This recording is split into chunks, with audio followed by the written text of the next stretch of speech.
All right, we are live again, peoples. Let me get the camera right. All right, so people tuned in yesterday. We got into all the vibes and the stories, laying the front, like a groundwork and a foundation for people to understand where I'm coming from when it comes to my worldview, and also when it comes to um, the way I move, the way I've done business. And today should be very interesting since we kind of laid the groundwork for what I'm dealing with. What I want to do is I want to be able to take the commentary from people as people start to come in. We started a little bit late, about 5 minutes late. I like to be on time, but it is what it is. Um, what I want to do today is I want to take audience questions, and I want to be able to give people some type of suggestions about any business ideas that they may have, and ask you some kind of basic questions and sometimes some difficult questions to get you thinking about taking everything that you're doing to the next level. And most of it is going to be what I call reverse engineering success. What do we mean by reverse engineering success? Well, reverse engineering success simply is looking at what you want the end result to be and working your way backwards. So, one of the best examples of that was so, for instance, when I was at school, when I used to take exams, and this was in college, law school, and all of that. Uh, if I knew I had a paper to write, let's just say, for instance, like there's a paper, it's a 20-page paper due.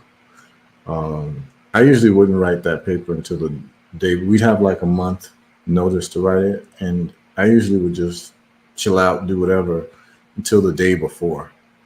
And that day before, I knew that I would have to pull an all nighter, and I would be prepared for that emotionally, physically, mentally, all of that. So, what I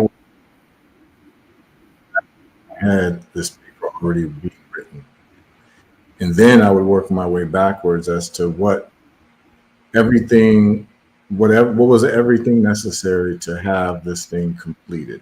So you start with the end goal and visualize the end goal as to what it looks like. And then once you know what it looks like, you work your way backwards, right? So this would have been a successful paper that was written, 20 pages or what have you. And now I'm saying, okay, how many hours does it take to write a page? Well, maybe it takes 30 minutes to write a page, half an hour to write one page. So I know this 20-page paper is going to take me 10 hours. Well, so I would get started and know that I'm locked in for 10 hours. And that's exactly what I would do. And usually get everything done. So when we talk about business, it's really the same thing. Um, when we're talking about business, we're looking at why are we doing the business and what is our end goal in the business. So if our end goal of doing a business is, let's just say for one example, not to have a boss. Well, you can accomplish that, right? You don't have a boss. But if your end goal is to have time to yourself to do what you want to do and have what I call time freedom, then that's a little bit different in terms of the value proposition and what you have to do. So it's not acceptable to just have a business because you want time to yourself to spend time with your family, spend time with your loved ones, pick up hobbies, pick up other types of skills, talents, what have you, right? So that business has to serve that end goal. So that's what I call reverse engineering success. If you want to have a business so that you'll, have money so you could travel the world, well, then you don't want to have a business that is a brick and mortar per se. right? That you have to be there to monitor. Particularly at the beginning stages of the business, you don't know who you can trust with your business, who's doing the cash register, who's doing whatever. So when you do a brick and mortar business, it's basically like having a child. That's like a child that you have to monitor whenever the doors are open, even when the doors are closed. Uh, so a brick and mortar might not be good if your end goal is to be able to have income that allows you to travel the world, right?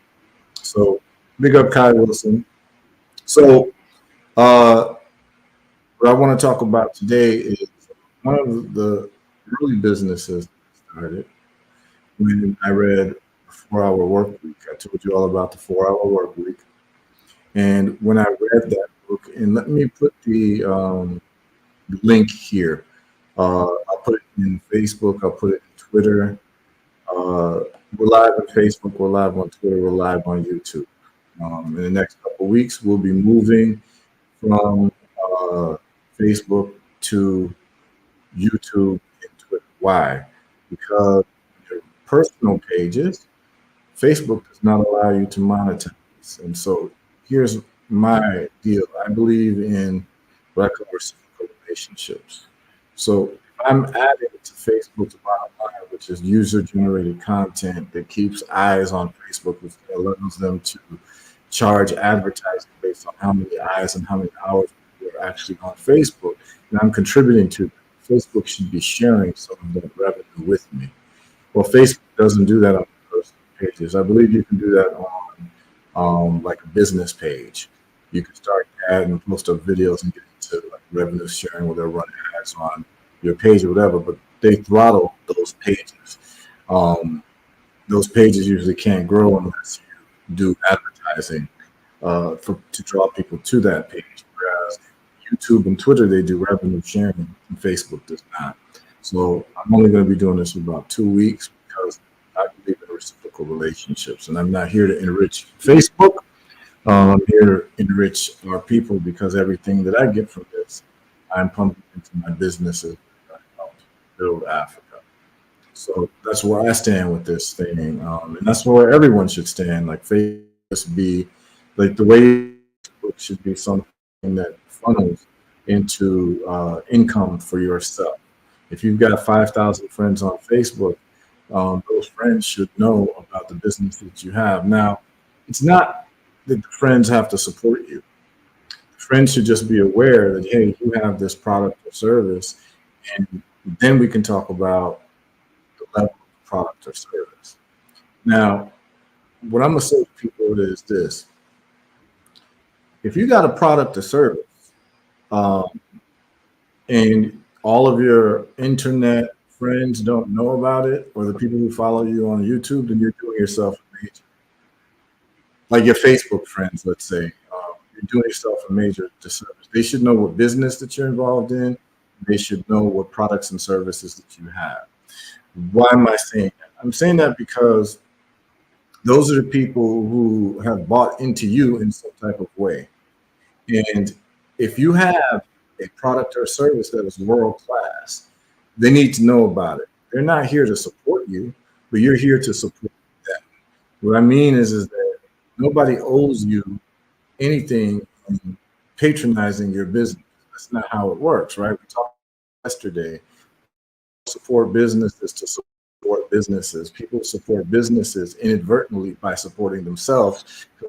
They believe is going to help them in some type of way. They're not giving you money for your family or your wealth building or anything like that. Big up Zachary Richardson, man. Big up Zachary. Big up Lowell. Big up Everton Heru Halligan, man. Good brother from Barbados, man. I shouted you out yesterday. Um, Another good brother, and we can have conversations too because the brother Heru's got some great products, and he was in the health industry before me, before I even dreamt of doing anything with health. I never thought about doing anything with health, and my story of doing health products I explained yesterday was very inadvertent. Even though I had a science background, it was never something that I was planning on doing. And this brother already had Healing Earth Life products, which I promote all the time. He has some of the best colon cleanse formulas in the world. If you've got constipation and you want to do like a colon cleanse, um, hook up with our brother Heru out of Barbados, Healing Earth Life Products. If you are in South Florida area and you need a mechanic, one of the best mechanics that you would ever deal with is our brother Lowell Gellan from Online Mechanics. And this is a brother who I've known for over 2 decades. And in our conversations, he always talked about how he was passionate about fixing cars. And brother just, he became a mechanic. He got his training, but you can tell that he's self-taught, which we call autodidactic. And these are the most capable people in the industry because they have what you call intellectual curiosity. They didn't get into it to make money. They got into it because it was their passion. And this is two brothers I'm talking about, like Brother Heru. He was into health, not to make money. He was in it because that's his passion. I knew this before I got involved. He met me as a poet, and that's all I was doing. And the brother was involved in health lectures, but still into pushing, socially conscious projects. And as a matter of fact, when I was doing poetry heavy, he's the brother who brought me to Barbados to do my first concerts in Barbados. So shout out to Brother Heru. He has a whole line of herbal products, and I can tell you personally, I recommend people use colon cleanse product because I use that, and that product works extremely well. It's smooth, it's clean, and he has a whole line of other products. And we can get him on to talk about it. What I'm going to do is I'm going to put in the link, and Brother Lowell can come on and talk about uh, his mechanic business, and we can talk about some of the pros and cons of him doing business, the successes and the failures. So I'm going to, and then we also have Brother Zachary Richardson, who he is I forget the name of his business. He's like the academic tutor, and he gets people to pass entrance exams like SATs and what have you into college. He has like a system where he hacks uh, those exams and trains people, and they end up getting scholarships. So if you got any, college age, high school students, children, you want to shout out Brother Zachary Richardson because he's doing great work, and he's also a brother that I met because I found out that the herbal results product was key in reversing his esophageal cancer. So I met him recently. So shout out to the brother Zachary Richardson. His stories on uh, herbalresults.net as well. It's a profound story. I mean, they were going to rip out his whole esophagus. And the brother just said, no, took the olive leaf extract and his cancer got reversed. And what I mean by reverse is no evidence of disease. Um, you can tap in with me, tap in here. I am putting the link for the StreamYard. If you want to come on live with me, I'm going to see if it posts. I'm going to see if I can pin it. Doesn't look like I'm able to pin it. There's probably a way to do it, but I don't know how to do it right now. But what I'm going to do is I'm also going to put it on the YouTube and try to pin it on the YouTube. So those of you who are watching me on YouTube, I just put it on Facebook, and I'm about to now pin it in the chat section of the YouTube. So we can have a robust conversation, man. People who are serious about business. And if there's a way to pin it, I'm sure there should be some way to pin it here. Yep, here we go. So it's pinned. It's the top of the messages on the chat of YouTube. If you don't see it on Facebook, you can just go to YouTube and just go to my page on YouTube, Heru Ofori-Atta. Tap in now. As we get people, because I got a lot of inboxes and a lot of messages. The YouTube information is Heru Ofori-Atta. Just put that in, and you'll get me. You'll get the channel. And what I'm going to try to do is I'm going to try to get the link and put that up in Facebook as well. Let's say we'll be migrating to YouTube and Facebook very soon because we want to have a reciprocal relationship with these particular institutions. And so that's cool. And so I also want to shout out the people who sent the Cash Apps yesterday. And they found the session that we did yesterday very fruitful. Brother Kelvin, big up. I'm responding to you right now. You're asking about the YouTube information. I'm going to put that as a response to you. The two channels here.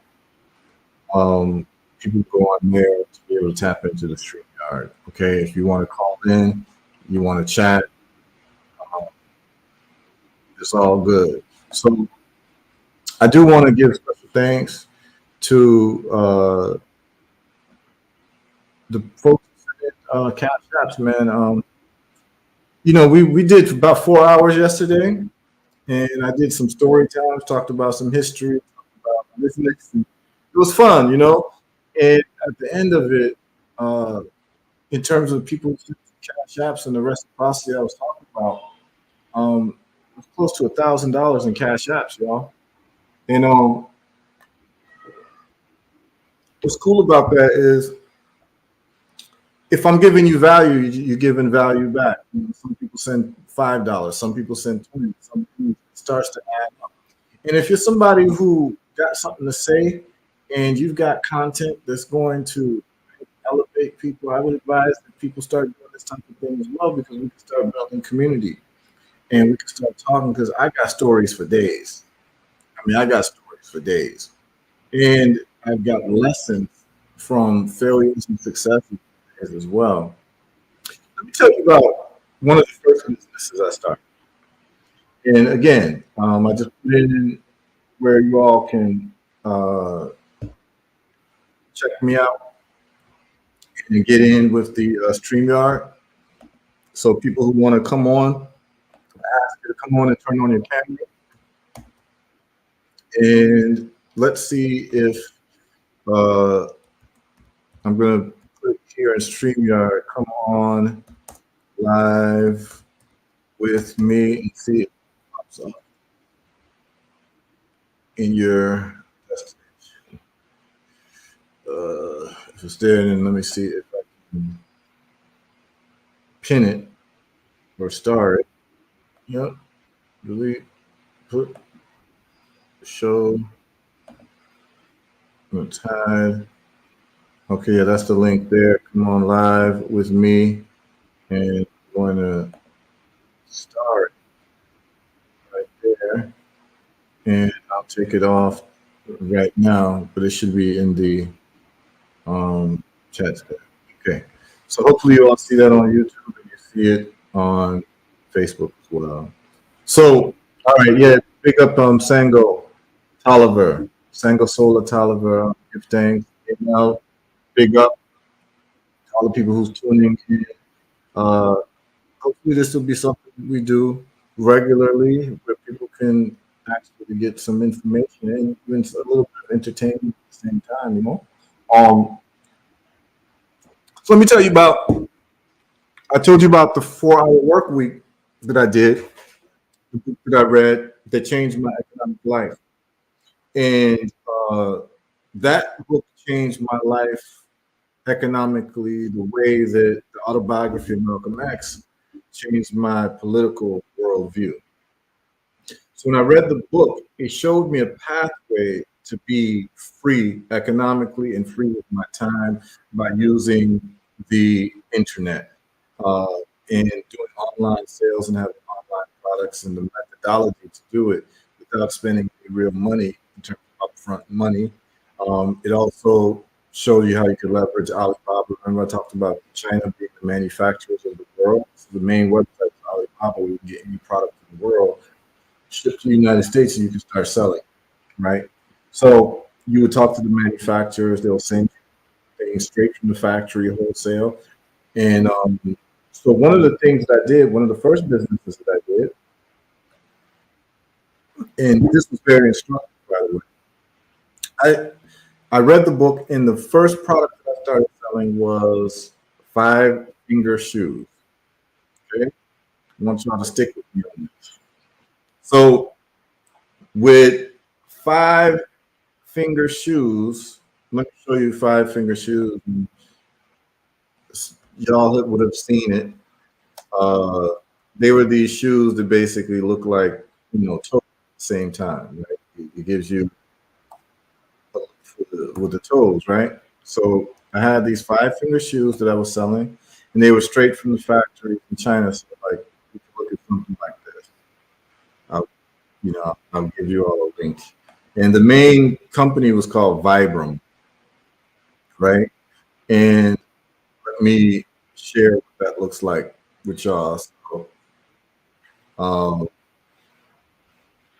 these five finger shoes were all the rage, I would say around 2008, 2009. I started selling five finger shoes. And um, here we go, five finger shoes. So Vibram was the main company making five finger shoes, but of course, the Chinese, they'll make a copy of anything.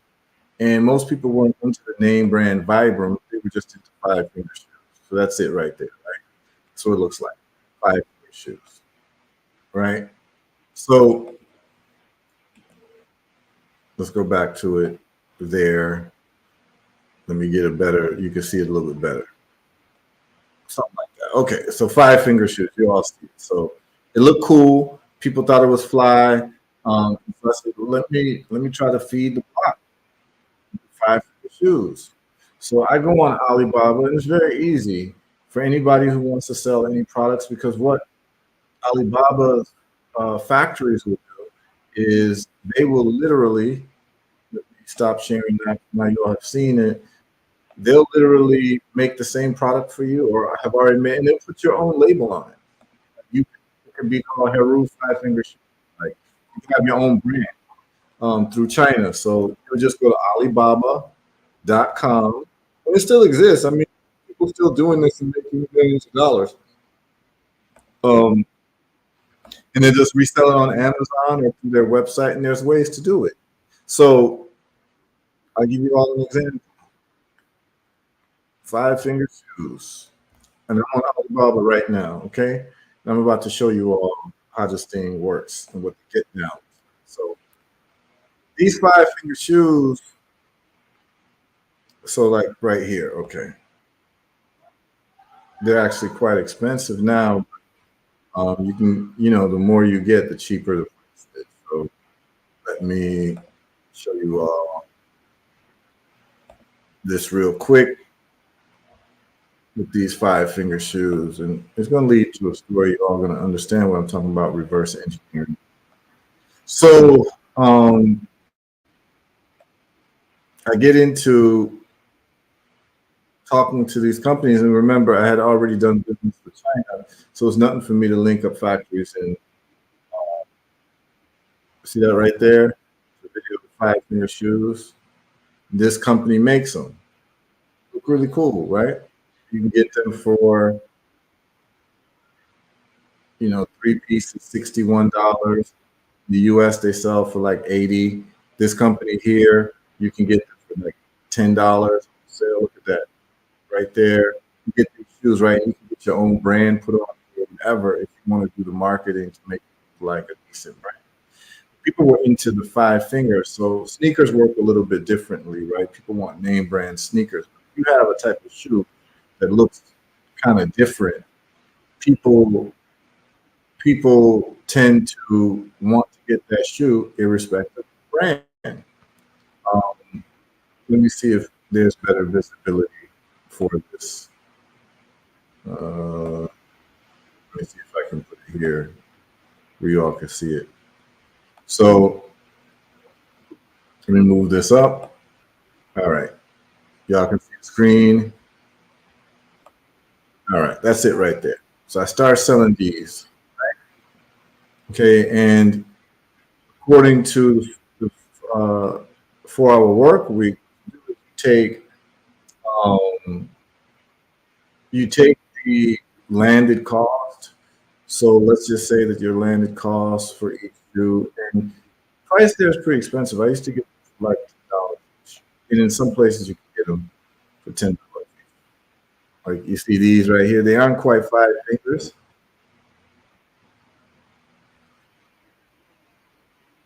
but the basic rule is that whatever your cost of your product is, you have to retail it for 5x. Everyone can just write that down. So if you, and I'll take that down. So if you have a landed cost, and what I mean by landed cost is this is the cost to arrive to your house or your warehouse, right? Move that. And if you get it for $10 delivered to you from China, you want to sell it for 50. That's usually the markup. Reason is that if you get a wholesaler who wants to buy from you wholesale, then sell it to the wholesaler for double your cost, so that the wholesaler can then sell it for. So here's the math. Let's say you get it for $20 landed cost. You want to sell it for $100 retail. And then wholesale, you could be very generous to the wholesaler who wants to buy 10 or more pairs or 20 more pairs. You'll sell it to them for, let's say, $20 or $25 a pair. So what happens is the wholesaler is looking at it and they're happy because they're able to sell it for $50 because that's the retail cost.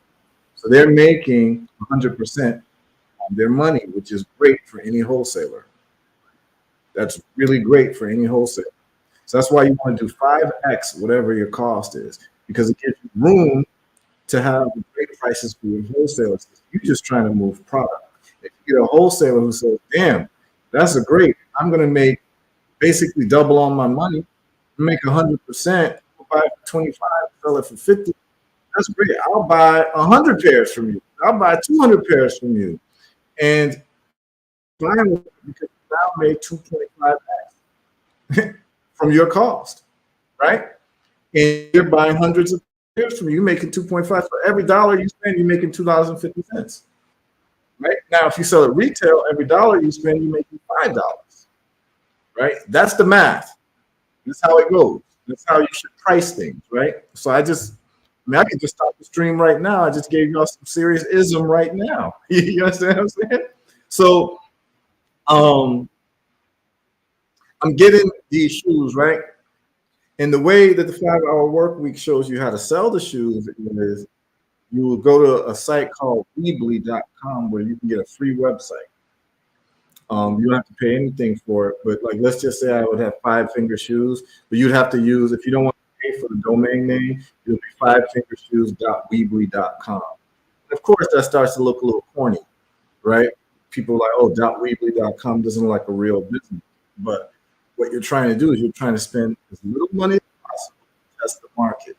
At the time, you could do what was called, and I think you can still do it, Google Ads. So when people Google 5-finger shoes, ads come up on the right side of the screen of Google. You all have seen it, right? It's called Google Ads.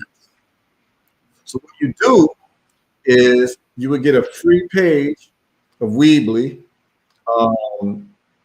Weebly.com, WEBLI.com, right? And you just get a free website.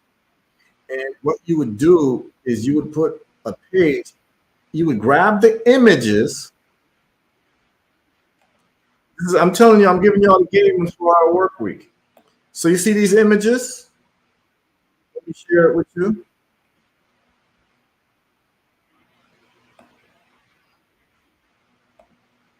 See these images of the shoes here?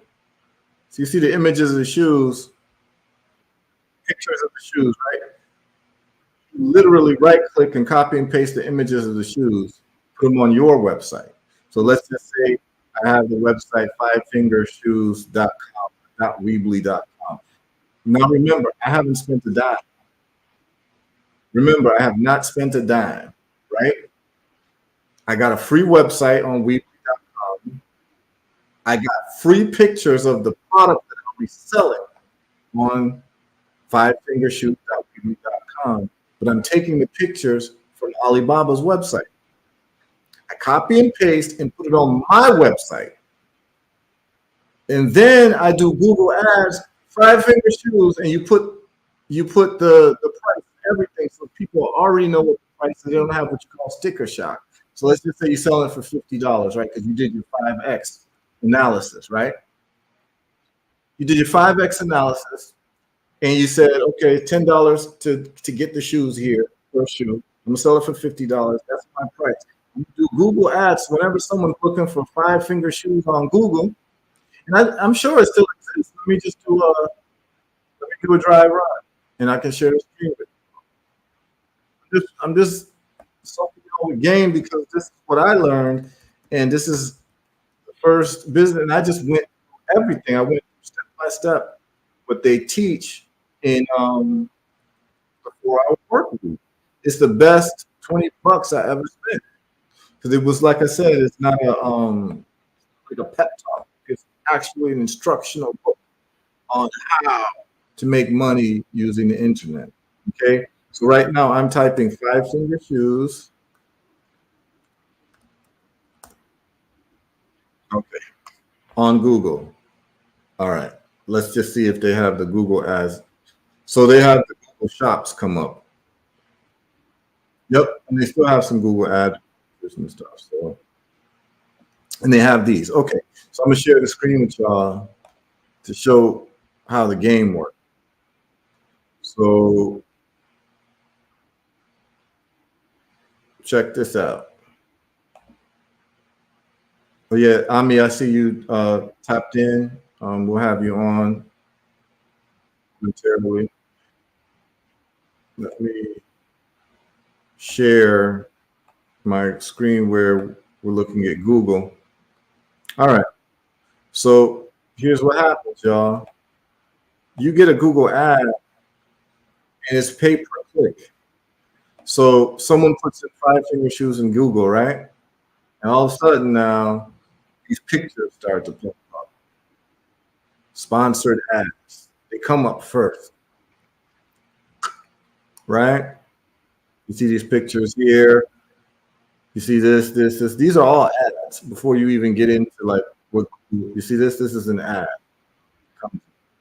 These are pictures of an ad. These are all ads. Okay. Now you pay for these ads, and Google will have it set to like maybe 5 cents per ad, right? So that means that when someone clicks, it lands on your page. Five finger. It would land on like fivefingershoes.com, which is my website, right? So when it lands on my website, let me see, I don't know what just happened with the camera. But when it lands on my, you all can still, okay, I'm frozen. Can y'all see me? Can y'all see me now? Are you all able to see? Just let me know.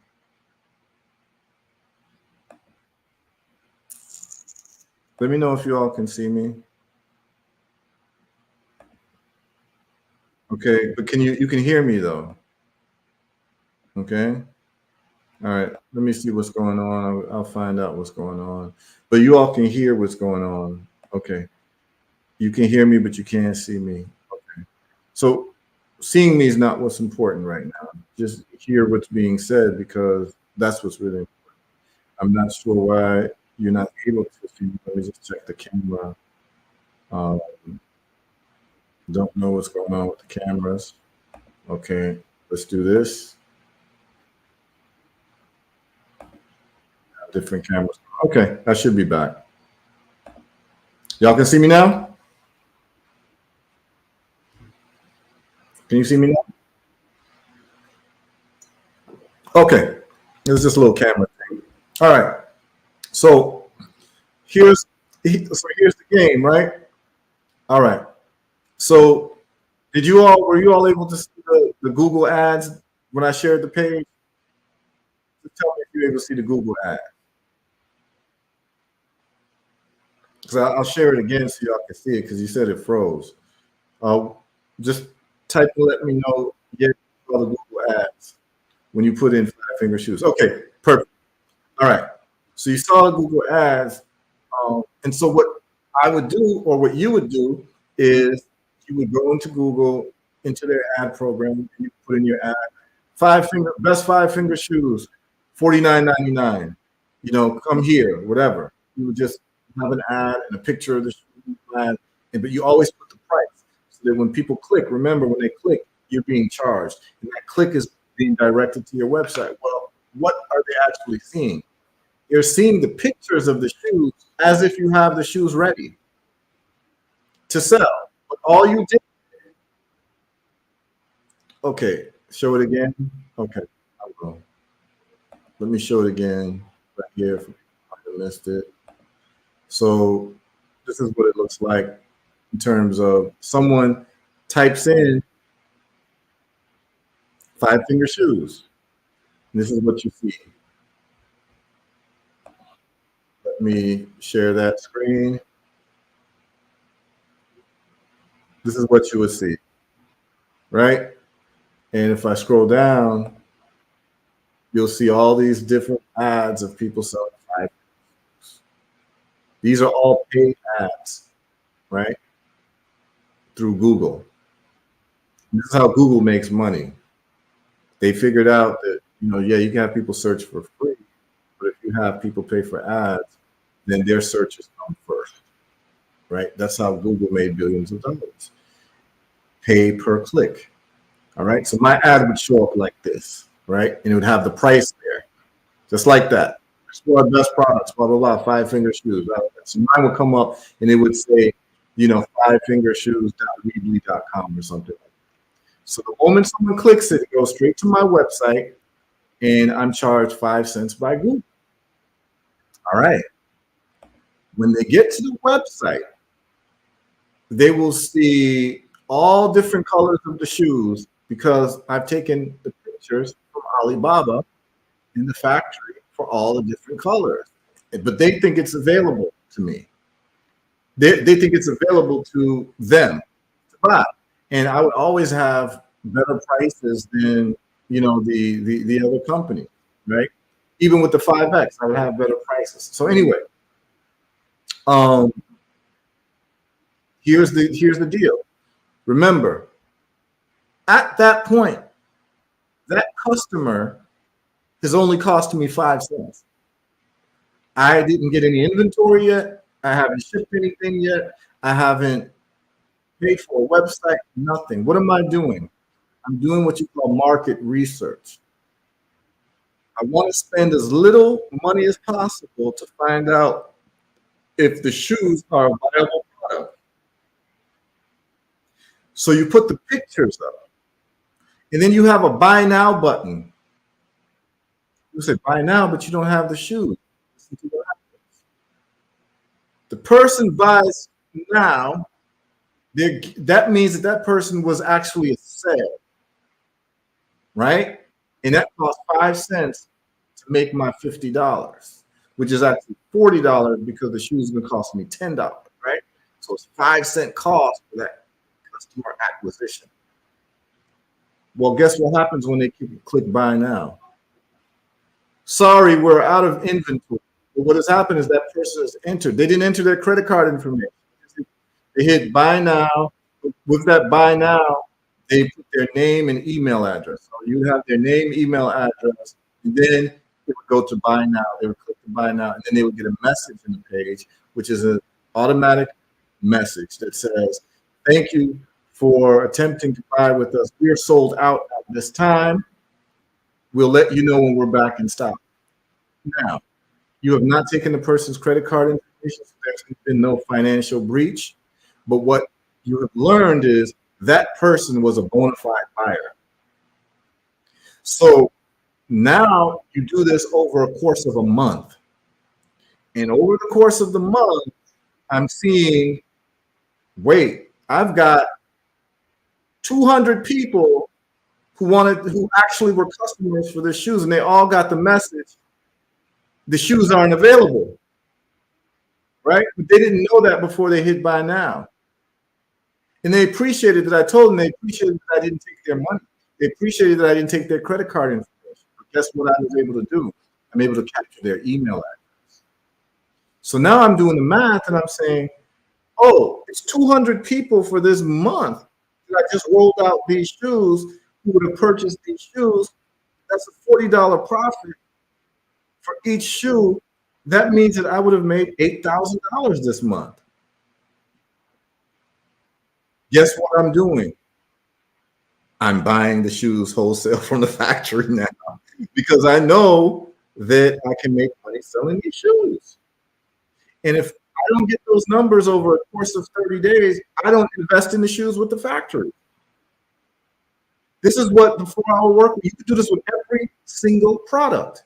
This is how you find out if the product is viable because you know how much money you would have made. And guess what happens when I do get the shoes delivered to me when I'm ready to ship them out? I contact those people because I have their email address. Hey, you tried to purchase these shoes 30 days ago. They're available now for you. 80% still make the purchase. 80%, they still made the purchase. And then you just keep doing it and keep doing it. All right, here's the problem that I encountered. Because I'm like, yo, all these people want to buy these shoes, and then I'm shipping these shoes from the post office. Well, I've never sold shoes before, and I didn't realize that shoes is actually a very bad business because a size 8 is not always a size 8 for people. It might not fit them the way that they need it to be fit, even though they're saying it's a size 8. That person might really be a size 7.5 or size 8.5. The shoes actually feel better, or they're too tight, or they're too loose. There's too much room for error in the shoes. So because it was too much room for error, I was getting a lot of customers saying they want to return the product because not that it was a good product, it just didn't fit them the right way. It wasn't snug enough, or the shoes would be fine if I was using them for walking, but I use them. I like to go hiking, and I like a snugger fit. Like people really being tedious with you, but you got to return the. You got to return it. So I would get shoes sold, and 30-40% of the time they were being returned because it didn't fit right. Not that the product was wrong or it was bad or anything. It didn't fit right. And of course, what you do is you get samples from the factory in China to make sure that the product is actually legit before you roll it out to the public. So you've done all of that. And usually it takes about 2 weeks for a product to ship from China to you. So you got 2 weeks to make a decision. You get your samples, and then you make your big order if the samples are legit. And you can do this, rinse and repeat, all different types of products. And that's what the 4-hour work week showed me, that I could just do that with any type of product. The other thing the 4-hour work week showed me is the way that you make yourself an expert. And I probably can get into that a little bit later, but there's a PR list that you can get involved in, and that PR. So for instance, he shows you like how, like, so let's just say Brother Lowell, right? Lowell is a mechanic. Well, what you would do, Lowell, is according to the 4-hour work week, is you will give a lecture, a free lecture at a university on science of auto mechanics. You don't care if 2 people show up, 3 people show up. You just contact the university. You want to give a free lecture to the engineers on automotive industry or whatever. They don't have to pay you. You have someone come film you. You put the film of you speaking at, let's say, Florida International University or University of Miami, because getting a university meeting of you speaking on a subject makes you sound legit because you spoke at a university, right? Well, you take this video and then there's a PR list that the news stations all go to find experts on different topics. You put your name in the PR list so that what happens is that if there's ever car issues, like there's a recall on Toyotas and they want someone to talk about it, they'll go to that list. They'll call you and then see, oh, he's spoken at this university, spoken at that university. Let's have him on our TV show to talk about this automotive recall from Toyota for their seatbelts, because you're part of the PR list of experts. There's a list that existed, at least at the time, where the news stations forced people to come speak. You become part of that list, and now you're on TV speaking about cars, and that is now promotion for your business because you're on the news speaking about cars, and you must know what the hell you're talking about. So he showed all these little savvy ways to be seen as a subject matter expert. These ways that you can start selling things online without spending any money, right? So the 4 hour work week is still, it's still powerful today. That's why I'm telling people, um, you should get the book. Please get the book. And so here's the thing. There are, going back to the shoe business, there are some people that say, listen, I'm making such a return on these shoes that I don't care about a 40% chargeback or 40% rate of return on these shoes. I'm making a high ROI that I don't care. Well, that's not my personality. Like, I like my customers to be satisfied. Like, I don't like people saying I want to return the products, and I didn't see that that was going to be viable for me. So I got out of the shoe business. There are some people who don't care. They're like, we're making so much money that we don't care about this customer service issue. Like, I don't like having to deal with customer service with unsatisfied customers. Like, that's just not my personality. So I knew that this was going to be a headache if this business becomes big. So I got out of the shoe business. And this is what I mean about reverse engineering your success, is that you have to know what your success looks like. I'm not looking for turbulent success. I'm looking for smooth, mellow success where I don't have to have headaches, and I don't have to talk to customers about them being upset, shoes not fitting. Now I'm back to practicing law, people's problems. I don't want to deal with problems. I just want to sell my product and keep it moving. And so I knew that for my temperament and what I want in terms of success, I wanted more than money in terms of success. I wanted peace of mind. And selling shoes would not give me peace of mind. So because of that, I never sold shoes again, but I understood how the thing worked. The next thing I started doing was, so that was a failure for me, right? Even though the marketing worked, and it worked seamlessly, like it was a piece of cake. So the next thing I started selling was solar chargers for phones. Problem with that is that in the United States, most people have access to good electricity. So a solar charger, it takes hours for a solar charger to charge a phone. Like, it's much slower than just plugging in the phone. And so I started seeing that wasn't that much of a viable business. Whereas in other places that are like countries that don't have a stable electricity grid, that would have made more sense. But I'm not going to ship to other countries from the United States because now there's high shipping costs and all of that. And people can't pay for it because they come from developing countries. So things become more expensive. And so you start learning all of these things until you find something that actually works for you. So anybody doing that type of thing, like right now, you can just find a Alibaba, you can do the whole Google thing, you can put it on Amazon, you can start marketing it.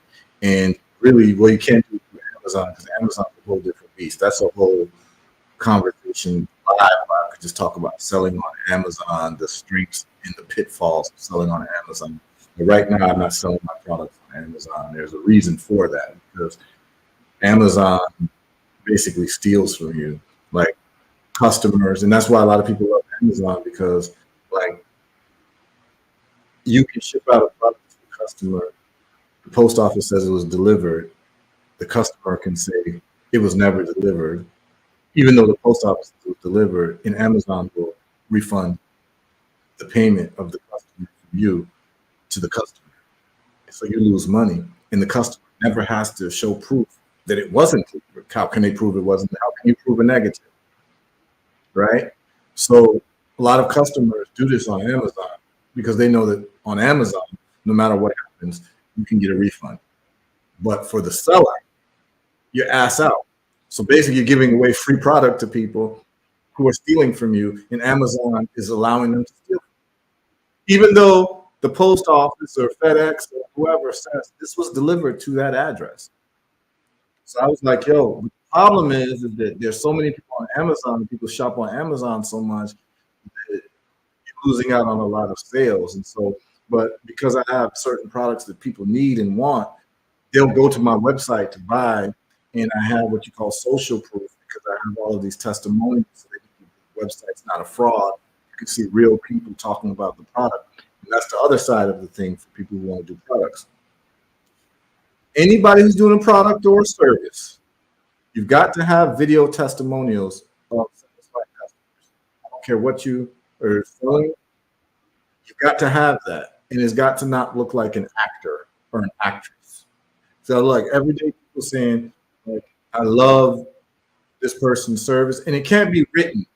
A lot of people like to do written testimonials and say, like, uh, this person, Heru's legal advice was great. It got me out of jail, signed Sheila E. You get what I'm saying? Like you don't know if that person's real or not. So what you've got to do as a business owner is if you've got products, you've got to get satisfied customers to record testimonials saying, if you're an academic tutor, you got to get people saying, man, before I met this person, like these were my scores. After I met this person, these are my scores now. I've got a scholarship to go to Harvard now. I'm dealing with this person. Document that, put that on your website. And so when people go to your website, you have what's called social proof. Okay? We can go over all of that in ways to develop social proof, but that is the most important thing that you can do in terms of qualifying your product or your service. You've got to have video testimonials of real people saying your product is the bomb, your product is the best, and never, ever, ever, ever, ever, ever go into business on some fake till you make it.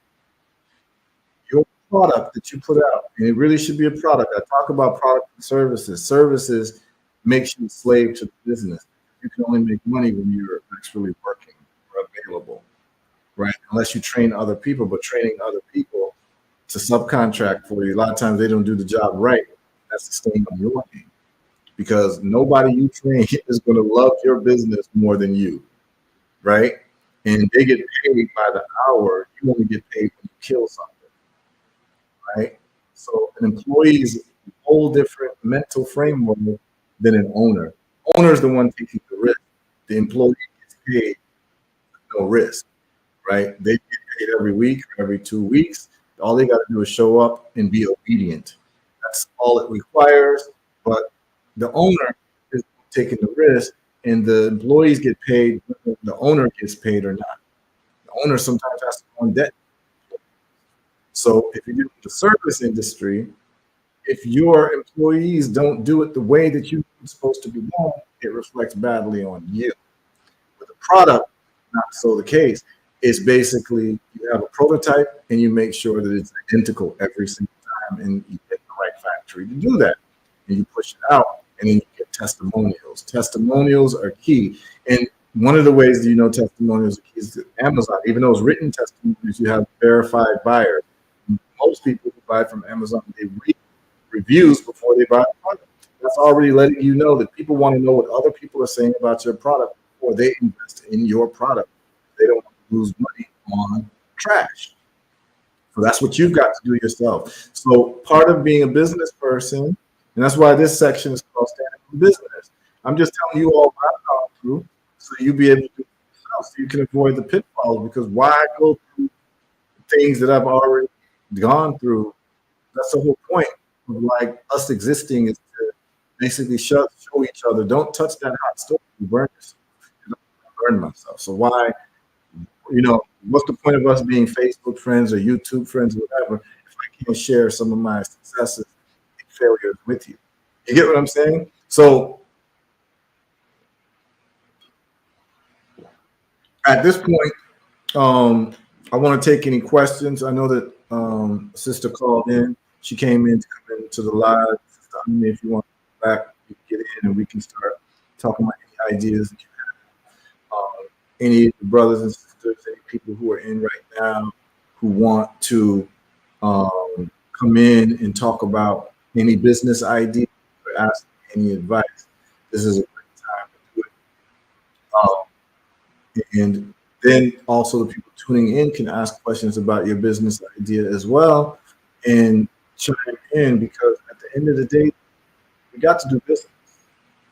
Everything that you see, like all of these websites you're on, all of these social media, these are businesses. Mark Zuckerberg is doing business. YouTube is doing business. Like they're doing business. And business is what makes the world go round. So it's like, um, oh, StreamYard is allow you to use the camera. I don't actually see you in the studio right now, my brother. Uh, let's see. I saw Ami come in, and let me see. Give me a second. Some people trying to get in and get into action. Let me see if I can go to where the pin stream card is. We can start getting busy with this because these conversations are paramount. Conversations are very, very important. And I'm happy to be somebody give you some type of commentary on what's happening. You know what I'm saying?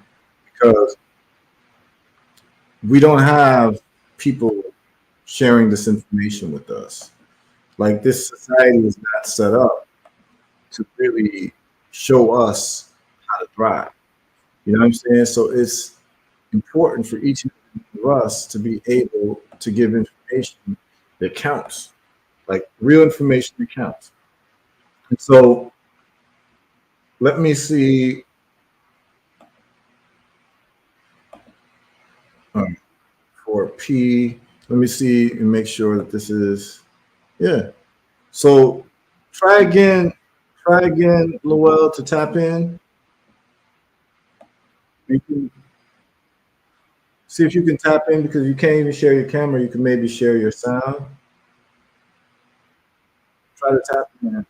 We're gonna go business, man, because I know a lot of people, they're looking for that breakthrough with their business. People looking for it. So the whole point of it is that why reinvent the wheel? You know what I'm saying? And Ami, you can try to tap back in, because I know that you were in the waiting room. So let's see what happens as we get more, people to tune in, man. But yeah, that was my thing with shoes. Like shoes is a selling shoes is a tough business, man. And selling shoes to women is probably the toughest, because like there's just different things going on with women's feet and comfortability. They're wearing high heels, they're wearing flats, they're wearing this, they're wearing that, and things got to fit perfectly. When you're dealing with 5 finger shoes, people's toes are shaped differently and different size of toes, even though you might have a size 8 with 5 finger toes, it might fit differently from another person who has a size 8 because of the way your toes are set up. So it was a huge headache. Every time you launch a new business, understand you've got to ask yourself, how much of a headache am I signing up for? That's what you got to ask yourself. So, for instance, real estate. I understand the value of real estate in terms of wealth building. But real estate has never been something that I leaned on for investments. Why is that? Because with real estate, at the end of the day, you're renting out your property to somebody. And if the person isn't paying the rent, it's your job to kick the person out. What happens if the person is a single mother with children and she just lost her job? She can't pay your rent. Well, you bought that real estate so that really, here's why you bought the real estate. You bought the real estate for 2 reasons. You're either going to fix up the place and then flip it, sell it real quick, or you're going to do a long-term hold to increase the equity value of that real estate over time. Because property, land, and housing goes up over time. And so basically, it's a time what you're doing. Say you're going to buy this now, and by the time I'm going to buy this when I'm 25, by the time I'm 50, this is going to be worth maybe 5 times its worth. Just like, you know, your rent. Like, remember when we were in our 20s, those of us who were like, 40 and 50, in our 20s, the rent for a one-bedroom apartment is quite different for a one-bedroom apartment now.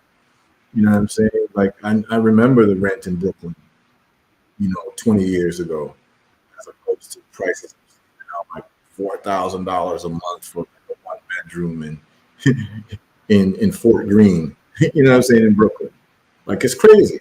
So you're buying a real estate so that the price increases over time. So, but you've taken a loan to buy this real estate. Rarely anybody buys real estate with cash, right? Full percent cash, like 100%.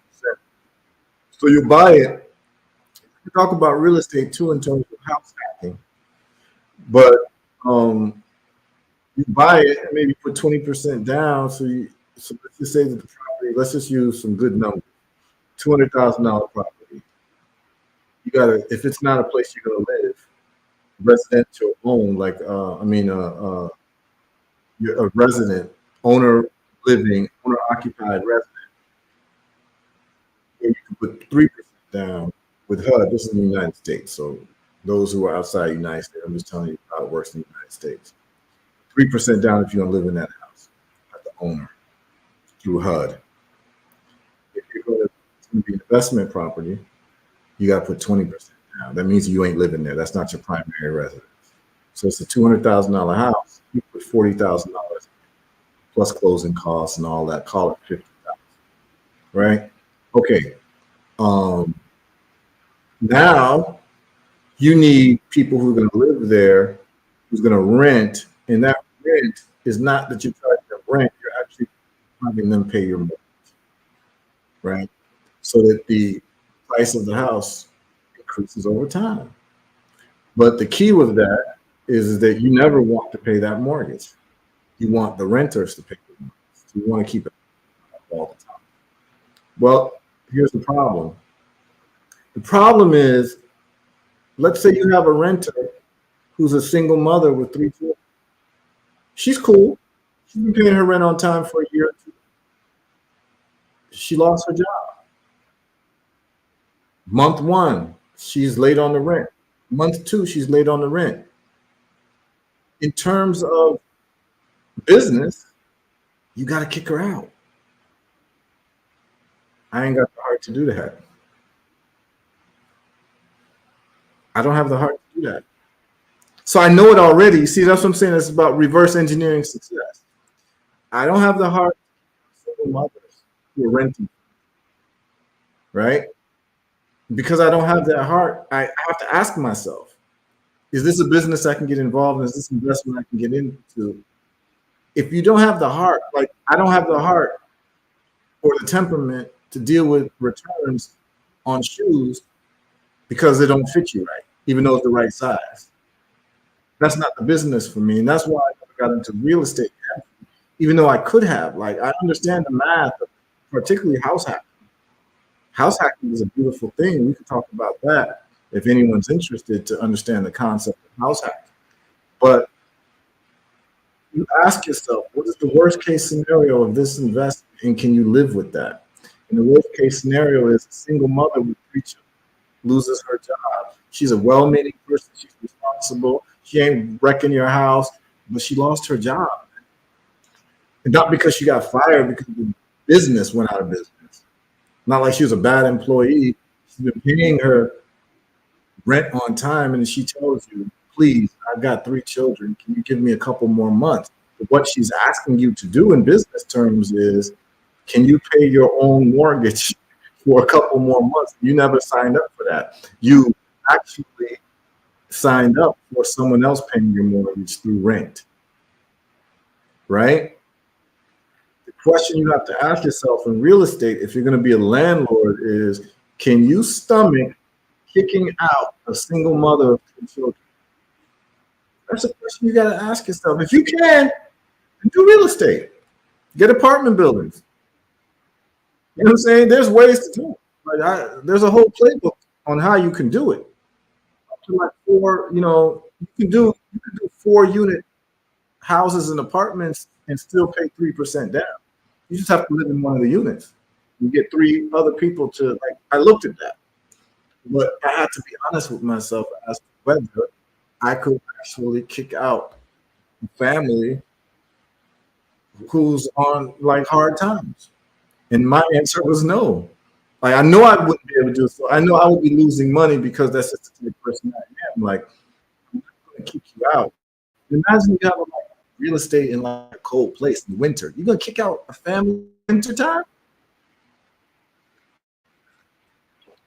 But here's the other thing.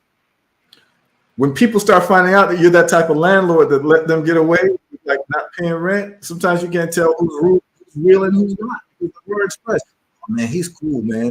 You don't have to pay the rent. You know what I'm saying? He lets you not pay the rent. That's what happened with me when I was practicing law. Well, Heru will take your case without you don't have to pay him. So now everyone's calling me to be their lawyer. You know what I'm saying? Not because they think I'm the best lawyer in the world per se. They just know that they can get away with not paying me. You see what I'm saying?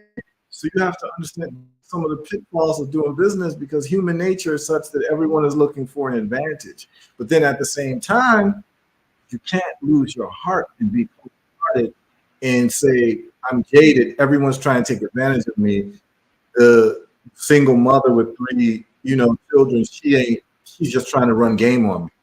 You get what I'm saying? Like you can start getting that perspective. Oh, she's just trying to run game on me. I know she got money. But in the beginning, you might have a tenant, and then you look at their Facebook, and they just bought a Chanel bag, but they told you they can't pay rent. You know what I'm saying?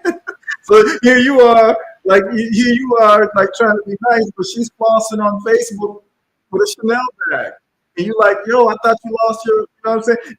Your post on Facebook, this unemployment money is good. You know what I'm saying? She's getting unemployment checks because her job. She can't pay your rent, but she's taking vacations and she's flossing on Facebook. So these are the things that happen. Like this is real. This is adulting, Like you've got to have a line where you don't let people take advantage of you and you don't become cold-hearted at the same time and lose your humanity.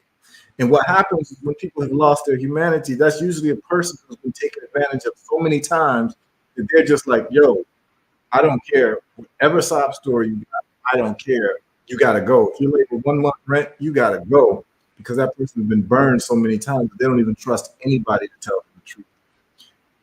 And that's real. I've seen it.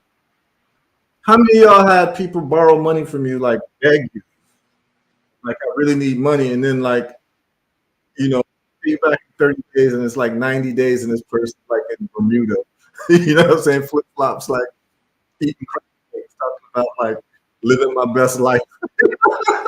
I seen this. This has happened to me, yo. You know what I'm saying? But it's all good.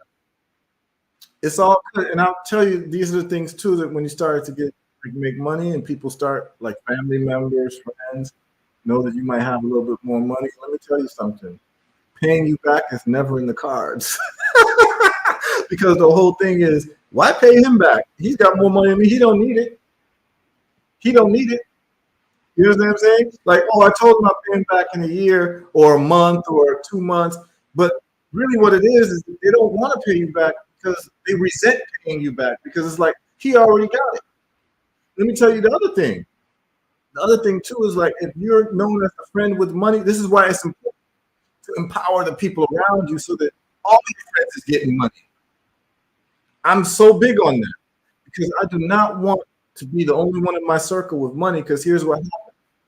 Y'all go out to dinner. Everyone's expecting you to pay for the dinner because, yo, he got it. He's invested in Bitcoin. Bitcoin's at 70,000. Like, Heru can pay for this dinner. You understand what I'm saying? So it's like people already count your pockets. So the best thing you can do if you've done well in business and done well in investment is put your people on. Put your friends on.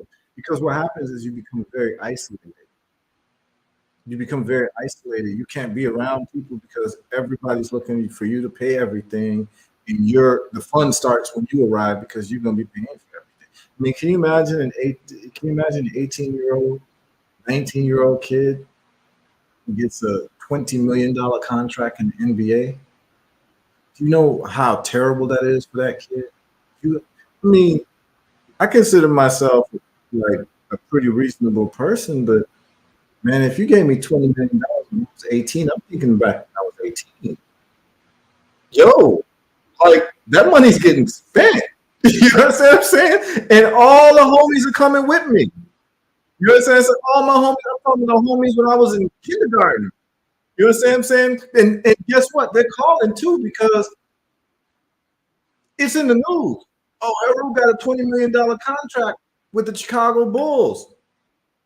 My homie from the Sandlot in kindergarten, in Margot's kindergarten school. You know what I'm saying? Shout out to Margot. You know what I'm saying? That's in Chicago. Margot's nursery. You know what I'm saying? I didn't speak English at that time. When I came to America, I didn't speak English.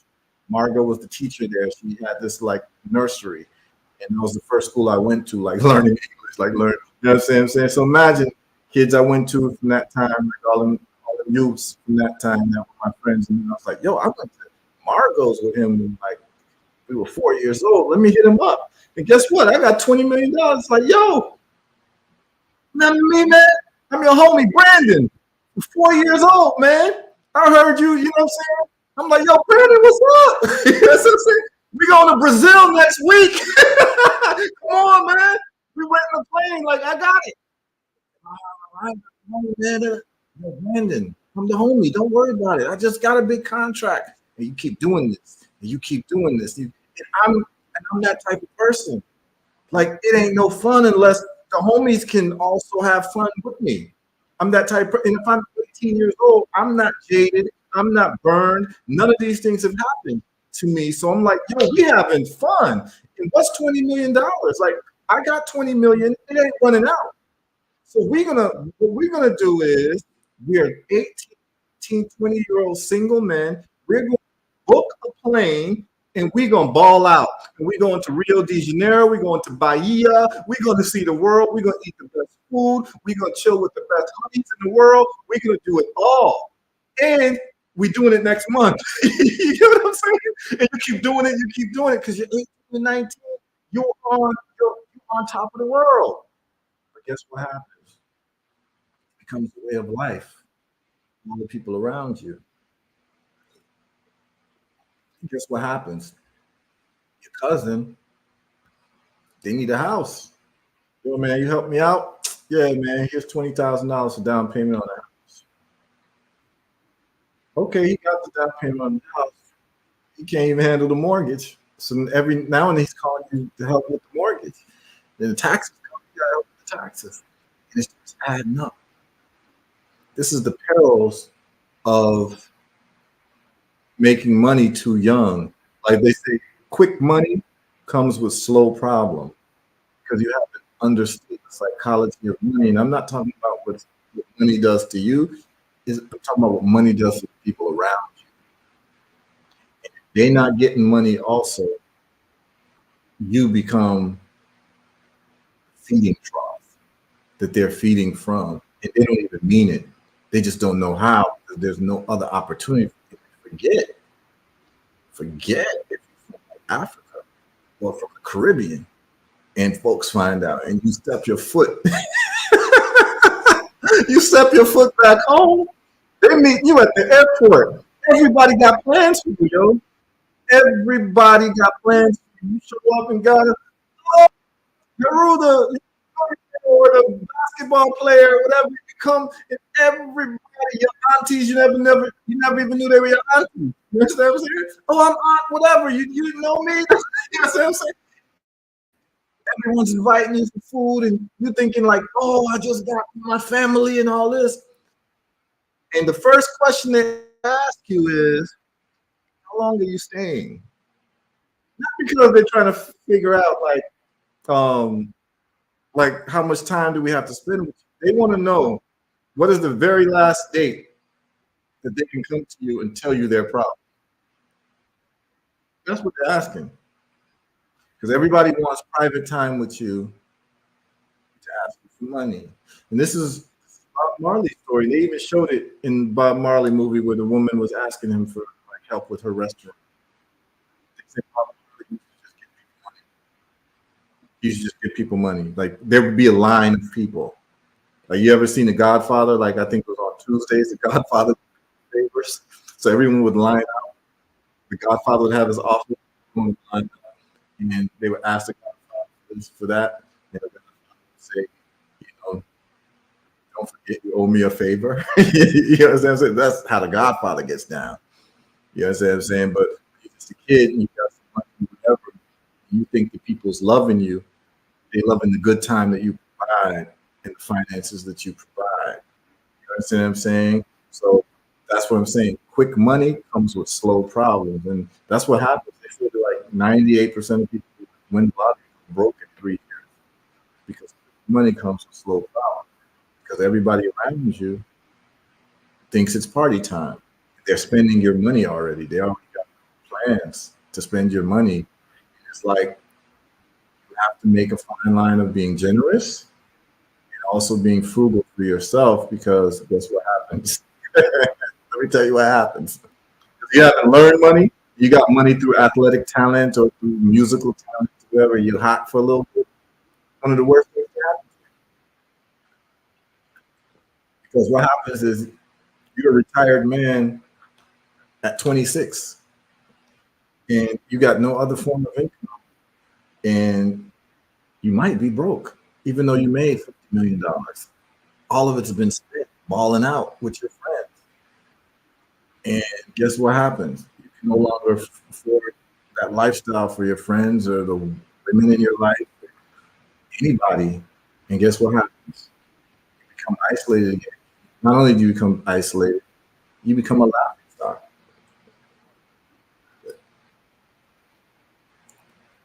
Your name is no longer your name. Your name is, damn, what happened to you? You understand what I'm saying? That's your name. You was on top of the world. And you're never going to touch that money again. You'll never touch 20 million again because fast money comes with slow problems. That's why, like, getting money in business is actually the best way because you learn money management. And business, to me, is the great equalizer because it deals with intelligence, it deals with human psychology, it deals with patience, it deals with investment, it deals with risk. And to me, business is the best preparation for warfare. Like, there's nobody that could talk to me about warfare if you've never run a successful business.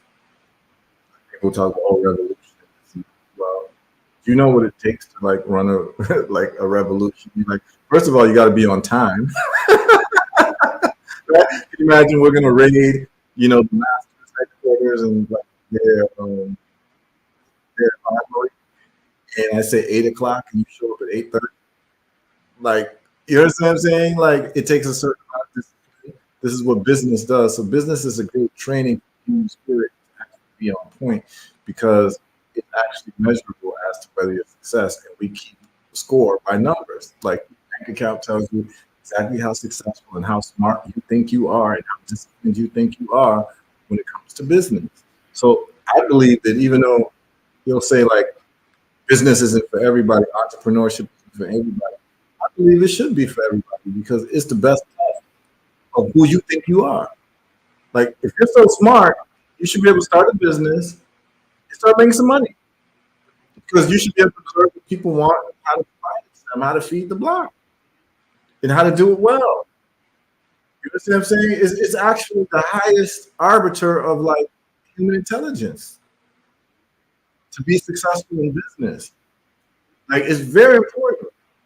It's very important to teach you, and it comes with a lot. But when you're successful in business, there's no better feeling in the world. It's addictive. You always want to do business. You always want the next play. You always want more action because there's nothing more addictive than having an image in your mind and seeing it come to fruition. To me, that's the most beautiful drug on earth. To see something in my mind and watch it come to fruition and have it be successful. Lowell, were you able to tap in on that StreamYard?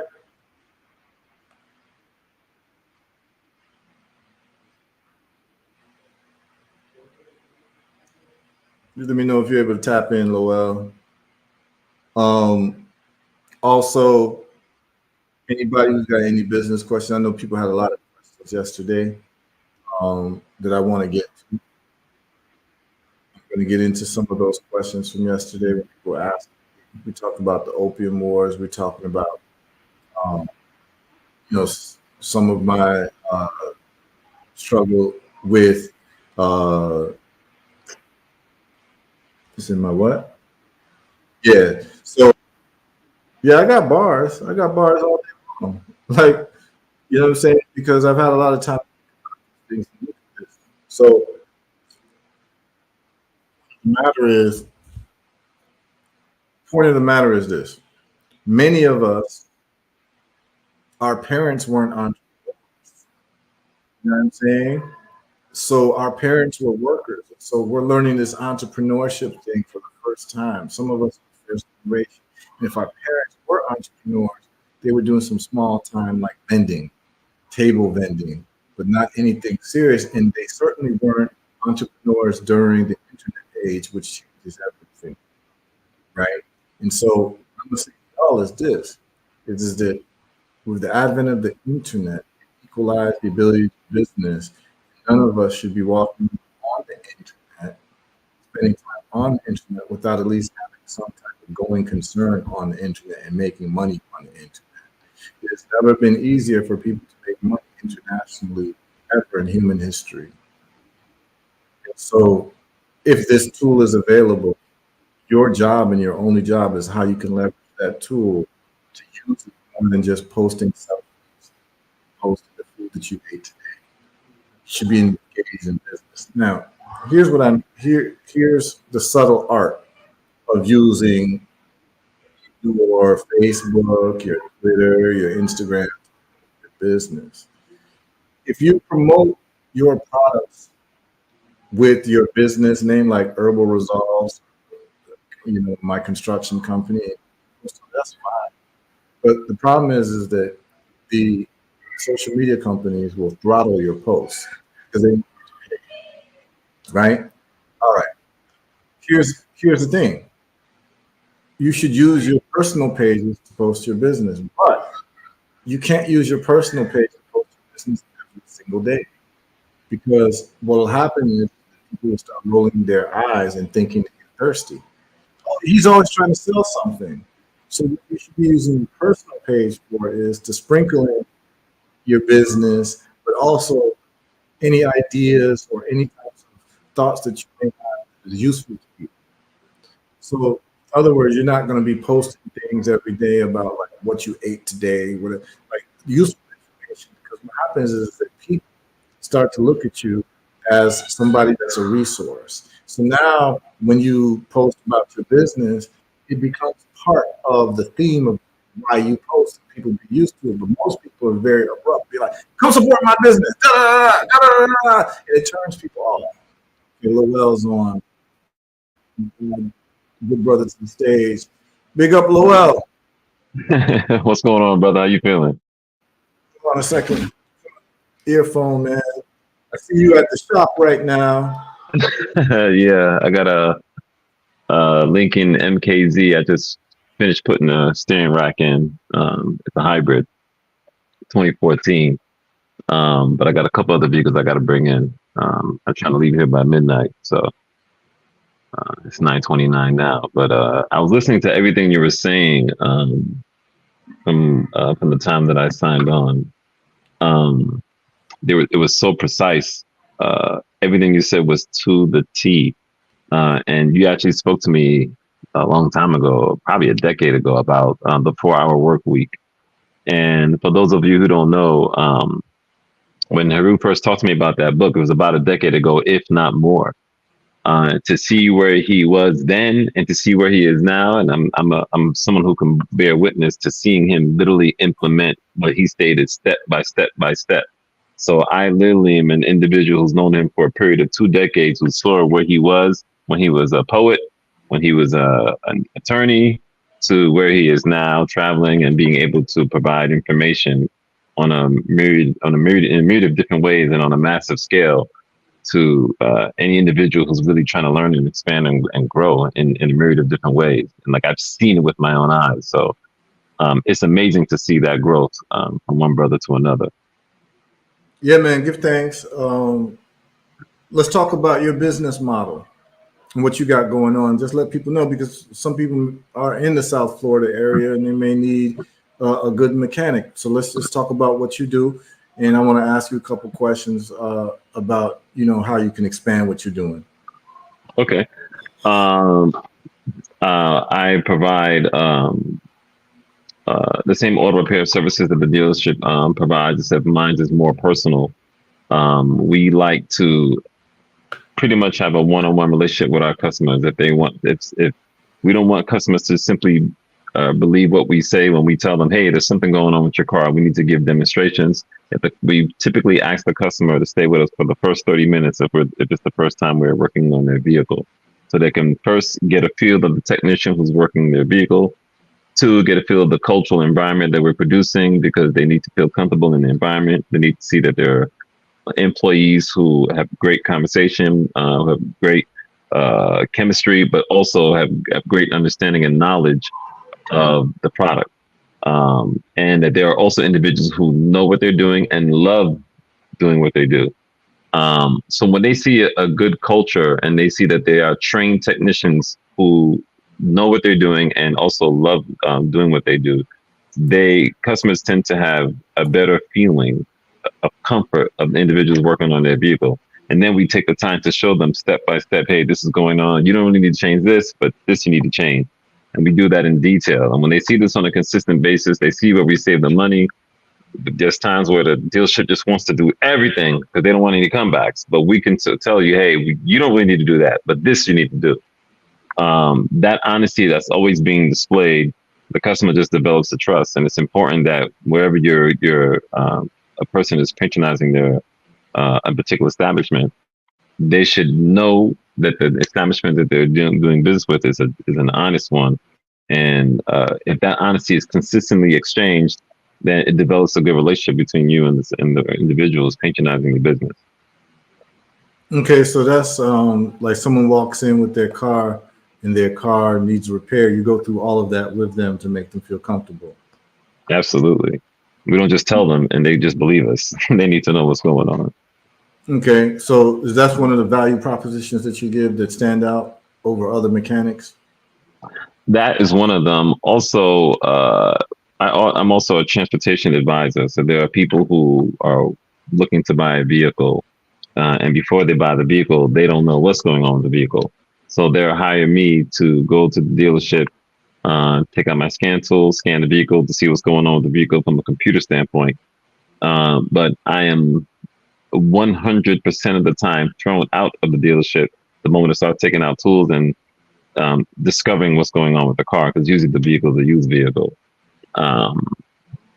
When I start discovering things and I have to explain that to the customer no longer desires to have the vehicle, so then they lose the sale. By that time, I'm thrown out. So I haven't done that service. That means that you're doing a good job, though, because you're basically inspecting the car before someone makes a bad purchase. Absolutely. I mean, there are times where a customer has purchased a vehicle. One friend of mine just purchased a vehicle recently without seeing me first, and then they had to spend more money than what they purchased for the vehicle. And they don't want to make a mistake like that again. So the next time they're going to make a purchase, they're going to ensure that it's a situation where I can see the vehicle and determine whether or not it's worth this is something they should purchase. Okay. So let's just talk about the trajectory for your business, where you want to be. Like, what would be success for you in terms of on-call mechanics and your brand and your business model? What would represent success for you? Like ultimate success, where you just feel like, I made it. Ultimate success for me would be my dream is to have an auto repair facility that is also a training facility. most because I mentor young black men. So my one of the ways in which I started mentoring is that most men are into technology, and there's a series of technology that's involved in the automotive industry. That's in automotive technology. So the moment I see that they have a desire to learn about the car, that's when I will talk to the parents and see if they can get the parents to come in. And if I can have a facility that one, we're running a shop that's, of course, you're doing the automotive repair, but then there's another part of the shop in which young children are being trained on automotive repair, automotive technology, with a somewhat new advent of electrical technology that would be incorporated, of course, hydro technology, the so-called, or not so-called, but the uh, I forget the other technology. It somehow slipped my mind, but I would want a training facility, and I would also want to have like a pool table there for people, like a nice customer lounge. And I would like to have a franchise of that. And that way, it would create an atmosphere where people know that this is the place you want to go to, where you're always going to get honest service, good service. It would be a process to hire people as well, because if you're not sincere, you just simply can't. You simply can't hire you. You got to be a sincere human being, and you have to love auto repair. Mm. Okay. And so you do like quick jobs like oil changes and things like that as well? Absolutely. We the same services that what people would get at the dealership, we offer. It's more personal. Quick oil changes, timing belts, water pumps, tire rotations, brakes. Uh, you know, vehicles like the vehicle I'm working right now is a hybrid vehicle. However, whenever a Tesla has come into our shop, which has been rare, it's mainly for a tire rotation, brake inspection. But electric cars, as you know, don't really break, so they don't really come to facilities like ours. Mm. But yeah, we offer a lot of the same services, and usually people will have to schedule an appointment that we can get them out quick in and out. Um, I have a big engine job I'm doing on the Toyota Sequoia soon, so that's going to be like a week's project. So we do big jobs as well. Okay. Uh, Okay, cool. So let's just talk about your business. Is there, because we have people tuning in, like, are you open to investors? Absolutely, Okay. absolutely. And how long have you been doing your business? Um, Started in 2008. In fact, you're the one that helped me set it up. So when you say that, you made something on the lines of people being entrepreneur, you think everyone can be an entrepreneur, and that shows the true test of what makes a human being decide whether or not if they're good with their finances. But there's various tests that you go through being an entrepreneur. You have to be versed in finances. If you're not, you're going to learn how to be. You find yourself learning how to do customer service in various different manners because you have to deal with customers. There's various different aspects to business that you absolutely have to learn and be versed in order to be successful. Um, so it's something that if a lot of people have the work mentality, but if you go out on your own, it's actually much harder. But if you persevere, it can be very rewarding. But it's not easy. But it takes work. Um, if somebody wanted to invest in your business, what's the magic number for you in terms of like the minimal amount of money that would be a sweet spot for you to take the business to the next level? It doesn't have to be one person; it could be groups of people. But what's that number that would take your business to the next level? Well, my colleagues and I are currently looking at getting a building, and the building that we're looking at is around 2.3 million.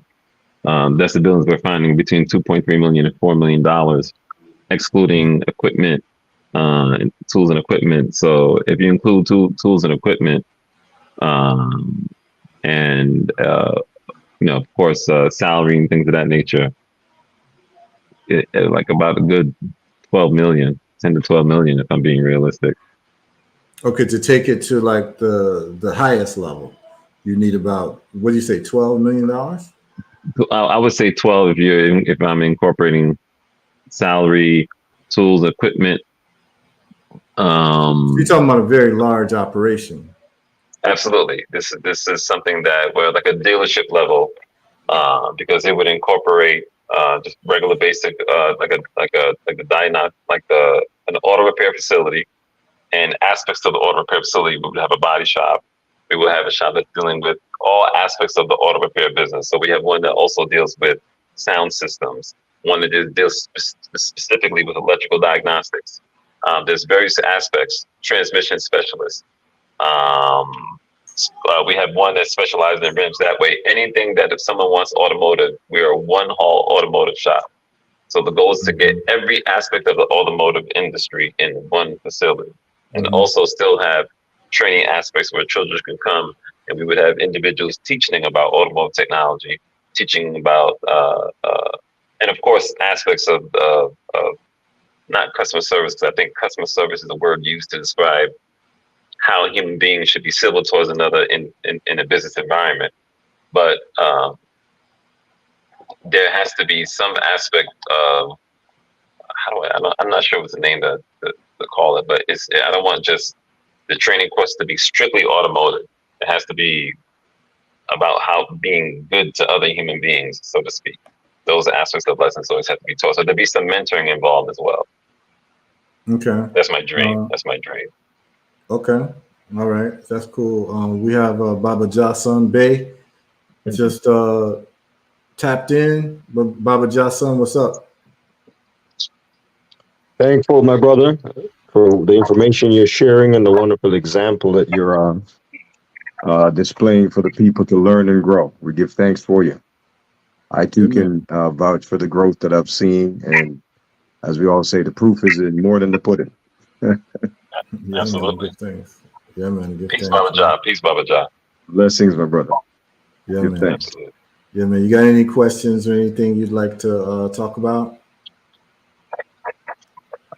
I look forward to learning more about the operational procedures, doing business in parts of Africa, getting connected with the right people that are trustworthy. As you know, a lot of I've fallen victim to different kind of, let's say, less than honorable dealings. So it's great to know someone who, when we're ready to make that move, as most of us are getting our skills and everything in order to, as Marcus Garvey say, you go back to cis African ascension, not to be a burden to her. So we're bringing our solutions and everything to help build up the continent, and build up the world. Okay. Is there a country in specific that you're interested in? Both Ghana, Tanzania, and Ethiopia for now. Okay. Okay. So Ghana, Tanzania, and Ethiopia. Have you been to any of those three countries yet? No, I look for also Rwanda is on my list as well, because in the last couple of years I've learned some very good things about Rwanda, and as well as some of the stuff you've shared, the information you've shared as well. Okay. So what I can tell you is that I have people on the ground in Ghana, I have people on the ground in Tanzania, and I also have people on the ground in Ethiopia. So and of course Rwanda. So what is the first country that you think you would step foot in?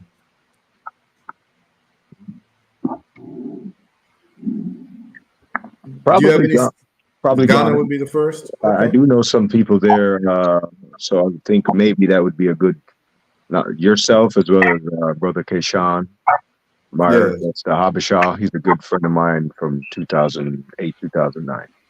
Okay. And do you know what type of business you would like to do in Ghana? Health and wellness, holistic health and wellness. Okay. Alternative medicine. Some of the stuff I'm doing now. Okay. Well, that would be perfect because I have a lot of experience with that. And so let's just walk through that. So are you talking about having products in stores, or are you talking about a service in terms of health and wellness? Ultimately, both. Okay. So on the product side, what I can tell you, like from right now, any product that you're going to sell in Ghana, you have to go through the FDA, which is the Food and Drug Administration. I've already gone through that process. So whenever you're ready from that, I can walk you through that process to get your products qualified to be able to be distributed in stores. So the fact that I've already done that, you don't have to reinvent the wheel. I can tell you exactly who you need to talk to. The head of the FDA right now is a woman called Mimi Darko. I have her on speed dial. So, like, if you have a product that's ready, you can actually start looking at getting it qualified through the Ghana FDA as soon as tomorrow. In terms of setting up a company and a corporation in Ghana, typically you would need an accountant to do that. I have an accountant who's already set up my business in Ghana. I can share his phone number with you as well, depending on how soon you want to get started. For me, getting my business license, it took me about 7 months to get one in Ghana. In Rwanda, it will take you 48 hours to get it. In Ghana, it costs a couple $100 to file all the papers and pay the accountant. In Rwanda, you don't have to do any of that. It's free. So you want to start looking at all of these differences in terms of just getting the ball rolling, right? So this is why I talk about reverse engineering success. So if I was you, what I would do is I would try to find out what are the requirements, the baseline requirements for each of those 4 countries to get a business started, right? Yes, yes. Well, Ghana might cost $2,000 and it might take a year or 7 months. Rwanda might cost $100 and it'll take 2 days. Ethiopia might be $500 and it'll take 6 months. Tanzania might be $1,000 and it takes 3 months. So now that you know those numbers in terms of money and time, you might say, you know what? Ghana might not be the first place I want to go. Rwanda might be the first place I want to go because it's going to be cheaper and quicker. Exactly. There we go. Right. And that's why I'm tapping in to get those pieces of the puzzle put together. Absolutely. And that's not a problem. And I got a brother on the ground in Tanzania who also is tapped into the business registration office in Dar es Salaam.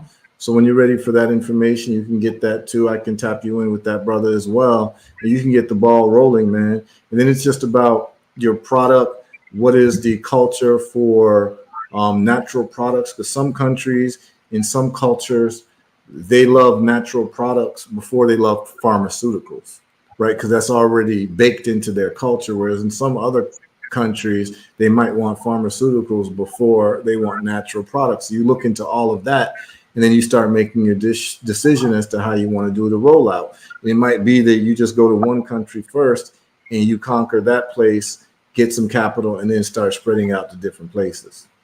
Right. Excellent. Yes. Working the flow chart. Yes, exactly. The other thing that I would tell you too is that as far as West Africa and other parts of Africa goes, so for instance, in Rwanda has the FDA as well. And I brought my products to the Rwanda FDA and they asked me, do I have my products being sold anywhere else in the world? And I said, United States. And then I said, Ghana. And they said, oh, Ghana, the Ghana FDA has already approved your product. I said, yeah. They said, well, if the Ghana FDA has approved your product, then we'll approve your product. So what they were saying is that the Ghana FDA is highly respected all over Africa. So you see what I'm saying? That gives you some strategic sense as to like, where should I get my products approved first? Where's my biggest bang for my buck? So what I learned was that the Ghana FDA was very valuable in getting what you call social proof for my products. You know what I'm saying? So you might want to look at it that way if you've got products to sell.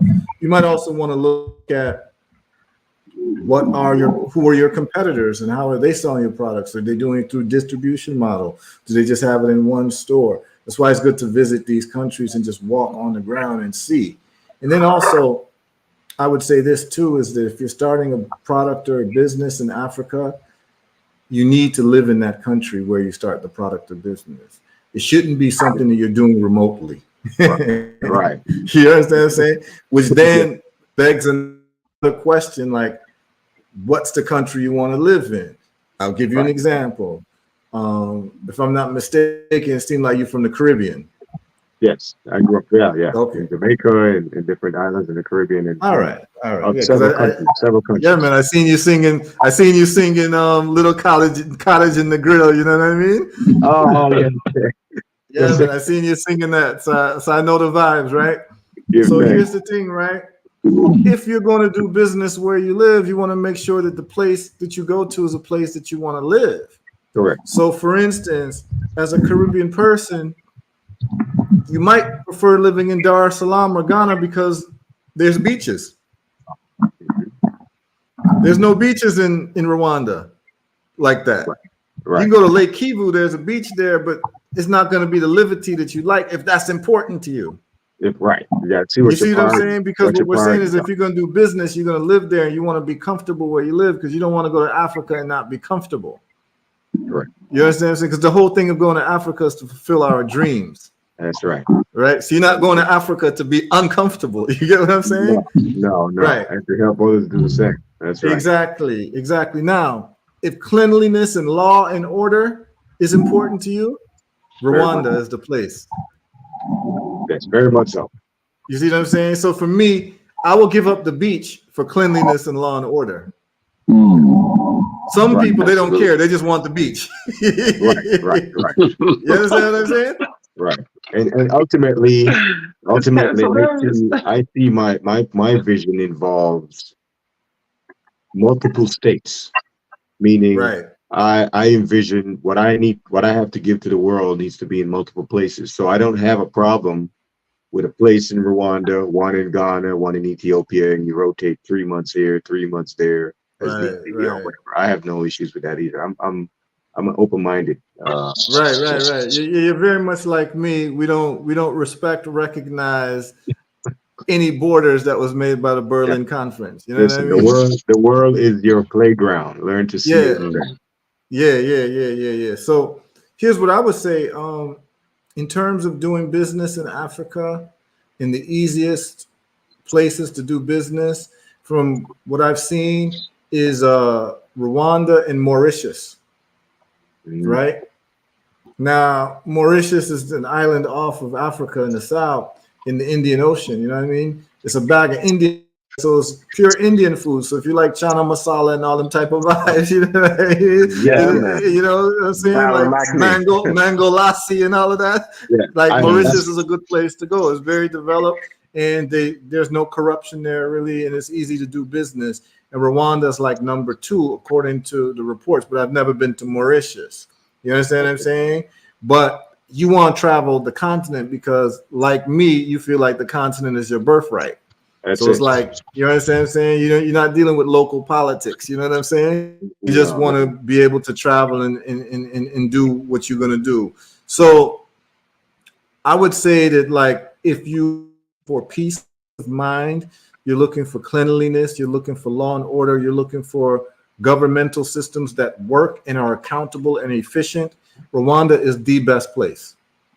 Okay. Now, if you're looking for social vibes in terms of like the spirit of a people and like you're into like socializing and all of that, Rwanda might not be the best place because Rwandan people are more kind of reserved. Like if you spend a lot of time in the Caribbean, the best way to compare Rwandans is like they're like Bajans, like people from Barbados. They're more reserved. They're not like jump up people. Like they're calm, they're reserved, that type of thing. They're not gonna come visit your house. You get what I'm saying? That type of thing. You know what I mean? But if you like are into like socializing with people with like a rich culture, people telling stories and all that, like a Jamaican type of vibe, that's a Nigeria, that's a Kenya, those types of places, you know, if you're into that. But if you're going to do business and just business like me, I'm just into business. I'm not caring about the parties and all of that. Rwanda makes it easiest for us to do business. And we create the vibe where we go. Yeah, we create the vibe. You know how we are. You have a nice home. We set up our orchard, our farm in the back. We have a big patio in the back. We have our own people that come by and just vibe with us. We're not necessarily into the club scene and all that stuff. So So it's especially as you become wiser and you trip around the sun, you move differently. Yeah, man. But it's definitely something I've always wanted to do. It's part of my vision board, part of thing I'm working on. And then there's other businesses that we would discuss later as we grow ourselves into the next level. So, Right. so being an engineer as well, like yourself, there's one of the things I want to talk to you as well down the road about is dealing with things on a energetic level, business, even aviation. Part of my background, one of the Your things I'm background trying is to do. aviation. Yeah, I'm an aerospace engineer, and I've done that for 20, like almost 26 years. As a matter of fact, Oh, okay. on So, the 28th of this month will be my 28th anniversary since I graduated from Embry with my aerospace engineering degree and my minor in mathematics. okay, Impressive. so that's a very important piece of information because Absolutely. as an aerospace engineer, the two countries in Africa you want to be where it's on and popping is Ethiopia and Rwanda because they have their own airlines. The Rwanda airline, which is Yeah, beautiful. Their airplanes are up to date, new and beautiful. And as you know, Ethiopia has the longest tradition in Africa right, with, exactly, airlines. You right. know what I'm saying? So you'd be able to hit the ground running just doing that type of work and being able to advise people, train people, and all of that. So one of the things is that I tell people never go to Africa looking for a job. However, Right. the It's only kind of exception is if you're an engineer. There's a right, lot of work for engineers. right. We're part of the development. We Yes. using our skills, our knowledge. Like I said, I've been born a Garveyite. You take your skill and you go and help develop Africa. So one of the areas from my preliminary research so far that needs improvement is the aviation field. Yes. In many countries, their aviation is not up to par. Their so-called space program or free energy programs are not up to where they need to be. So engineers, those who are innovators, hands-on creators, inventors are much needed. You're right. So one of the things too is that Rwanda gives fast track citizenship with people with special skills. There you go. So That's keep good that to in know. mind. And That's good being to an know. aerospace engineer would definitely be a special skill. And So not you, not and not to cut you, but the fact that I'm in the automotive field, he's in the aerospace field, and that's just one of the skill sets that he added. We know not what else was in his repertoire of skill. He probably has other skill sets that we Yeah, know come now on. have no knowledge of, but he has that, and he's wise. So right. we also need him from that perspective as well to teach the community. So this is going to be perfect because I remember you mentioned one time that my skill is needed in back in the content. There's Oh, various things we can do in the automotive field, particularly from an EV standpoint back in the continent. And the fact that he Yeah. knows aerospace engineering, that is something that is a specific skill in and of itself. Yeah. So Yeah. yes, And let me tell you something too, Baba Jason, right? I'm gonna tell you a story. So I'm gonna give you all story time real quick. that's So good. check this out, right? Story time. So back in the day when I was a practicing lawyer, uh, I got an apartment uh, in a place called North Bay Landing, which is like in Miami, right on the Bay of Biscayne. Right. Very beautiful apartment. And there happened to be a sister from Senegal there, right? And the sister from Senegal there, she worked in she was basically in charge of leasing. She was a leasing agent. And at the time, she had like gotten a divorce from her husband, who's also from Senegal. Her dream in life was to like be involved with a Rasta man. That sounds like a So song I heard. yeah. Say she do it. Say she never know it till a Rasta man come in her life, yo. You know There what we I'm go, saying? guys. So so so she wanted me to help her fulfill her dream, right? So of course I obliged, and we got to know each other very well. And she started telling me about her husband, her ex-husband. And it turns out her ex-husband was a big millionaire from Senegal. And Wow. Okay. she starts telling me like, man, like I wish I could introduce my husband to you because you all have so much in common that you all could probably do business together. And I'm like, nah, that's a bad idea. You're like, no. Yeah. Right? Okay, but check this out. She starts breaking down to me how he started making his millions of dollars. Well, it turns out that he got a lick. His first lick was selling airplanes to African governments. So he was getting deals on airplanes and selling it to African governments, and he was being like the middleman conduit and getting like a percentage. All right. And then these planes were older planes and they would break down. So he started selling parts. That's right. Well, guess what? The parts was making 10 times the money of selling the planes. That's correct. So he stopped. Yeah, yes. The service sector. Yes. So he stopped. That's right. He stopped selling airplanes, and his whole business was focused on selling airplane parts. That's right. And she was pocket watching him. So I was asking, and she was saying like, she was like, yeah, he's so rich and he's so filthy rich. I said, what do you mean by filthy rich? Like, let's talk numbers. You get what I'm saying? Right. And she was like, in the business with the selling airplane parts, he makes $400,000 a month. Wow.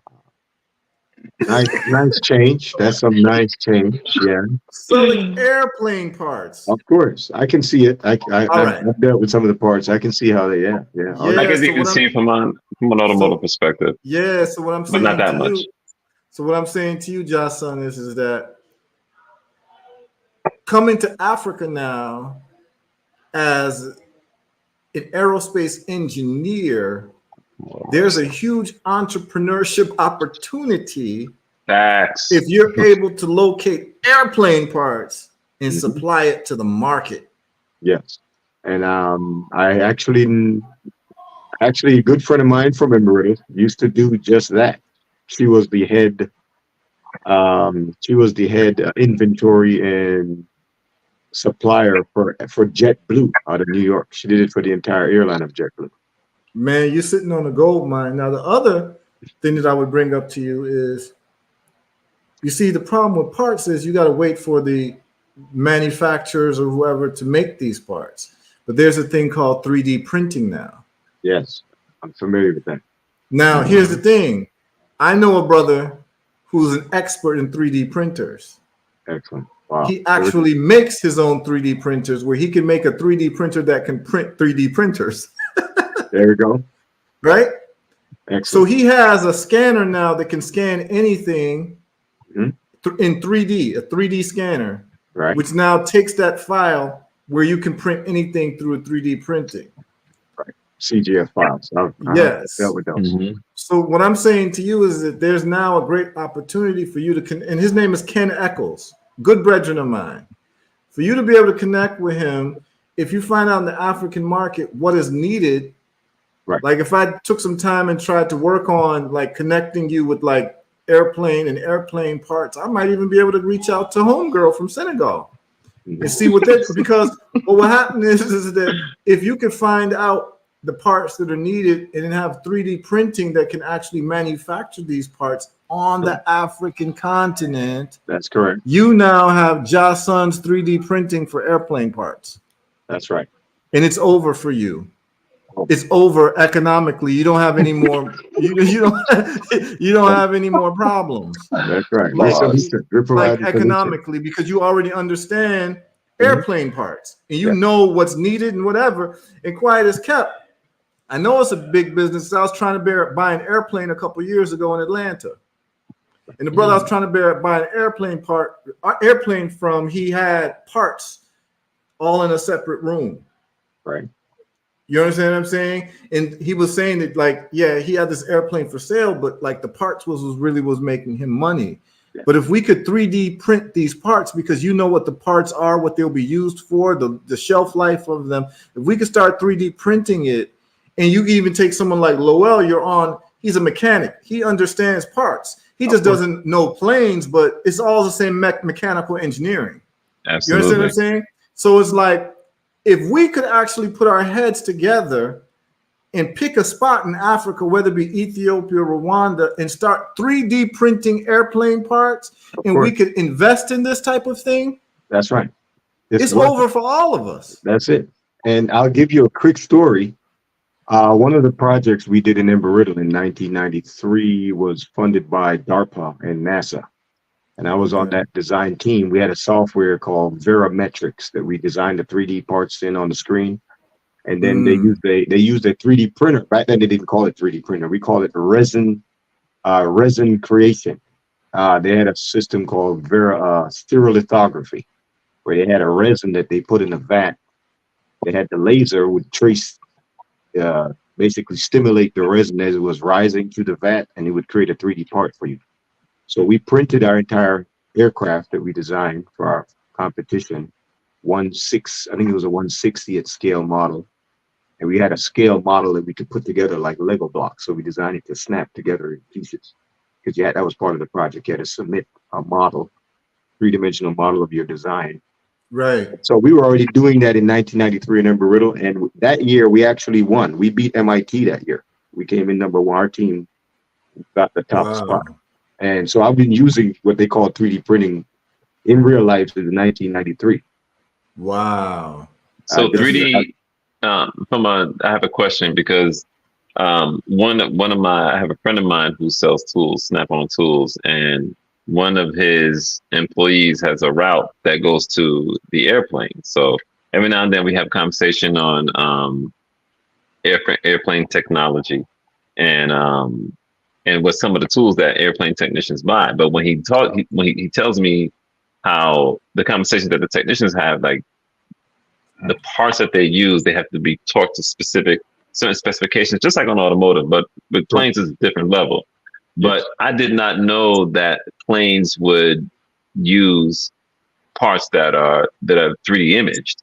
Yes. I thought there'd be, so planes now use 3D imaged parts? Yes, they just have to be manufactured to the manufacturing spec that meets the vibrational requirements, because you're dealing in high vibration. Wow. Right. So basically you just have to have the right polymers. Yes, to make the polymers that can meet the vibrational, temperature, and pressure requirements if it's going to be in a pressure vessel area. So if it's going to be in a window frame, something that's subjected to cabin pressure. If it's going to be under the floor, it's different pressurization under the floor. So it depends on, I've designed above floor, I've designed LR3s below floor, I've designed wings. A lot of the planes you've been in, I've designed Airbus A319s, 320s, 330s, Airbus 340s. You're flying in a lot of stuff that I know what the inside of the wing or under the floor looks like. See, and this is the type of conversations that's important, because here's the deal, right? We've got two masters of transportation. Lowell's a master of land transportation, you're a master of air transportation. So what happens now if these two African men decide that they want to get together and start 3D printing for cars and for planes in Africa? Right. Wow. You all changed the world. And we're not even talking about me talking to him about the hydrogen conversion kit yet for his cars. That's the word I look for, the hydrogen vehicles. Vehicles. We haven't even gotten to that conversation about how we run Africa on water. Okay, talk to me. Wow. Talk to me. Yeah, there's a way. Honda had one of the longest running hydrogen cars called the Clarity. The water from the tailpipe is drinkable. They only sell it in California because all these other odd barons don't want that car to become popular in America. You stop buying gasoline altogether. So you could just feed it with water, and there's some type of conversion of the splitting of the H2O into hydrogen for fuel. There we go. And then the only thing being put out is water vapor, clean, pure water vapor. You can Google the Clarity right now. It's been in America almost 18 years, this car. I remember when I went to Wingate High School in Brooklyn, I would go to the automotive shows at Jacob Javits Center. So I was already into automotive from '87 in New York, going to the design. A lot of the cars I went to that were prototypes, that I was able to see them hit the road 10 years later as a real vehicle. So I was already into this kind of stuff from '87 when I landed in New York, and going, learning about how do we make things easier, better for the environment? How do we use our ingenuity to stop destroying our environment, but still have a wonderful lifestyle? So out of that Right. came all these different solutions, whether it's engineering, whether it's health and wellness, farming, agriculture. We now have a brother in Zimbabwe with the free energy tapping into radio waves. We just have to Yes. get a device to put under the hood of your car. We need to work with him to get a device under that car and run on radio waves. But Yeah, I've seen until that. you It get to that basically, point, because he has a helicopter that flies that way, and we can also use hydrogen because there's a water lamp. A water lamp that was invented to run on salt water. You put salt water in it and that generates, it's like a lantern. They've been using that for villages in Africa that don't have lighting. All they need is mhm, salt water, a certain saline solution. So right. there's a So lot of technology that we can use on a business scale. We just need to create the manufacturer network. We need to make sure we can reproduce these things on the continent using people from the continent to well, free yeah, up. we absolutely. I mean, we absolutely can. We absolutely can. I mean, this is a great, like, it's a great serendipitous conversation. Because first of all, I didn't Absolutely. know that you were into all of this, and so that's why it's so good to have this type of a show live, so people can tap in. Because I get to know what people can are doing, and I have a whole rolodex of people, man. That, like, if we just put our heads together, we can all be in Africa, really making a difference, man. Because what I'm seeing is that you've got an auto mechanic, you've got an aerospace engineer. There's no reason why we shouldn't be printing 3D parts for all of Africa for cars and airplanes. There we go. There's no reason. And literally, I can bring Ken into this conversation. I'll probably have Ken come on tomorrow night. And if you tune in tomorrow night, I'd like to introduce you to Ken, and y'all can talk, and he'll let you know he can print any airplane part that you need. That's right. You know what I'm saying? He Wow. can print any car part that you need, Lowell. That's right. So now you don't Yo, even real have to, talk. you don't even need to buy car parts from these OEM manufacturers. You can Yeah, get them from Ken. right. As long as it This meets is the how we can start specification. doing business with each other. Yes, that's right. As long as it Wow. meets the specification, the heat pressure Yeah. requirements, the whatever the OEM, whatever your OEM parts say, or whatever the ISO 9000, for Mhm. aerospace, we got different. As long as it meets the spec, that's what they call it. As long as it meets Yeah, the yeah. spec. And Ken can do all of that. He's an engineer himself. So he knows all of that. And so he would be able to pump out everything that's needed for cars, for airplanes, and all of that. And I think that if we have these conversations, there's more brothers and sisters who will join in, and we'll be able to see. Because here's the thing, man. Everything that I do is not just to make money, but to actually change the conversation in Africa. Because here's the deal, Josh, son, Lowell, y'all haven't been to Africa yet. But when you do go to Africa, you'll realize that that's the only place in the world where we can just be ourselves. You understand what I'm saying? Absolutely. This is the place where we can, when you go to Africa. So here's the deal, right? This was, and I don't know if, like, people have had these conversations with you, but, like, when you first land in Africa, you're gonna feel like you're in a movie. It's not gonna feel real to you. Right. And then you're going to sleep. You're going to wake up in the morning, and you're going to be in shell shock that you actually woke up in Africa. You're also going to realize that you were carrying a weight on you that was heavy when you were in America, because you feel light. And when you're now walking around in Africa, you feel like Superman, because you feel like you can do anything. You could be anybody who you wanted to be, the best that you could be. You feel that in Africa. There's a real palpable energy when you wake up in Africa. This is the type of feeling I want all of our people to actually experience. Right. Like, it's very important. And you being an aerospace engineer, you being a mechanical engineer, Lowell, with cars, and understanding how these things work, like, we need you. But you need Africa too. Oh yeah. Two-way street. You understand what I'm saying? But when you're Absolutely.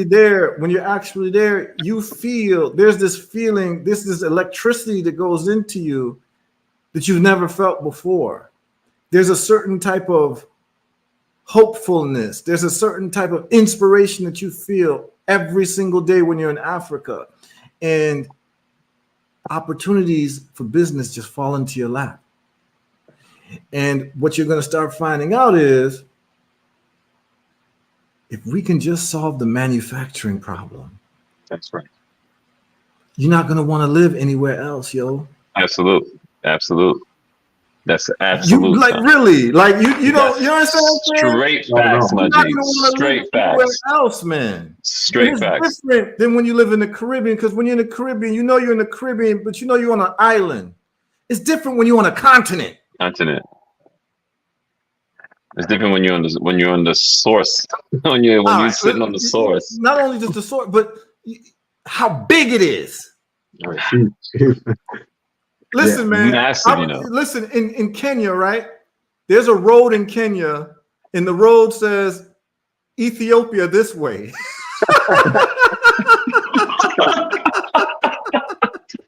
Like you could drive on that road and you'll be in Ethiopia. Right. You understand what I'm saying? This is different when you're on a continent. And the amount of land that you see is land you've never even dreamt of. It's just land, yo. Now it's funny you mentioned Kenya. One of my good friends from Embry-Riddle, he just retired after 20, I think it was 22 or 23 years flying as a captain for Kenyan Airways. He's from Kenya. His father's a chief. I don't know if they got 10,000 acres of land or something, but they used to have, elephants running around their property and everything. And I met him in Embry-Riddle, and as soon as he graduated, he went back to Kenya and became a pilot, and he flew for 20 something years. Retired now. So those are the different connections. I know about 40 pilots from all over the world. I have friends. I was an honorary member for the African Association in Daytona Beach. So I have friends from Yemen, Benin, Ethiopia, Kenya, all of whom were from Madagascar. They all came for aviation. Those who weren't pilots, they were aviation maintenance technicians. Some were air traffic controllers. So they're all in the aviation field. My good friend from Tanzania, he was computer science. He's still in Washington, D.C., doing programming. So once we get in and get certain things moving, the other connections in the other countries can be utilized to set up networks to where some of these people are influential. Absolutely. Some of these people's fathers are the big chief that controls things in the village. So, Absolutely. I mean, I think that we should take this very seriously, because if we can play a role in solving manufacturing for transportation vehicles, yes. Oh, yeah. Well, it changes everything. Your descendants become billionaires like immediately, and Wow. and we're able now. You see, here's the deal, right? I have uncles in Ghana who try to contact me to send them car parts by DHL. Right. And the cars can't move until these car parts are shipped from America to Ghana. Right. But what would happen if there was a 3D printer making these parts in Ghana? But here's the thing. Someone's going to do it. Correct. Boom. It's already been put into the ethers, and once it's in the ethers, there's people who are going to do it, and we can't allow other people to have all the fun. Right. Absolutely. We can't allow other people to have all the fun. So what we got to do, and I'm taking this like very seriously, and those who know me know that when I say something, I'm very serious about it. And Josh, I didn't know that you were into airplane. I didn't know that this is what you did. So this is great. Yeah, this is part of engineering is part of what I've done. I've also done drawings for certain buildings, geodesic domes, different kind of things. Energy. I'm all into energy and different ways of making. You can make a whole dome out of hempcrete. You can even 3D print a hempcrete building, which is much more efficient. I'm very familiar with hempcrete. Once you make it into a dome, it's Category 5 hurricane proof for those who are in hurricane areas or tsunami, or what's the word they use over there? It's not hurricane, but they call them something else on the other coast, like in Japan. They call it typhoon. Typhoons, right. So if you're areas that are subjected to severe weather, it is much more efficient, safe, and better to have a dome type building, pyramids, domes, and cones. Right. And you could 3D print them from hempcrete, which ties you back into a circular product. You can grow hemp not only for the food benefit, the seeds, and then use the fiber and everything to make hempcrete. So you have 100% 360-degree product. that you can Right. And hempcrete is utilize also fiber. all parts of it. So that's another way I look at things. Like, okay, we're gonna have a couple thousand acres of hemp. You not only have fixing a food problem, you're fixing the raw material that makes the hempcrete for the building material for the blah, full 360-degree product you're making use of in every area of its life cycle. Okay, so yeah, this is the type of time I'm on. You might have known that I started doing block manufacturing in Africa. Yes, I saw. I And loved and so, shared all of those videos, man. I love everything you're doing. And I when I saw it, I was like, so is he making that with the local thing, or is he also going to do that with the hempcrete later on in different areas of different countries? You know, based on the yeah, natural materials that's yeah, available. yeah, yeah. I'm done. I'm with it all. I'm with it all. You That's understand right. what I'm saying? So we started with the laterite. So we're using the red clay soil to make, the Right. building. But also reclaimed plastic as well to That's make right. plastic blocks mixed with sand. You know what I'm saying? Yes. And I want to move on to start making solar panels as well. But Yes. in terms of like the low hanging fruit, we need to have a sit down with Ken Eccles. Right. And what we need to do is we need to have him print some sample parts, airplane parts, get to you, let you play around with it, see like what it is, if it's needs improvements here and there. Do some parts for cars you can send to Lowell, That's because right. Lowell's ordering car parts every day. Every day. Literally. You understand what I'm saying? Literally. Right. We need to start with the most needed ones, like the ones that break the most often, the most replaceable. That's your low-hanging Exactly. fruit right there. So where you are in terms of aerospace engineering, you guys are ordering airplane parts a lot? Where I'm not directly in a company manufacturing area right now, but I can find out that information. I'm Let's not working directly. let's find out the most desired or the most needed airplane part, Right. especially that's not like a huge part, Mhm. something that's manageable. And let's just see if we can get Ken to print a sample. We could probably all chip in to pay for the alloy or whatever it is, the raw materials to feed in to get this part. So now that we have proof of concept, so you can say like, okay, the most popular car is a Toyota or a Honda, and this is the part that you needed the most, and it's a small type of part. And let's just try to 3D print it, because if we're able to do that, Lowell, what happens is that you can buy from Ken, but then you can also buy from Ken wholesale and resell these parts to other mechanics. Right. Yes. And then what happens now, Lowell, is you don't have to be under a car all the time with your labor, and you can start selling parts from 3D printed parts Absolutely. that you're getting on the low from Ken because he's part of the team. Absolute. You understand what I'm saying? And I would need just to get an idea. start selling airplane parts too, straight from Ken in the States, and then we can take it to We can then take it to Africa, and it's over. Mm-hmm. Yes, we just have to. Right. We don't. I need to find. All I need to know is what are their, how do you say, their spec requirements over there, similar to the FDA process that you go through with the herbal products. Once those parts meet their FAA, their Federal Aviation Standards for that country, and you get an ISO, let's say ISO 9000 or whatever approval, your parts are now quote unquote cleared for use in that country. It will meet the standards similar to an FDA approval. So once the parts meet those standards, they can now quote unquote legally use them on their aircraft, and they would meet their federal aviation requirements. So we just need to find out the process as well that's required for that certification, so to speak. Okay. Yeah, I'm gonna get in touch with Ken. I actually just sent him a text to see if he responds, but he's out of Texas.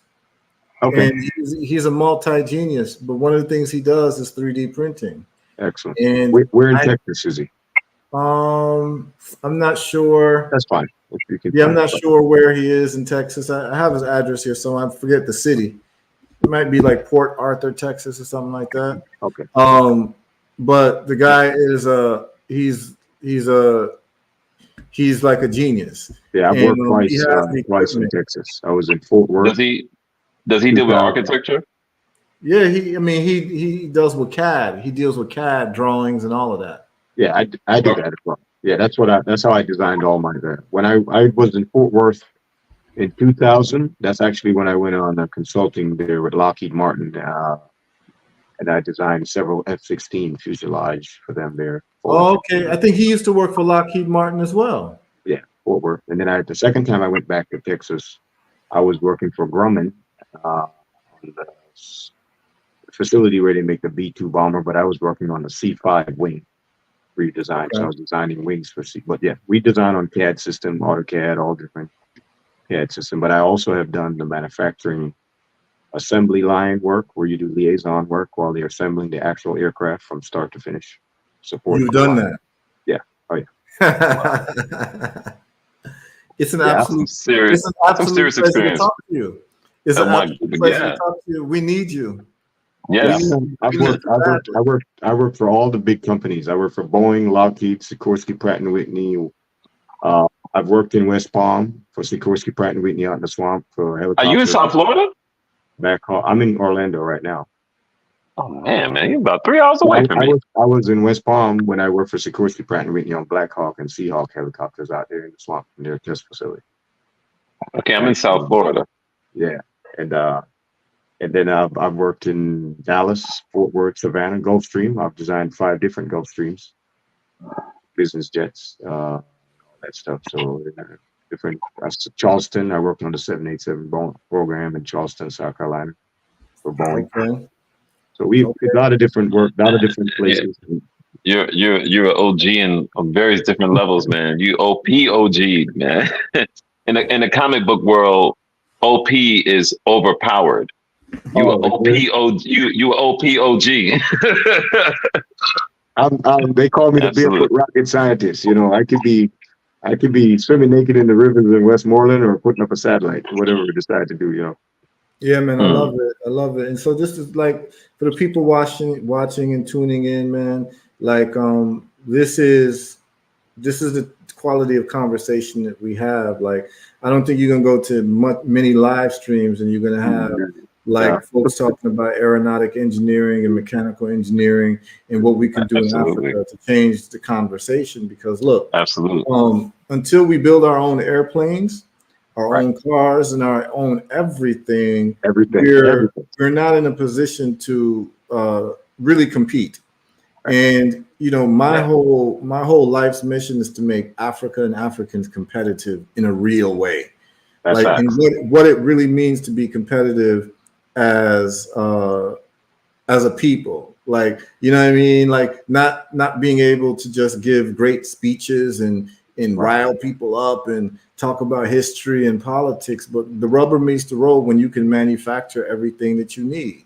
You know what I'm saying? yeah, So it's like if we have somebody who can deal with the airplane section of manufacturing, because we have to manufacture our own airplane. We Of can't be course. buying airplanes from third parties. No. We need our And own airplanes. right. And we haven't even gotten into the airplane part of it. Then we have to get into the building infrastructure. So we have people. I have a super engineer here that I work with in Orlando, Brother Sakep from FAMU, and a couple others. And one of the things we had a discussion about years ago was setting up like a construction trust company to go to Africa and help them even construct the airports. We're talking runways and everything else on a massive scale of construction. And that's a Okay. whole nother, that's multi-billion-dollar contracts in the US Yeah. dollar. Yeah, it is. And here's the thing is that when you go to Africa, other folks are getting these contracts. Right. And I'm gonna tell you this right now. When I was in Gambia last year, um, we, me and my brother Kwame, we have a MOU with the Gambian government to build cisterns for schools, right? Right. And when we were there, the government official who was working with us, first of all, he came to our house. He didn't even allow us to come to his office. Like we were like so special that he came to visit us, right? Because he loved the work that we were doing with the block making, manufacturing, and the whole plan with the cisterns and rainfall catchment is going to solve a That's right. huge problem for them, right? That's But right. what he told us, this is what he told us. He told us, and I'll never forget this. He said, for you brothers to come here, you all aren't Gambian. You know, Kwame's from Jamaica. I'm from Ghana. He said, y'all aren't even from this country, but you're in our country doing great work to help the development of the country. And we'd like to let you know that there are all these government contracts to help develop the country, and there aren't enough brothers and sisters from the diaspora coming. And we want to give the work to you all, but if you all don't come, we have to end up giving it to the Lebanese and the Syrians and the Chinese and whoever else. This is what he told me. He said, we want to give the business to you. Correct. So what you're telling me is that if you are able to put together a team of engineers that can deal with infrastructure projects, we need to start identifying these projects and doing tenders. Bid tenders for these projects so that we can put teams together and be on the ground in Africa and develop Africa, because Africa is under construction.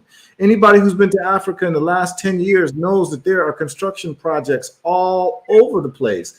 And the question is, are we even getting a piece of the pie? Yeah. Are Africans on the continent, Africans in the diaspora getting a piece of the pie? And the answer largely is no, because I watch who's doing the road projects, and usually you'll see like a Chinese foreman or a European foreman overseeing these roads being built. And when you talk to the government, they're saying, we'd rather give it to y'all. Of course. The same. You look like us. I can echo that same sentiment. I have a good friend of mine, Brother Rondi, and he went and met with all these great chiefs in Gambia and South Africa, and they told him personally, they said, look, we are looking for you all to come home and do business with. He went to South Africa, and the chief told him there's certain lands that they are not giving to any other foreign nationals. They're looking for our people to release those lands for development. They're tired of giving beachfront property to these people who are putting up hotels and turning around and not hiring the locals and everything like that. So they want to deal with us. Brother Rondi deals with Rontech Media. This is a media guy. We went to high school in Wingate together. And his company used to train people at Charles Schwab and Merrill Lynch in New York. Set up all their virtual training networks back, 20-something years ago. So we have the people we need. We just have to get the synergy, get together, start smart. Start it from somewhere and then build it and grow it from there. Okay. Well, here's the thing, man. I have contacts with these folks. Rwanda puts out in the newspaper government tenders all the time, man. I have access to these government. When I'm in Rwanda, I see these tenders all the time. Mm-hmm. You can even go to a website which is called New Times Rwanda and see these tenders. And what I'm going to do is, on these infrastructure projects, I'm going to alert you to them and to see if we can start putting teams of brothers and sisters together. Yes. And we can start, because these are billion-dollar projects, as you say. And there's no reason with your experience, you see, because what happens is that they always want to know, okay, what projects has this group done? But because you've had so many years, other people have got so many years, you can point to different projects that you've worked on. And so it becomes an amalgamation of projects that we can actually present to them and say, hey, this is what actually can be done by folks in the diaspora. And then it creates these intercontinental relationships. And before you know it, your children are going to school on the continent. You know what I'm saying? They got friends on the continent. They want to stay on the continent. They're doing things on the continent. Then you have grandchildren on the continent. And this is how the cycle gets broken in terms of us being separated from each other. And then you in Africa smiling, eating mango every day. Man, go. Man, go. You understand what I'm saying? And what we want to be able to say is that our children look at a road and say, like, my father built that road. Right there. Yeah, that road, my father built that road. My father was part of building this highway. This is the type of, you understand what I'm saying? That's how I like to be talked to. Excuse me. Baba Ja. You notice he had to throw mango in there. I know he knows what I love. Come on, he knows what I love, man. Mango. Oh, Yo, what do you I didn't mean? say that for I'm you. I on. said that for me. So, listen, I'm on. Sometimes I'm on mango assignments by Heru. He sends me to Listen, go get some mango service. So trust me, I know, man. listen, I have like 3 different mango trees in my backyard. So trust me, listen. yeah. Mango and watermelon, seeded watermelon. It's a wrap. Mango, seeded watermelon, and coconuts. I could probably live on those 3 things Yeah, all yeah. year. Absolutely. Serious thing, and yeah, and Justin, man, welcome. Also, Listen, since you take mango so seriously, man. You know, listen. brother Itel, man, when you're ready, come down to Yeah, my orchard, man, and come do a listen, walkthrough. I know you'll love it. listen. Yes, my family has we have I think a little over 10 acres still in the hills of Westmoreland. Oh, We nice. call it walk, pick, and eat. Walk, pick, and eat. We love Listen, that. there's about 16 different kinds of mangoes on that Oh plot, man, them 10 acres. you From the talking, smallest ones to they have one called John Belly Full. John Belly full. It's big as a breadfruit. It falls off the tree and busts open on the ground. What it tastes like? It's like a combination. It's very meaty. You can slice it. It's a firm but juicy mango.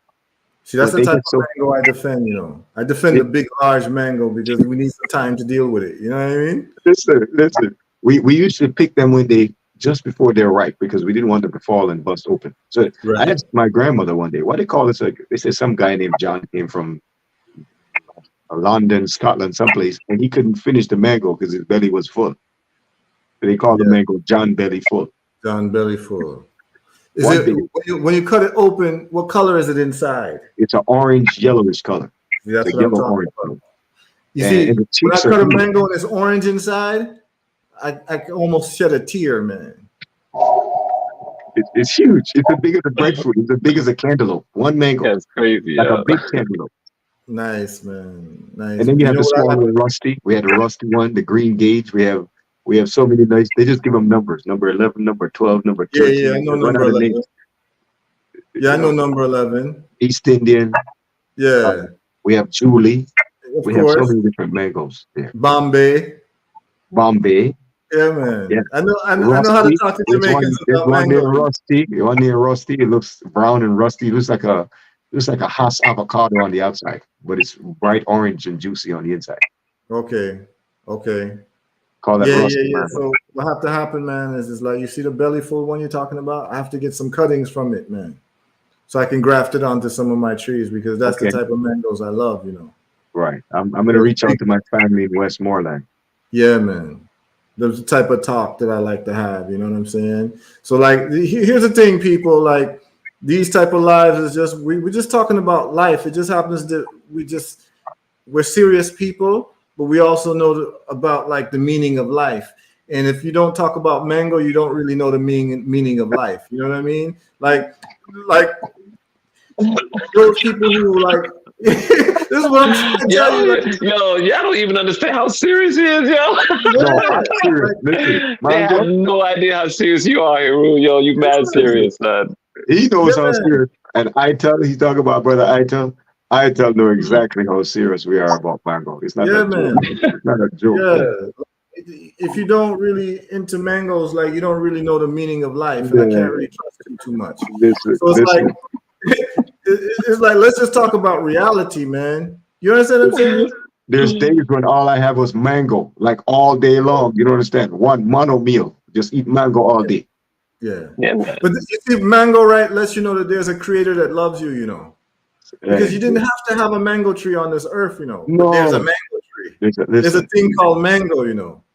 listen. And when you get this thing from a tree, a humble tree that's staying still and it's giving you this fruit that tastes like no other fruit, you Yeah, have to give thanks, man. It's You one have of to my give thanks favorites. to life. absolutely. Man, Absolutely. you don't hear what I said. Man, go, Yeah, man, go, yeah, man, go. I'm finna experience. So Absolutely. the word jumps off the page. Man, go. yeah. Real Just thing, like man. just like get busy. When you have For they real. were sick when they were sick in Jamaica, they couldn't find anything else to heal the people except busy. So I Busy. said, get busy with it. Get busy. That's right. Yeah, man. Mango, you know? For real, man, go busy, get busy. So this is the Yeah. thing, man. It's like, listen, man. This is real. Like, I'll do a special stream where we just talk about mango science and just like mango livity. You know what I mean? Because it's really a secret society. You know what I mean? It's like Yeah. there's people who like deal with these grocery store mango, which really shouldn't be called mango. No, That's no. a whole different species of fruit. I'm talking about real things, you know, like Right. real mango. Yeah, that one is not a man. The store bought one is not a Yeah, man go. That's a man leave. yeah, that's a man leave. That's a man leave. That's not A a man man go go. away. Go away. Man gone. That's a man gone. Man gone. Hmm. That's a man gone. That's not a man Yeah, go. yeah, yeah. That Real man thing. gone. Yeah, real thing. You He see went this from man here? mango You to see this man man gone. Noel? He has some beautiful trees in his yard, you know. Yeah, Wow. man. You're in West Palm Beach? He's in Fort I'm Lauderdale. in South Florida. I have a few mango trees, avocado tree, sugarcane tree. Um, uh, I think I have a grapefruit tree. My Okay, so you're in father. Fort Lauderdale. So you're not too far from Sunrise and Commercial and all that stuff. No, sir. No, sir. That's right around the corner, man. All right. So Yeah, yeah, man. I That's where used the to live Haitian in food market is. Inverness or Inver, how do you pronounce it? Yeah, Yeah, man. Inverary Road, I'm right man. around that area. Yeah, Okay, hey, man. that's good. Yeah, Yeah, man. man. Yeah, real This thing, is you know. great connection. This is great connection, and I think one of the greatest aspects about this is that I like, you know, in my time coming up, Baba J, like and Heru can relate to this. The people your age were the people we always look towards to. And the fact that you have knowledge in various different sciences as it relates to aerospace engineering, you have a plethora of youth that you can share this information with and teach. Yes. It is you are like when Heru says we need you, you are rich, you are extremely wealthy with this information, and to know that you can have that and across to the continent, I mean, Right. there's a lot that you can do with that information. So if you notice when Heru said we need you, he had a big smile on his face because he's like, I didn't know you knew all this stuff. Oh yeah. Like this is amazing. This is great. And I was just recently. I give thanks. I've been sharing this information in the grassroots communities on many levels. I've taught online classes. I was just invited to speak at a law class recently. I did 2 days at a high school here in Orlando. Really. And yes, and I spoke, they requested me to come speak on universal law, divine law, natural law. And the students requested me to even come. They want me to do some chaperoning work with them. So, I've always worked with different schools, African Cultural School. This is Empress Alicia, Wiedemeyer, a lot of places. I took the ministry to the streets in 1987 on the streets of Brooklyn.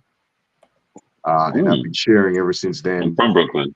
Yeah, I went to Wingate High School and live at Nostrand Street in Sterling, one block down from Empire Boulevard, that famous roller Okay, skating yeah, I know ring. exactly them stomping grounds. But what you know about Nostrin and Fulton, man? Ali's I Roti. know, I know What you know about about that. Ali's Roti, man? Come on, man. Come on now. Listen, I live up the street from Allen's Bakery. So go Okay. down to Allen's Bakery and get the hot bread Sunday morning for my Yeah, mom. yeah, yeah, yeah, yeah, yeah, yeah, I'm two yeah, yeah. blocks down from Mega Everett's College. I Okay. can Yeah, walk up the yeah, I know street to Mega exactly. Everett's. Yeah, Yeah, yeah. man. So my stomping grounds is Nostrin and Fulton, you know? There we go. I know that. I know all Yeah, that. man. I ride my Ali's bicycle. Roti. You always find me outside Ali's Roti, you There we know? go. We ride bicycle to Prospect Park, beat drums in the park. To Wingate. Yeah, yeah. Wingate Park is where the summer concerts would be, and so I took the ministry to the streets then because I landed in January of '87, and by June I realized this was a very different world from. I was coming from the hills of Westmoreland, living 7 years off the grid, 7 years of running water, polishing the latrine floor with a coconut brush, raising all your Mm, own animals, bathing naked in the river until I was 14. You okay. see, so I landed from there. I landed in New York City and realized people were not connected to nature. So Right. Yeah. 6 months later, I started educating them about the connection with food, land, grounding, proper, ways to deal with nature. And so that's why I took the ministry to the streets in '87. educate. I Okay. have friends right now still on Facebook from Wingate. They're like, yeah, this guy's been teaching us this stuff from high school in the cafeteria at lunchtime. Real talk. Friends with them 34, since 87. 37 years, me and Rondi, the brother I'm telling you about, that's a Maroon that's in Mandeville right now. Okay. We're going to connect him because he went and met, I think, 8 different leaders in Africa. He took a 350 gig flash drive to each of them with all the information from Dr. Ben, Dr. Clark, Dr. Layla Right. Africa. He Right. brought Really? he brought a download to each chief for them to disseminate throughout the village. That's Yeah. all the heavyweights. Yeah. Yeah. If only them All the leaders will listen, heavyweights. If There them we leaders will go. listen, But But he let made me ask you a question, Baba Ja. Where you looking to go Africa, man? based on this conversation, we need to work on getting everything soon here. This is going to be You looking to sooner go than- 2024? I would love to. Yes, I would love to be there this year. Putting out. All right. Just got to work on getting some things updated and make some moves. Yeah, yeah, yeah. We'll So talk about that. Yeah. yeah, so what we need to do, right, is make sure that there's a program ready in terms of the right meetings to take place. We have to Right. start looking at warehouses where we can have like a 3D printing manufacturing facility to start really like I'm deadly serious about this No, because it's super. because it's like all the talking we doing, all the studying It's we're just doing, talk. all Yeah. of it means nothing if we can't manufacture what we need in Africa. And here's the thing, like our creator must be looking at us like, yo, what you want from me, man? Like I gave you a continent that's full of everything. You know what I'm saying? Like what are y'all doing? You sound You you understand sound what I'm like saying? you sound like John Henry Clark right now. Yeah, He's like, that's don't Dr. talk to Henry. me about nothing. We don't even manufacture your own underwear. Like when you say that, I'm like, wow. Yes, You know we what I'm That's a very saying? good So point. we finally have some brothers and sisters making detergent, yeah, toothpaste, toothbrush, some toilet paper. There's a couple companies popping up that I've been following. So at least we have some people that's beginning to manufacture the basics, but they got to increase the capacity to where they can handle, most of this country and then start exporting. We setting up the same, duplicate that in Africa, yep. duplicate that same. Yep. So that's the type of time I'm on, man. So now that I know that you're looking to get to the continent in 2024, Yeah, I'm by the gonna end of make this year, sure. I want to be there, man. I'm gonna make sure that I help you facilitate that. That if I'm not with you, I'm gonna make sure that you will be with people who's on my team and people who are close to me to make sure that you're taken care of, so that we can actually have like step 1, step 2, step 3, step 4 to get to where we need to get to. Because here's the deal, like either we're going to manufacture our way out of this or we're going to die. That's it. It's As a doable. people. So we don't have a choice. Correct. And so here's the deal. We have the intelligentsia, we have engineers like yourself, we have people like Lowell, we have all. What we have to do is start putting together these teams, getting capital together, start renting, warehouses, and start doing business, man, doing real business. And there's no reason why any one of us with this level of intelligence should be in America. Well, number one, building America, right? Number two, struggling in America in any type of way possible. And we have so much to offer to Africa. It's just about getting on the ground and actually forging relationships and making things happen. And so since I've done a lot of that groundwork, I'm going to make sure that I bring you along with me. And so now my Rolodex is your Rolodex. And that goes, Lowell, that goes for you as well. But I think the first step that we have to do is hook up with the brother Ken and start getting some sample parts printed in terms of airplanes and cars. And so what happens now is that you're able to develop capital on this side with Ken by no longer, at least on Lowell's part, and even on your part, Josh, I'm sure that you can find out ways to sell these parts once they have been approved, right? You can start moving these parts. Like I said, the brother was selling airplane parts and he's making $400,000 a month. Right. Oh yeah. And now I'll reach out to some of my folks here to see, gather what information I can gather as far as the most commonly replaced parts Yes. on this side, because all I Yes. need to know All I need to know is basically the makeup of their fleet, for example, the Rwandan fleet, right? If I know the makeup of the planes they have there, let's say they have so many Boeing there's 400s, they have so many 330s, 340s, then I can, from that knowledge alone, I can then go research what's the most commonly replaced parts on that particular aircraft. So we can Great. start the low-hanging fruit research to see which parts should we target first. So Absolutely. all I need to And know is what the fleet's comprised of in the Ethiopian airline, and what the fleet is comprised of in the Rwandan airline. mhm. And then from there, I can then start back reverse engineering out which parts are normally failing the most, wear out the fastest, and then we would start with those parts first, because Yes, let's there's do it. already data out there as to which parts get replaced mostly on certain model aircraft. So all I need to know, so whatever information we can glean from within the country, or look up online if it's online, or whatever, however way we got to gather that information. We just need some fact finding uh, I'm information. not I'm not sure how it'd be on the airline perspective. I don't know off the top of my head what parts are going to be replaced, which are the most common parts. But Boom, there we go. but like you said, it's contingent upon what year, make, model. Whereas there are airplane companies in on the continent. I can't speak for the airplanes. I just know that the automotive vehicles, I should say, on the continent, we don't see any of them here. So I would need to have an idea of the market there as well. But I would like to figure out what the market here would be as well. So I have connects. Right. And there's like one of my homeboys sells parts. He makes a killing too. So but he sells parts that he can get here and sells it, sell to the over the Caribbean. So I would need to know what market that he, I'll just have a conversation with him, and Heru, I'll connect with you once I finish rapping with him, and see what's best we need to go from there. Yes, I can tell you that even from the videos that I've seen in the footage, there's a lot of Toyotas in parts of Africa, and certain models of, because I guess they're rugged and they last long and their reliability. So I've seen Absolutely. footage of people on various vacations, or just footage in general in a lot of these different countries. And I notice a lot of Toyota pickup trucks similar to the Hilux versions that we have in Jamaica. The Hiluxes, yeah, but there's no Hilux here. You know what I mean? Right. We would love to get the Hilux here. That's a very good truck, but they ain't happening. And then certain versions of the Corollas, and then so you'll see a lot of Honda and Toyota, and then other parts. Depends on the country. Countries import different vehicles. That's one thing I love about Jamaica. Every time I go home, I see totally different vehicles that you don't see here.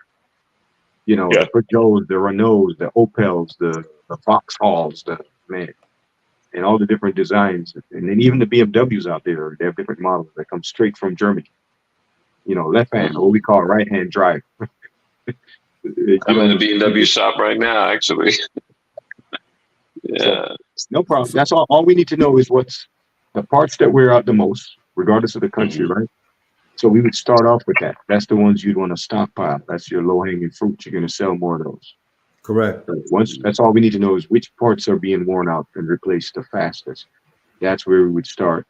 And so that way you get parts that are going to have quick turnover time. Correct. Now, I want you all to be aware, those who are watching, is that you're actually watching history being made right now. Absolutely. Because if we're able to pull this off and start doing manufacturing in Africa, you all would have known how this conversation started.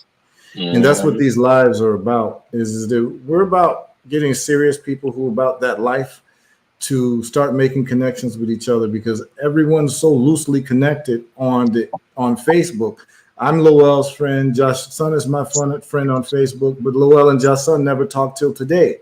And there's people watching right now that have all types of talents that they could lend to these efforts. And you have business ideas that maybe Jason can help you with, or Lowell can help you with. And this is what this is all about. Right now, in the next couple of minutes, Ken Eccles is about to call in. He's about to come in. Yes, he's about to come into this live, and I'm going to introduce you both to him live. And we're going to throw out the question about him making 3D parts for these cars that you need parts for, and these airplanes as well. Let's just see how that conversation goes. I just texted him. He said he's going to call in 5 minutes. So those of you all watching, I know we've been on in over 2 hours, but those of y'all who are watching, this being recorded, and you all are about to see history. Because what's going to happen is you're going to have an aerospace engineer who's a Pan-Africanist meet a manufacturing genius who's also a Pan-Africanist. They're both engineers. You've got a mechanic who's an automotive engineer who deals with parts. They're about to meet each other, and we're about to see how we can get this business popping off for the benefit of our families, for the benefit of our lineage, and the benefit of the continent. We're about to make it happen because there's nothing else better for us to do. That's right. There literally is there's like Absolutely. nothing else better to do. You understand what I'm saying? Like there's right. nothing better to do but this type of activity. There's nothing more interesting to talk about but this type of activity. This is what men do. You understand what I'm saying? This is what is expected of men, of a group of people to help to develop their continent. And this is not to leave out the women, but the women are also waiting for the men and looking for the men to actually shape up and build infrastructure in the continent so that they can be comfortable. Absolutely. You understand what I'm saying? That's just what it Absolutely. is. And so we want to build a place where our women are comfortable, a beautiful place. The roads are beautiful. They're driving up and down the streets doing their thing, and the men are responsible for the infrastructure. And any women who want to get involved too. But I'm just saying, we know what our responsibility is as African men. You understand what I'm saying? We know what our responsibility is, and this is the type of work that we have to do. And we have to make airplanes, we have to make cars, and it starts with making the parts. And if we're able to do this, it changes the game, it changes the conversation, and everything becomes different for us. That's right. And I think I may have been connected to Brother Llewellyn a long time ago on Facebook or Instagram or some type of social media. Your Facebook's familiar. Way back. Yeah, way back. In terms You of remind social me of media connection. yes. There was there's a father figure of mine in Atlanta that you remind me of. You look just like him. His name is Baba Wakesa, and yeah, we just call him Baba Kessa for short. He gave me a very powerful lesson that I will never forget. I can't wait to see it again. But yeah, you remind me of Baba Kessa.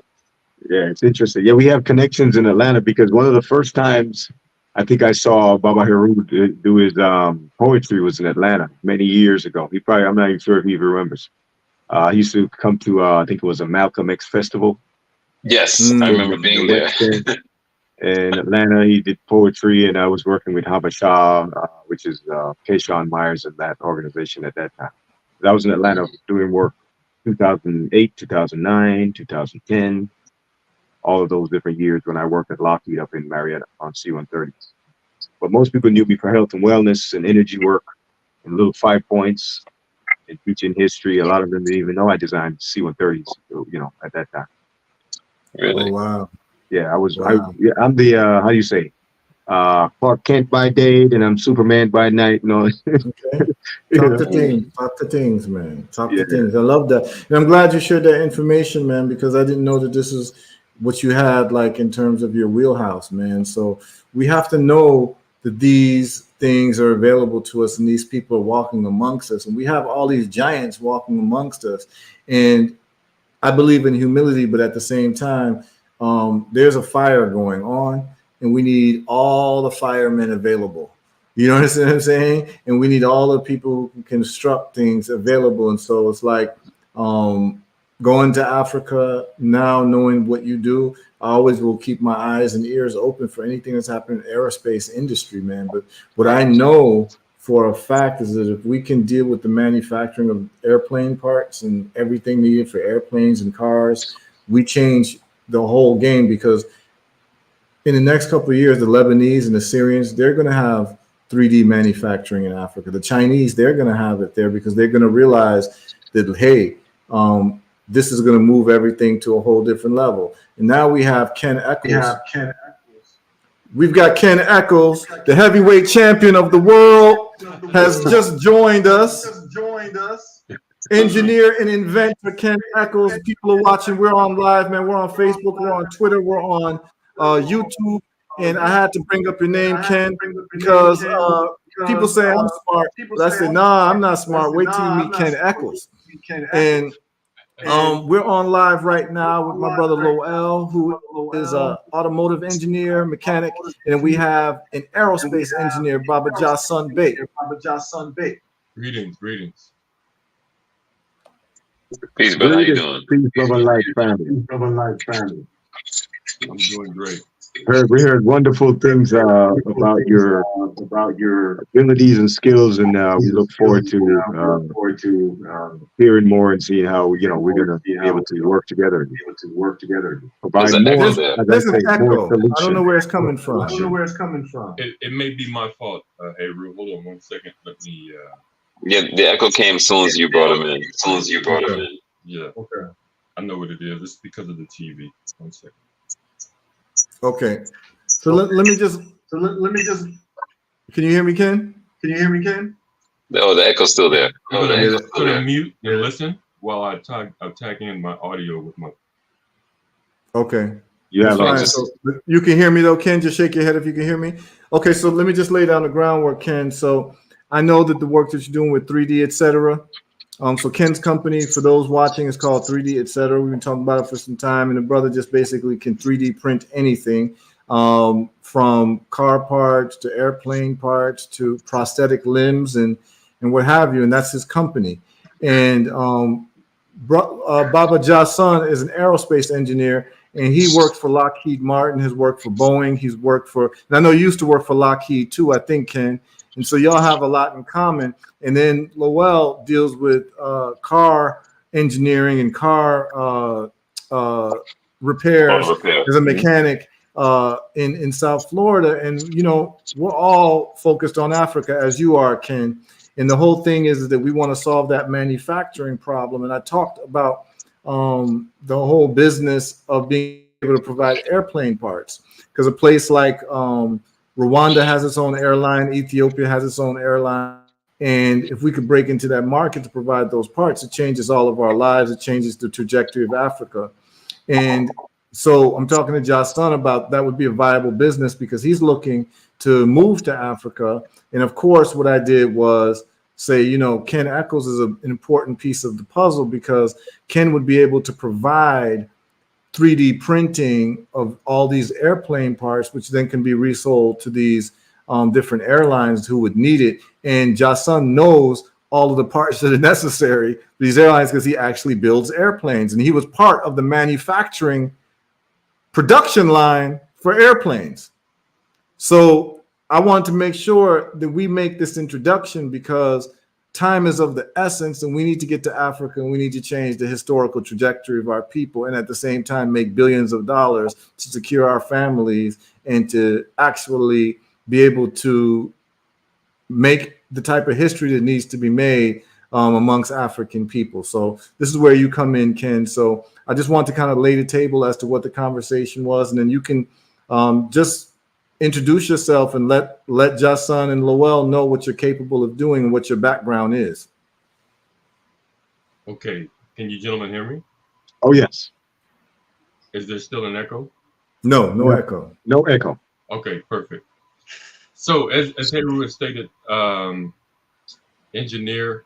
A lot of my background is in design. The 3D design. This is one of my heaviest skill sets.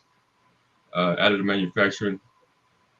Obviously, as you can see, all the 3D printing, filament, and the parts and everything behind me. Custom 3D printers that I built, designed and built from scratch. So this is just one of my wheelhouses. This is what I love to do. I love to create. And there's no limit to what we can create. It's our creativity is our limit. That's pretty much what it is. And so our collaboration could produce anything. I mean, we can manufacture anything that we come up with. Excellent. Question for you. Show you a couple of things, man. This is the prosthetic hand. Oh, wonderful. That Heru was mentioning, right? And as you can see, I've kind of disassembled some parts of it, but it actually articulates. And he made that at his house with a 3D printer. This is what I'm trying to tell y'all. This is how serious it is for the people watching. We're not playing around.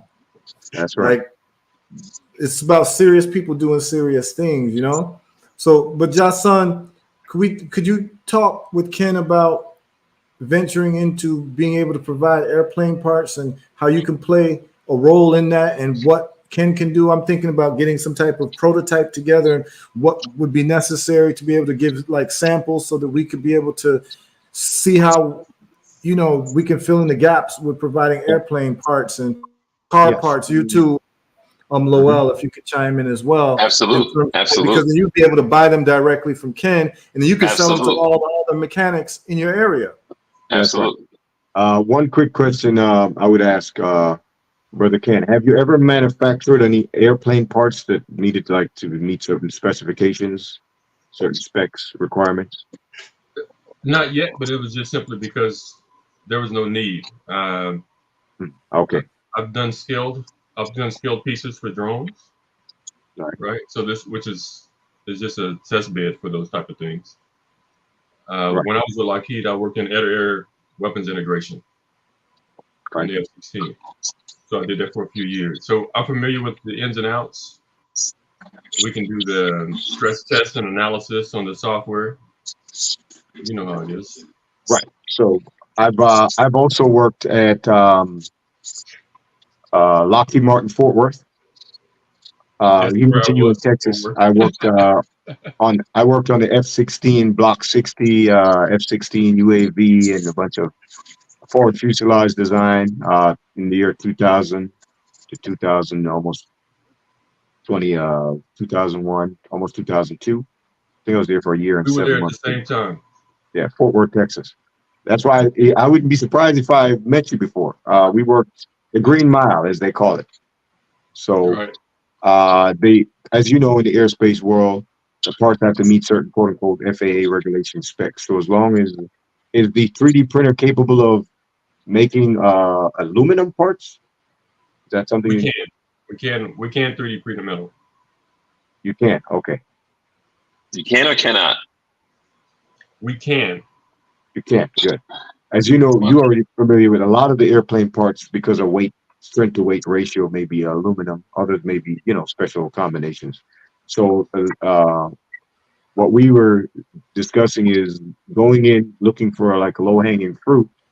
We would figure out which parts are the ones they're replacing the most, let's say, in the fleet over there, whether it's Rwanda, Ethiopia, or whatever, and then get those the spec for those parts, and then like make a prototype of one, something we can show and prove when we walk into a boardroom or a Zoom meeting. And look, this is already made. It meets the requirements. We can stress test it with either Patran, Nastran, or any kind of software stress tester to make sure it meets all of the tensile flexing requirements and everything. Hardness, we can do a hardness test, whatever is needed to meet those requirements. And then It's a once we, great opportunity for us to get into lattice structures. If I could step away for 2 seconds, I can grab something to show you gentlemen real quick. excellent, yes, please do. Mhm. Yeah, so this is the kind of uh, process that we would go to our brother Heru and our brother Well. So that way you'd have a part that we can prove. And we're also using it to lay the groundwork. We capture all our work because that will go into our flow chart and our tests and quality control for manufacturing later. So I know Absolutely. And to the people listening, as we're talking, as we're building this up, this is a great investment opportunity as we start to move forward because this is $1 billion business. That's right. That's right. So I know this is not an airplane part, but this is a lady's heel, a wedge, Mhm. with the lattice structures as the support. Right. That's Exactly. dope. Exactly. So that's what we call in the aerospace or in the design world. That's the efficiency. You want a maximum efficiency, strength Absolutely. with minimum material, minimum volume, minimum cost. So it takes less material to make that shoe than with the same strength to weight ratio, or better strength to weight ratio. Correct. I have a question. This So is what I go ahead. no, go ahead. Go ahead. Finish what you was gonna do. So some of my research has led me to understand that There are some companies that are trying to make tires out of 3D imaging. I saw some kind of advertisement of Michelin tires now being made with 3D imaging. So one of the most common parts that's changed on a vehicle, aside from tires, are brake pads. So brake pads are changed every day, tires are changed every day, belts are changed every day. Is 3D imaging able to make rubber material? I mean, I can't say are they because they're making tires, but so is that something? Because I'm speaking out of ignorance, just so you know, because I'm not sure exactly what 3D imaging can or cannot make. I'm not sure what their limitations are. But if that's something that you can manufacture, then of course stress testing on things of that nature to make sure it could withstand the specifications set by a particular manufacturer. All that is actually possible. Yes. So from what my understanding is, what you're referring to is the airless tire. Yes. And it's like a honeycomb design. Correct. Right.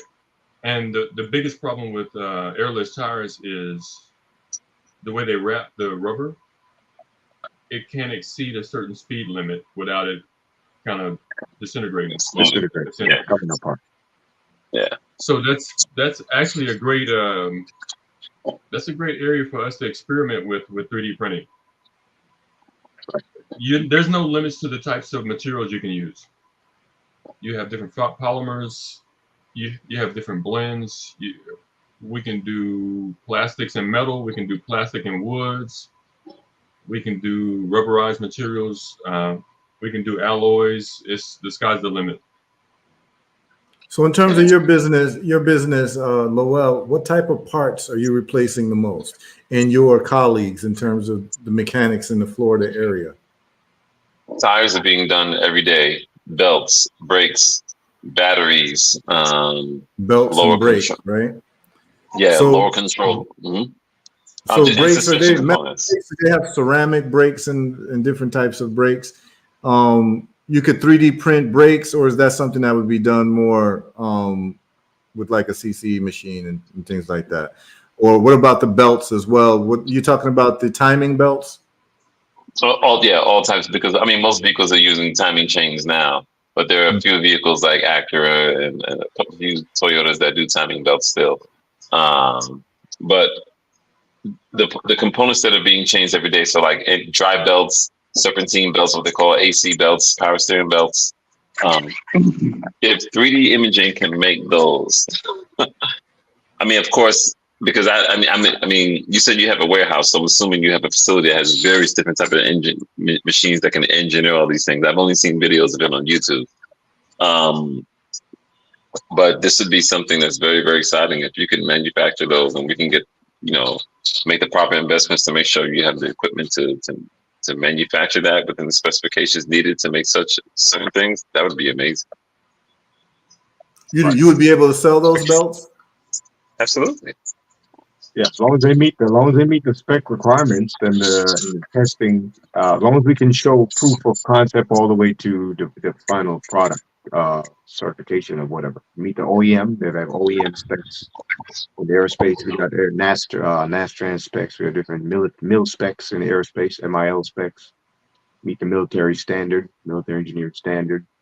Then they would qualify, and that way they would be easily to be replaced in their Federal Aviation Authority manual requirements. Because with airplanes are certified items. They have to certify to get off the ground. So there's a little bit more regulation there. So any part you put on the aircraft has to meet that requirement. Otherwise, they can ground the aircraft. They can literally ground the plane, force it to stay on the ground. So that's why the spec part is something, you got to make sure you meet. So if we can meet the part spec that's already existing on a Boeing aircraft, on a Lockheed aircraft, on a Airbus aircraft. So I'll reach out to some of my folks to see how we can get a copy of like some of those parts and the specs that goes with it, whatever hardness requirements, temperature requirements, shatter requirements, all of that. So then we would have all that data for him to have when he's doing the 3D printing, so we can test it to make sure his part meets the same requirements. And as long as you can prove that, you've just proven that you can duplicate this part with the same strength capability, Same reflexology, the same bending ratios, same vibrational ratios. Not going to fall apart when you subject it to huge vibrations. Airplanes are big on vibration. A lot of dampening and things. Things are vibrating when you go through turbulence. A lot of flexor. Things flex and flap and vibrate. You'll be amazed. I mean, you'll be amazed how much vibration goes on from takeoff to landing. So as long as it's meeting all those requirements, then you have a part that you can sell to anyone who has a, let's say it's a, I don't know, for lack of a better term, it's a front landing gear or a rim or a hub part or something in a wing, something that's wearing out often. And it's for a Boeing 737, for example. So Boeing 737 is one of the most popular aircraft. Southwest uses them exclusively for their entire fleet. There's tons of them in JetBlue and Spirit and all these airlines. So let's say they have a lot of these in the Rwandan fleet or in the Ethiopian fleet. We would then target those airplanes to see what parts are wearing out the fastest on a 737. That's the parts you want to start with, because that's what they're going to need to stockpile or replace in both of those countries, and then find out the average cost of those parts, what we can make it for, the cheapest to generate our profit margins and all that other stuff. And figure out what it takes to manufacture it on the continent ultimately, so that Mr. Eccles here would have a facility not only in Texas, but he would have an actual facility in Rwanda and one in Ethiopia if needed. Making parts in real time, real on the ground. There. Right. And this is exactly the, you saw Ken shaking his head. This is the type of talking we like to have. You know what I'm saying? Like you're talking to Ken the way he likes to be talked to. You understand what I'm saying? Because this is what it's about. It's about taking the operation and going to Africa and having operations in Africa so we can live in Africa, we can thrive in Africa, and we can solve problems in Africa. And that's what we're all about. And so like every, Jason, I'm just grandfathering you into the vibe because we've kind of known each other loosely for some time. But I've known Ken for, about 2 years now. Lowell I've known for 20, and we all are on the same page. We know that Africa is the end game, and we want to go and do serious business in Africa and change the conversation. And that's why we're having this type of a conversation. People are listening, people are watching. I hope the people watching are being inspired and entertained. But we're very serious about this, and everything that we do is about the development of Africa on real terms in terms of getting power, and it can't be done without engineers. So the fact that we've got 3 engineers and 3 people who understand mechanics on with us, and everyone here loves Africa and wants to do things in our mother continent, this is a great synergy. So what I'm looking for, Baba Jason, is to follow up with you on getting that information that you need to get, and you can get it over to Ken.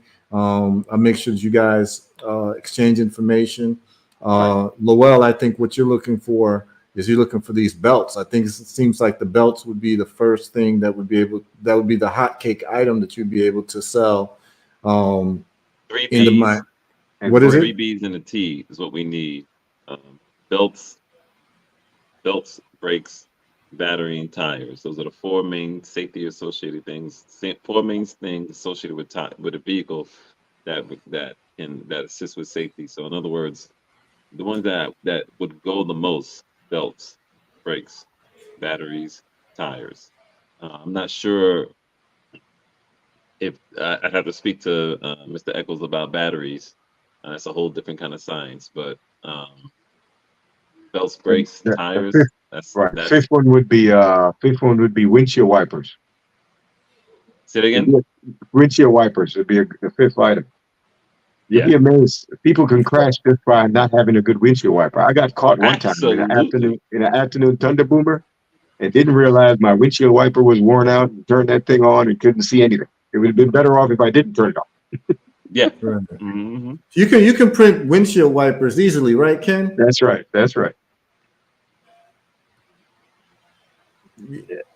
Yeah, that's a lot easier, and it's not as stressed of a part as many of the other parts. That's right. But it's essential to safety. You'd be amazed. Something as cheap as a $15 pair of wipers could have you crash. Absolutely. I think that's the low hanging fruit. Why don't we look at doing that in terms of a prototype?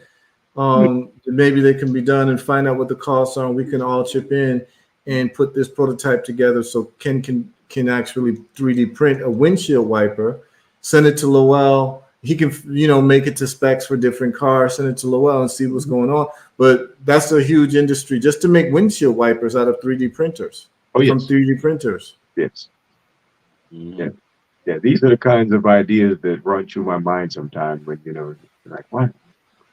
So something simple could have you on the side of the road. It's a solution. It's simple, but it's essential. You need it. And, in countries where they have a lot of rainfall, things like this, windshield wipers are crucial. They'll get worn out. And actually, the opposite is true, too. In countries where they don't get a lot of rainfall and it's very dry, and you actually don't use your windshield wiper as often, the windshield wiper actually falls apart faster. It goes through like a dry rot. It's like having a shoe that you don't wear. Yeah, it's like having a shoe that you don't wear often. Then you go to wear it, and it's like dry rot, and the leather is all cracked up. So it goes both ways. If you're using it a lot, you're going to wear it out. If you don't use it a lot, it's going to dry out and fall apart anyhow. You still have to replace it. Absolutely. Right. So what we need to do is we need to have Lowell, I got your information. Just Son, I need to get your information so I can get you. Just inbox me in the Facebook. Yeah, I'll inbox you. So I can get it to Ken, and then you all can take the conversation to where it needs to get. But whatever the case, in terms of doing the 3D printing and getting the alloys together, we're going to look to see how much it costs for Ken to do something like that. We can all chip in and pay for it and start getting these prototypes together and start doing some real serious business. And the people watching, y'all want to get some action, I would say start by contacting Ken, because he's going to be the point man on this in terms of 3D printing. And then if you got any ideas for things that you want 3D printed, that Ken can actually do mass printing of whatever products or objects that you'd like. I know Ken's got a whole. Ken, you want to show folks some of the stuff that you've 3D printed? Absolutely. I'm just taking notes on everything we're talking about. That's right. Just trying to make sure I don't leave anything out. Let's this. Here's some African art. Wow. This is a wood blend and polymer blend. It's crazy.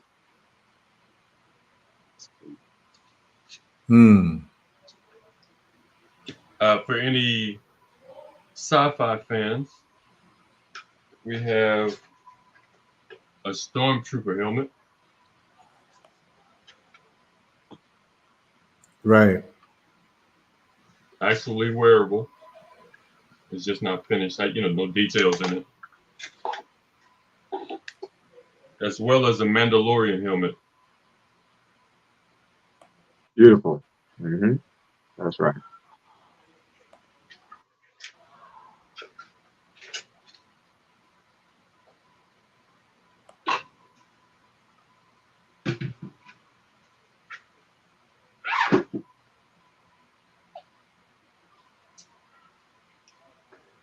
As you saw, the prosthetic hand, playing around with some shoes. That is just crazy.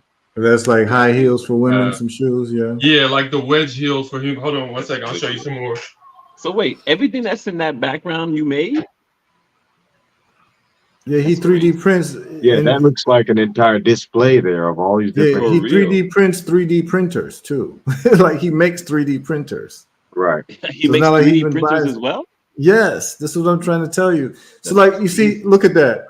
So earlier, Ken, I talked about me being in the shoe business, but like you see, that would even be better fits for women. But like you see, there's women watching right now. So some of you sisters here wanted to get into like these types of shoes. You wouldn't even have to go to China. Ken could 3D print them for you, and you could brand it. the 3D printer can put your brand on the shoe. You can order it for Ken for dirt cheap, and you can start selling it because he's making it. He's the manufacturer. He's the factory. This is why these types of lives are so important, because there's ways that we can start putting our heads together where everybody can benefit. It's just that I happen to know some really serious people, and I'm just glad that I'm doing this live to be able to share these people with the audience. So Heru talked about the rip-wrap movement. This is the process of 3D printing parts for other 3D printers. So all the plastics that you see on this particular 3D printer was 3D printed. We're 3D printed, correct. Mm. Correct. Now, a quick question for you. Are you familiar with a system that we were using back in '93 called stereolithography, which was an early form of 3D printing? We used that in college in '93 to make scale aircraft that we were competing with. Yeah. In NASA. So you have resin. That's kind of the nickname for resin, or the branded name for resin printing. Right. Exactly. So we were doing '93. We had the resin vat. You would pour the resin with a certain mixture, and then the laser would trace it out as it rose up from the vat or from the platform. Then so you I have have a final resin part. printers, and that's what the fingers of this prosthetic was printed on. Right. The resin printer. There we go. I've used that in '93, since '93 at Embry-Riddle in Daytona Beach when we were in college. So we designed the 3D parts on Verimetrics, was the software, and then we used stereolithography to make the parts. And that was a project, a competitive project ran by NASA and DARPA. And as I was telling them earlier, we won that year. MIT came second. We beat MIT that year. Oh, wow. To win that national competition. But yeah, this is the technology is here. Look at that. That's another beautiful. This is robotics, right? This is a quadruped, four-legged robot. Mm-hmm. All the components 3D printed. 3D printed, right. Now, there's also another market that's that I delved in a little bit, not a lot. When I visited Texas in 2000, a good brother of mine, a family member, he lived in Richardson, and I went to visit him in Richardson, and we ended up going all the way up to Plano, Texas, where there was a guy running for president back then, something or other Ross, I think his name was. He owned Texas Instrument, a bunch of places there, and there was a lot of medical companies there. Baylor University, they call it the medical. Instead of Silicon Valley, they call it Silicon Prairie, that area in Texas with Baylor. And I was looking at companies that were at that time trying to figure out how to 3D print hip replacements and knee replacements. They couldn't get certain plastics to get qualified because some of them would leach into the system. So they were trying to figure out the resin that would allow that part to be in the body and not be rejected by the body. So there's a whole nother biomedical application to this for Africa. 3D printing hip replacement, knee replacement, joint replacements, along with the prosthetics. That's a whole nother industry. 3D printing of biometric or bio replacement parts for people that need knee joints and knee sockets and hip bones and all of that. Absolutely, as well as the alloys. Right, the alloys, because some people have metal hip bones now. They have metal shin bones. They have metal. They replace when they have bad accidents and the bones are not able to heal. They'll put a plate in an arm or a plate in a shin bone or something. Those can easily be 3D printed once you know how to meet the requirements. And here's the beautiful part. There's a way to even X-ray you and then take your exact bone from the left side and flip it and make the right bone to match your specific dimensions. So now it's customized to you. Crazy. That's crazy. This is the kind of stuff that keeps me up at night. Yeah. We also have industrial 3D scanning. Yeah. So if you break your right shin bone and it's shattered, let's say in a car accident, whatever, and they can't put it together, we can scan the left shin bone and mirror it on the screen and make an exact model that fits your exact dimensions for your right leg.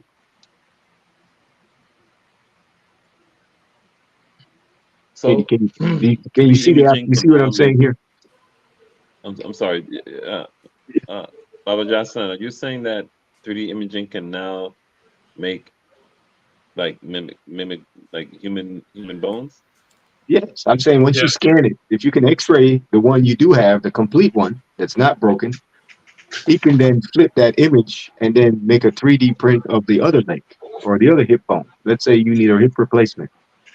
He can scan, X-ray you, and take the one that's complete, that's not damaged, and mirror that about your spine and give you the other one. He can manufacture the other one for the other side for you. This is a 3D scanner. This is the type of equipment that he's referring to. Yeah. This is normally what I would use if we were doing a custom prosthetic.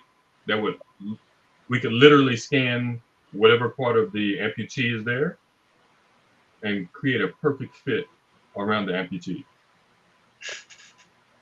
See, yeah, I'm aware of this kind. You see, so we're aware of the technology. It's great to have someone literally live right here that can show it to Absolutely. you. Okay, I've seen it. I've done it in big buildings. I've seen it done, but to have one of our own that does it is special.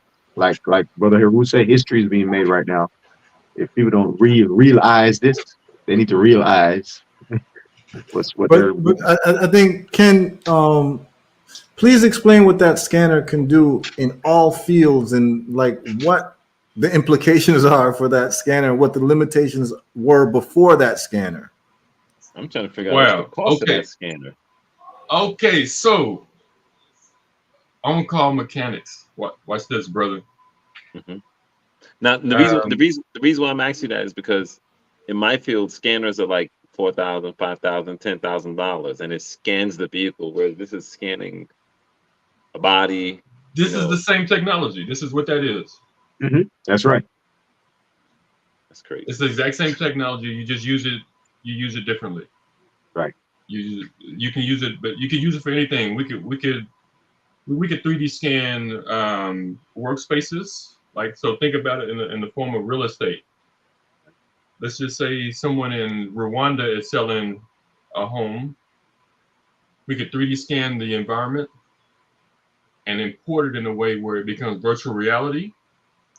So if someone wanted to do a virtual tour in the United States in this home in Rwanda, they could put on a set of goggles and it would actually be able to navigate through that space with 3 dimensions. That's right.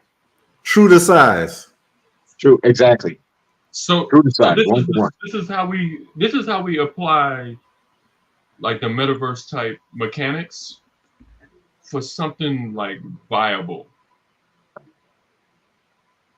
I'll give you another example of what he just did. When I went to Dallas to work to design the replacement parts for the C5 wing, the C5 molds, the parts weren't viable to make new parts. So what they did, they actually flew in flaps and slats from the C5 to Dallas, and they actually had a laser scanner scan the entire surface of the wings, the surfaces, and from that 3D data, we then created the 3D surfaces on the computer screen from which we reverse engineered all the parts. So we were able to make brand new flaps and slats from just scanning the old ones they literally took off the aircraft and flew to us in Texas. They created a digital library.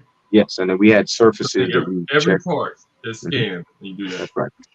So same technology, same thing he's talking about. We can do that. You can do that with environment. You scan it in, and then once you have the surface data now, we can work from outside inward and design everything.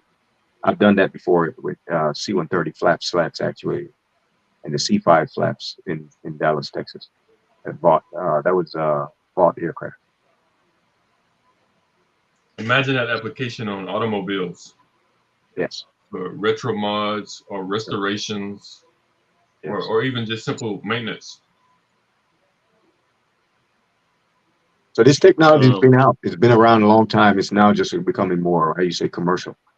You know, automotive companies, they claim this is how the Koreans were copying a lot of the car designs from over here. And they would scan, they would just drive your car to a laser scanner, and then they had a full exact model of it on the screen. And then they can tweak it here and make it look a little bit Mercedes-like, make it look a little bit BMW-like. Once you scan it in, you have all the surfaces, you can just tweak it around how you like. I have a BMW I'm trying to restore, and I need bumpers for it. Bumper. There we go. You can make my bumpers for me. There we go. Like, I could just send you all the specs. That'll be the prototype side. Yeah. or even working from a damaged piece. Prototype side. You can scan the damaged piece, and you can. Y'all from Brooklyn, son. You're getting a whole nother side of me right now. All the business side of me is gone, son. Like, you about to get the Brooklyn hip hop side of me, son. You make that bumper, yo. I swear to God, yo. I'm trying to contain myself. It's kind of difficult, yo. So you can make bumpers. Well, I can't ask because if you making all the everything that's in your background, that's the whole that everything that's in your background is all 3D image. Not completely. This wall is not. About half of it is. That's crazy, son. But the rest has the potential. So if I wanted to reproduce anything on this shelf, I could 3D scan it, like this gentleman is saying. We reverse engineer it, and then we 3D print it. Boom, there you go. Once it's scanned in on his software, his 3D software, he could then go from there and send it over to the 3D printer. And over. On his software, his 3D software, he could then go from there. That's crazy. Send it over to the 3D printer. And over. Sorry about that. Mm-hmm. That was my fault. This is exciting. Right? This is dumb exciting. Yeah. Beyond the sky is no limit. That's crazy. The other application that has less of a commercial application, but it has a historical application for us, you can talk about in terms of Tony Browder's work and digging up some of the ancient artifacts that sometimes get lost. We can actually 3D scan with that 3D scanner some ancient artifacts from Egypt and actually preserve the dimensions so that if it ever gets lost or taken away from us in some type of way, we can reproduce what our ancestors made by having those 3D scan files in our own digital library that can never be corrupted. That's correct. Yes, Absolutely. It's very important to have the digital data preserved, the full 3-dimensional down to 9 decimal places. Mm-hmm. So you know exactly what it shaped, looked like, everything like that, and the volume. Yeah, just like the mask that I showed you. Any relics that we find can be remanufactured. And they've been using this, by the way, behind the scenes, without some of us realizing, to reproduce some of our great artifacts. Like I said, these things are coming to the forefront now, but I just gave you an example of how I used it back in 1993. What year are we at now? Right. I was using it live in college in my classes in 1993, and even then it wasn't brand new. So a lot of you may go to let's say a display of King Tut's tomb at a museum that's traveling across the country, and you may not realize that some of the pieces they're showing you as original have been reproductions using the same technology, while the real one is sitting someplace else in the museum someplace else. They got you paying to look at a reproduction, but we don't know it's a reproduction because we've never seen the real one. Right. In real life. And also, those scanners can be used for land surveying as well. Right. Yes, topography. We can actually recreate the topography. Now, this is really important for those who don't know. So, let's take a place like Ghana. There's large pieces of land in Ghana that have been destroyed through what they call galamsey. Galamsey is illegal gold mining. So what happens is people will dig these deep 10-foot, 20-foot, 30-foot ditches in the ground searching for gold, and then they abandon it, and then it grows over, but you don't know how deep it goes.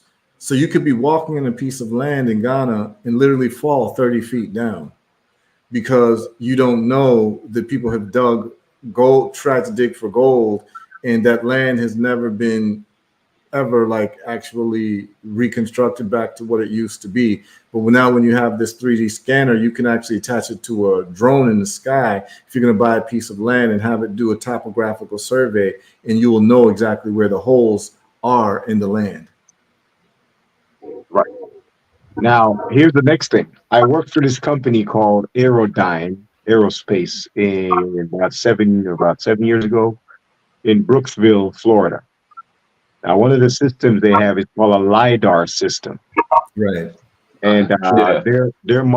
their product was retrofitted on the back door of a C-130 aircraft. Okay, I was a liaison engineer there, the manufacturing design engineer. And what they have the capability of doing, it's a Raytheon product. They have deep penetrating radar connected with the LiDAR. And this is how they've been able to discover all of these hidden cities all over the world. Back then, Right. the people that paid for this technology were the mineral people, mineral investors. So they have the ability to fly over a country or an area. They got this device on the outside of the back door of a C-130. They can then deep penetrate into the ground as far as 5 miles in some cases. Right. And this is how they search for gold deposit, mineral deposits by just flying over your country. And Right. if And they that's how they found like lost cities in the Amazon, right? exactly. This is how they were looking for gold and precious metal and diamond and oil deposits. And This in is the a low process of that, level. This is a low level LiDAR sensor. there we go. What he's talking about. That's right. There's a version I right have a there. little bitty one that I plan on doing the same thing with. That's right. So this is how they, in the process of searching for gold, silver, and oil deposits, they discovered all these hidden ancient cities all over the world. Some in South America, some in Africa, all kinds of underground caverns and caves they discovered miles down in the underneath the ground. So LiDAR is another form of a very wide scope 3D printer or 3D scanner, because they not only scan the area, they preserve the data so they can go back later and look at all the data to see what vibrations they're getting. Every mineral has a vibration. So if you know the vibration for gold, every time you hit gold, you'll know there's gold there. It's like you're looking for, let's say gold is C and diamonds is G and oil is F sharp. Well, every time you hit a C note, you know it's gold. It's like reading music, except you're reading 3D music. Yep. And so this is how the LiDAR system LiDAR is a lot cheaper than structured light with 3D scanning. Correct. And so I worked on a LiDAR system there for about a couple of years, a year and a half. I was in Brooksville, Aerospace out there. And so I became more aware of the LiDAR. I was aware of it before, but working in that environment every day, the magnification on this stuff is crazy. It's amazing how far they can penetrate into the earth. So we need to be aware. This is how they know on another level, this is how they know how to displace people. Long before the people realize what they're sitting on top of. They scan Haiti, they scan Benin, they scan these countries, and then they realize this village is sitting 3 miles above a massive deposit of such and such, and they try to get everybody out the village. The people in the village don't realize they're sitting 3 miles above all this deposits. Right. So this is another way that they can to see what you have sitting below your feet that you're not even aware of. Right. And they figure out a long-term strategy to remove you from the land so they can come get that. Absolutely. They'll tell you there's a volcano about to burst, so we want to evacuate y'all for humanitarian reasons. There we go. Yeah. Well, nowadays they don't have to do that. They figure out now all they got to tell you is there's some C virus somewhere. We got to get you out of town. That's the quickest thing now. Something's gonna bite you and kill you. You need to all leave. Right. Yeah, that's even the quickest way now. They realize the world jumps when you tell them there's a little virus running around. Yeah. We know how that goes, man. Yeah, I want to give thanks for the brothers coming on, man. I don't know. I think we know what our marching orders are. Lowell, I think you need to, I'm sending the contact information of the brothers to each other. You should have it now. Ken, his information has been sent to Jason and vice versa. Lowell, you'll be receiving their information too. If you can share the information with Ken, Lowell, in terms of what type of parts that are the big movers. We could start with the This is why. windshield wiper, and then uh, we can look at the airplane parts as well for Rwanda and Ethiopia, which Jason's going to take care of, and then let's get Ken busy and start putting some money into it and see how we can make these types of collective trips to the continent together. Because I'm going to the continent all the time. I want to be able to bring brothers with me and sisters with me where we can actually go, and it's not just a sightseeing type of trip, but it's actually a historical trip to change the narrative around business, funding, and also manufacturing to really solve our problems once and for all. Because that is the solution to our problems. And so we've got a brother sitting in Texas who can manufacture anything and everything. We got to put him to work. That's the bottom line. Yeah. We got to put him to work. And then from there, we scale him up and get a whole factory going. Absolutely. And that's what I'm committed to. I got a lot of things I'm juggling right now, but the only thing I really, really, really care about, I care about what I'm doing in terms of the fields of health and herbal results and all of that. But I do know that the game changer for us is the manufacturing piece. And so what's very clear to me is that Ken is a very important part of that puzzle, and the brother needs to be funded. And one of the ways that we can do that is that for the people listening, if you've got any product ideas, and that's what the show is about. That's why today is called Standing on Business. You got any business, anybody who's got business ideas, you no longer have to go to China. You can go straight to Ken, and Ken can make your prototypes, and Ken can do the mass manufacturing for these products that you want. He can put your logo on it, anything. He can help you with the design because Ken also does CAD, anything. So the folks listening right now, if you're an entrepreneur and you've got a product idea, you need to be able to contact Ken. He can help you do the prototype. He'll let you know what the fees are because you're watching the show. He'll give you a nice little deal and all that. But the point of the matter is that we need to get to work. We got to get to work, and you all should feel very antsy right now because what I'm doing is I'm giving you the pieces of the puzzle. Are you not entertained? Are you not entertained? There we go. You understand what I'm saying? Yeah. Are you not entertained? You understand what I'm saying? What more do you like? What did that singer? What's his name? The bald head dude that played Jody. What's his name? Tyrese. Tyrese. Like Tyrese said, "What more do you want from me?" That's right. That's right. You know what I'm saying? I'm trying to give you all the links, and so Ken, people are asking for your links and your website and all of that, man. So just holler at the people, let them know how they can link you up. You can put it in the chat too. Heru, also, if when this pops off, Mr. Eccles is going to have to hire and train a lot of people. That's right. Absolutely. Brother Ken, what software are you using primarily for your 3D modeling? I think he's on the phone. Oh, he's on the phone. Okay. Someone's probably I might be able to assist. Like, you might need some assistance from me dealing with the 3D modeling and other things as well. We're probably familiar with the same softwares. So if we need to train some people up, that's a whole nother side of it as well. When we get to that fourth part of the process, to help scale people up on the 3D modeling, the software that's needed, and then the manufacturing. So the key is just, Brother Heru, what I would like for you is to, if you have people on the ground that's familiar with the airlines in Rwanda or Ethiopia, I'm going to need some contact or to have information. Man. I can work on that. Yeah, figure out the fleet. I can absolutely work on that. Yeah, I can absolutely work on that and get you that contact information. I got people, like I said, people in Ethiopia on the ground, and I got some folks in Rwanda on the ground. I can look into that as well, and get you what's needed. You know what I'm saying? Right. I'm going to reach out to some of my folks here. A good friend of mine, she also was from Embry-Riddle, and she worked as a supplier for JetBlue, and so she was one of the main people that would order all their replacement parts for their fleet Beautiful. back when she worked for JetBlue out of JFK. Beautiful. We So I'm just gonna need to reach out find to how we her. can get into that market share. Correct. So I'm gonna reach out to her, explain what we're trying to do, and who knows? She may, depend on where she's at, she may want to come on board. Absolutely. Ken, can you hear what's being said? Yeah, I'm here in the back end. I lost my headset. It died on me. Oh, Okay, okay. you're back.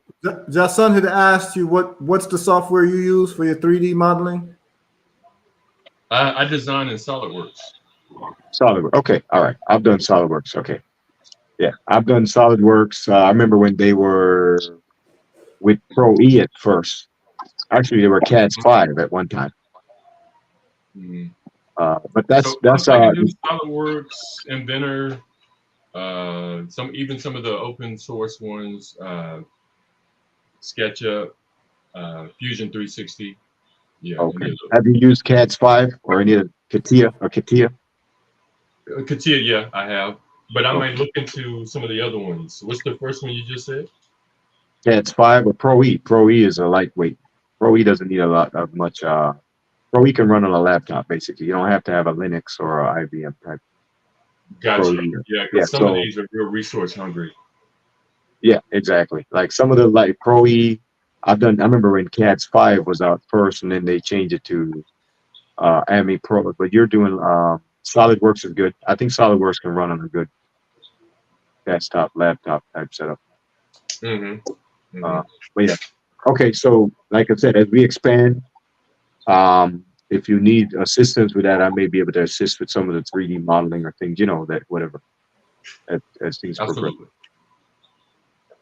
I'm familiar with some of them. I don't know what version you're on right now, but I know they update the versions from time to time. Yeah, as long as we save in like a step file or something like that, Right. it's compatible across the board. Yeah. Right. Okay. But yeah, that's good. I just was so that's fine. It's good. Good. Very exciting. For those people tuned in on YouTube, I put Ken's contact 3D etc. at gmail.com. For those who want to contact Ken, and I'm telling you, this is an opportunity for those of you who are entrepreneurs. You no longer have to go to China to get prototypes for products. You can just go to Ken. He'll sit down with you, go through the programs that he has, and be able to either replicate the design that you have or help you make a design for whatever prototype you have. He'll charge you a fee, send you the prototype. If you agree to the prototype and what it looks like, then he can start the mass production for it. And we can start doing it from there. And this is how you have what you call vertical integration. See, so like in the study of economics, if you want to like have a group that builds itself up economically, the formula is to buy everything from your own people and to sell to everyone. You buy from your own and you sell to everyone. So that means that like all of the things that are necessary to make your business run, all of the different pieces in terms of the supply chain for your products or whatever, if we could source that from our people, our own circle, whether it's friends, family, neighborhood, community, nation, whatever it is, cultural group, this is how that unit actually grows. And then you sell your products to everyone. Then you get that money, and that money then refunnels back to your own to get more products and supplies. So now it's called vertical integration of an economy. You have a vertically integrated economy. Right now we don't, because even our business people who are doing well are sourcing their products or their raw materials from people outside of their own community. You understand what I'm saying? So when Lowell has to buy parts for his business, he has to get it from another community. It changes everything if Lowell is buying parts and tools from Ken. That's right. That doesn't change the game. Because here's the deal: at the end of the day, Ken can design all the tools that he needs. Right. That's right. Absolutely. I ain't gonna hold you. There's a parts company. Real quick, there's a parts company I no longer want to do business with, but I have to do business with them because they're the biggest parts company in the United States, and they, their pricing is great. And the thing is, if I could, I'd much rather purchase everything from Ken than to go to anybody else. If I know where the money's going. That's the way it has to go. And so like that's why we like it's everything. Like people talk about Gandhi a lot. The Indian flag had a sewing a spool on it, because Gandhi said that it's not enough to be like nominally free from British rule. We have to make everything, even including our clothes. You see what I'm saying? So it's like, that's why when people, like, if you're an African, you wearing African clothes, and people want to start ridiculing you and start saying things like, oh, you're wearing dashikis and this, all you, blah, blah, blah. No, I'm supporting the economy of my people. That's why, like, right now, you see what I'm wearing. I'm wearing a Denaho. You understand what I'm saying? There's a brother in Ghana who makes clothes. That's my tailor. You understand what I'm saying? But what we're striving to do is really and truly, like, this is how I feel. Like, I'm looking around me and I'm feeling like, wait, why isn't Ken Eccles making my table? Why isn't he making every single thing that I got around me? Because he can. And so I'm at the point right now where I'm like, you see, the problem is that prototypes are expensive. So when you start building to scale, things become a lot cheaper. Correct. What I'm trying to tell you all is that if you're a business person, like, even like right now, I buy bottles, right, for my business. I need to start talking to Ken about giving him the polymers necessary to make bottles. He can start making my bottles for herbal results. Therefore, I no longer have to buy from a bottling company, because he'll be able to churn those things out. Whatever it is that I need. Like, for instance, something simple like this, a cap for a jar. That could be easily 3D printed. That's right. So right now, like, for instance, I got to run for 10,000 caps for my olive leaf bottles. This is the last time I'm buying caps. I'm getting them from Ken from now on. You understand what I'm saying? Because I'm sitting here, I'm looking at this. I've known Ken for 2 years, and we know what we're trying to do, but we've got to start putting our money where our mouth is. And it's like, look what you got there, Ken. Look. It's a container, and the thread is 3D printed. That's what I was wondering. I was just wondering, how did you make the thread through 3D printed? Because the thread got to be tight, son. So son. This is real. But one thing I can say, you see this battery right here is a rechargeable battery. This is from Ken and Ken's company. Ken makes batteries? I don't buy batteries anymore. Hold on. That's right. Wait. You can make car batteries, son? He has a company where he sells rechargeable lithium batteries. And you plug them into a USB charger right here. You see it right here, if I can hold it close. This is Ken's company. Oh, the double A's. Yeah, the AA batteries. So if I can show you all this, I'll make this big. It's charged. Yeah, that's it right there. It's charged right there. So I got it here at my house. See, solution. I call it the solution.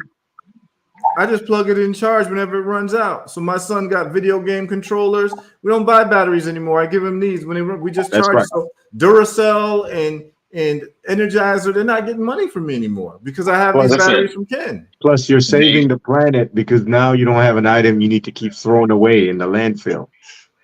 That's an environmentally conscious product. Can you make the small circular batteries? I need a 1632 battery. The coin cells? Right. You have 2032, 2025, 1616, the kind that you use in the car. Right. I have a manufacturer that I get it from. Unfortunately, that part of it, I'm stuck in the loop that Heru was speaking about.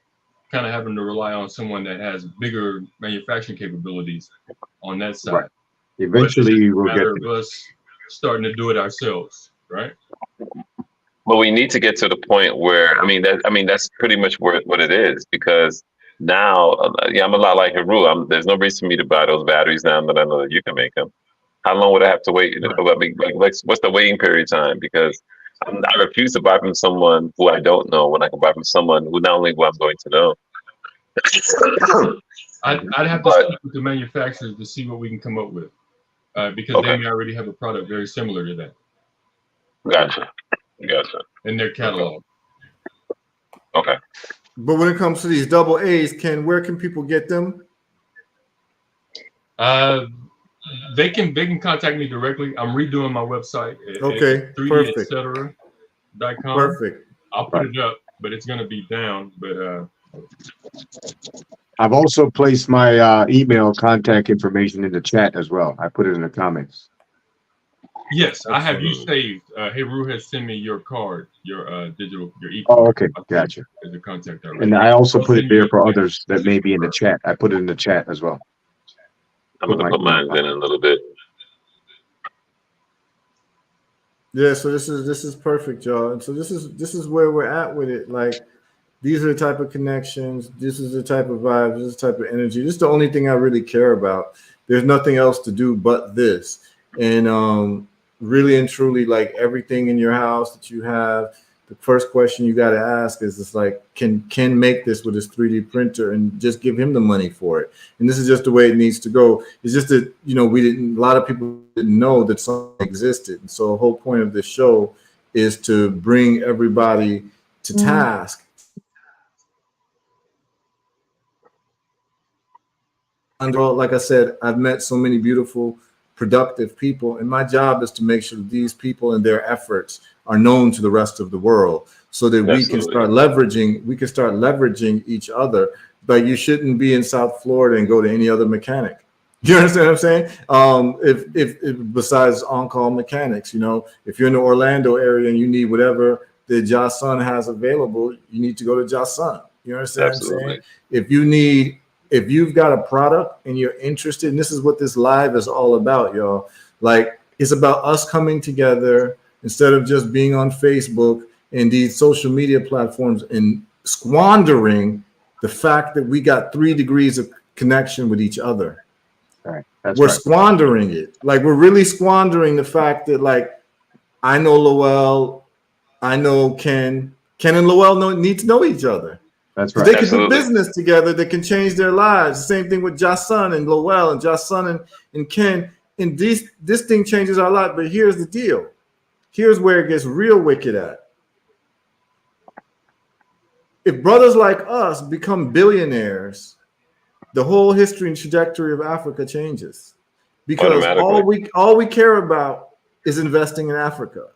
That's all we care about. We don't really care about nothing else. There's nothing else for us. You understand what I'm saying? So there's brothers and sisters listening and other people who care about Africa and want, like, y'all are listening. I'm just saying, just like, get in where you fit in. I'm on live at 8 p.m. every Monday through Thursday, and this is the type of things we're going to be doing until we get this thing right, because somebody has to do it. And we have all of these people with all of these talents and education and skill, and we're kind of just blowing in the wind, and we're not leveraging each other properly. Between the 4 of us, we should be having a manufacturing facility within the next 365 days somewhere in Africa, making parts for cars and airplanes. That's right. And the people watching, y'all can get involved too. You want to invest, you can invest. And anyone who knows doing business with me, you invest with me, you're going to make money. That's right. You understand what I'm saying? Because for some reason, I just know how to make money. That's right. You understand what I'm saying? It just is what it is. I don't know what it is, but I just know how to make money. So you're going to get a return on your investment. There's no question about that. You're going to love this, Brother Heru, as well as the others. Now, on the holistic ministry side, with the holistic products that I provide, right, and the services, yeah, man. Our fibroid buster kit has been shipped multiple times. I had a repeat customer in Botswana. I've shipped that kit to people in Botswana. Yeah, man. All over the world. Germany, London, Hawaii. Let people know, man. People are watching. Their sisters right now watching who got fibroids, man. Yeah, where they can get that from? I know 3 different sisters. Right at the website. Right at the website. Third Eye Visions Unlimited. The email that I just put in the chat is info@Third Eye Visions Unlimited. That's our domain. I've shipped that product all over the world, South America, Caribbean, Africa. I've had clients as far as Abu Dhabi, the Green Zone in Dubai, and you name it, London.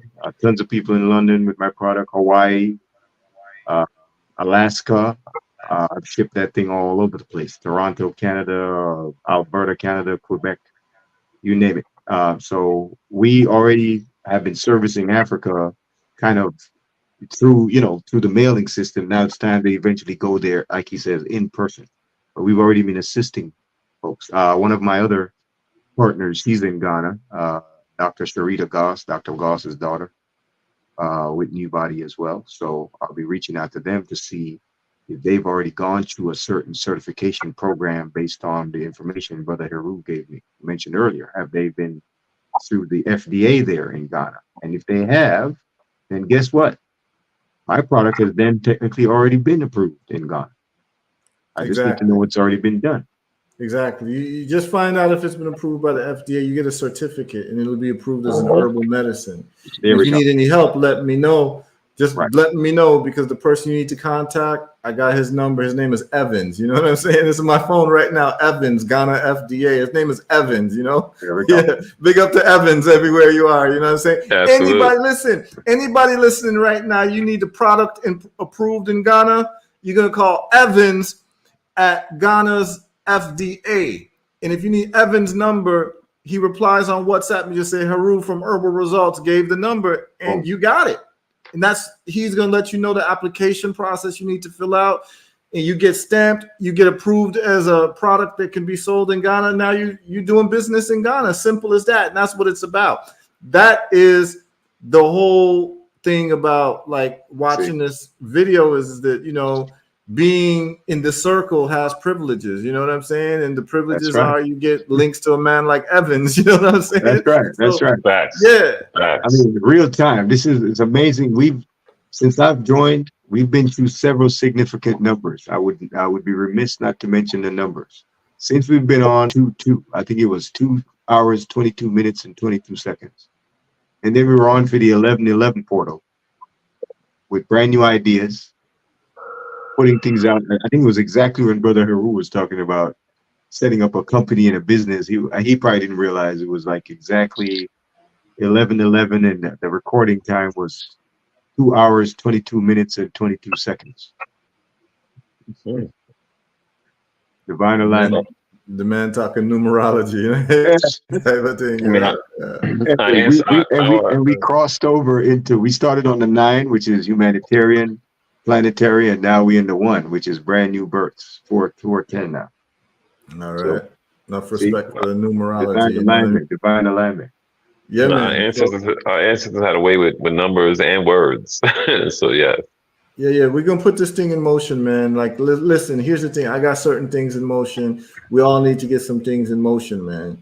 And this is what I'm saying is like we're not gonna stop this until people understand that like we're serious about this. Like, this is not a joke. We're not like playing about it. This is not like pie in the sky. You see, my biggest problem was I knew that I needed to do manufacturing, and really I was thinking about going back to school for engineering, because the only people who are really kind of the most important people for where we need to go are African engineers or African-centered engineers or engineers who love Africa. And then I met Ken, and my problems were solved. You understand what I'm saying? Like, you know what I'm saying? I ain't got to go to school. I just go to Ken. You understand what I'm saying? Absolutely. Absolutely. So here's the thing. I'm telling y'all right now, the people listening, y'all need to know and get familiar with the name Ken Eccles. Because what's going to happen is that he's going to be the go-to person for what we need to create to move forward for all of our like business needs, whatever. Just like you going to China to get products, well, now you can go to Ken Eccles to get these products made. Like, do you understand how big this is? This is huge, and he's showing you what can be made. It's only the limitations of our imaginations. And the sister asked how you can invest. We about to put up an investment portal on bb2me.com. So like people want to invest in the herbal results, y'all can invest in a production run. Like I need to do a production run for my vitamin D. Everyone's asking about the vitamin D. You do a production run for the vitamin D, I'm looking at probably giving you a 20% preferred return within 6 months.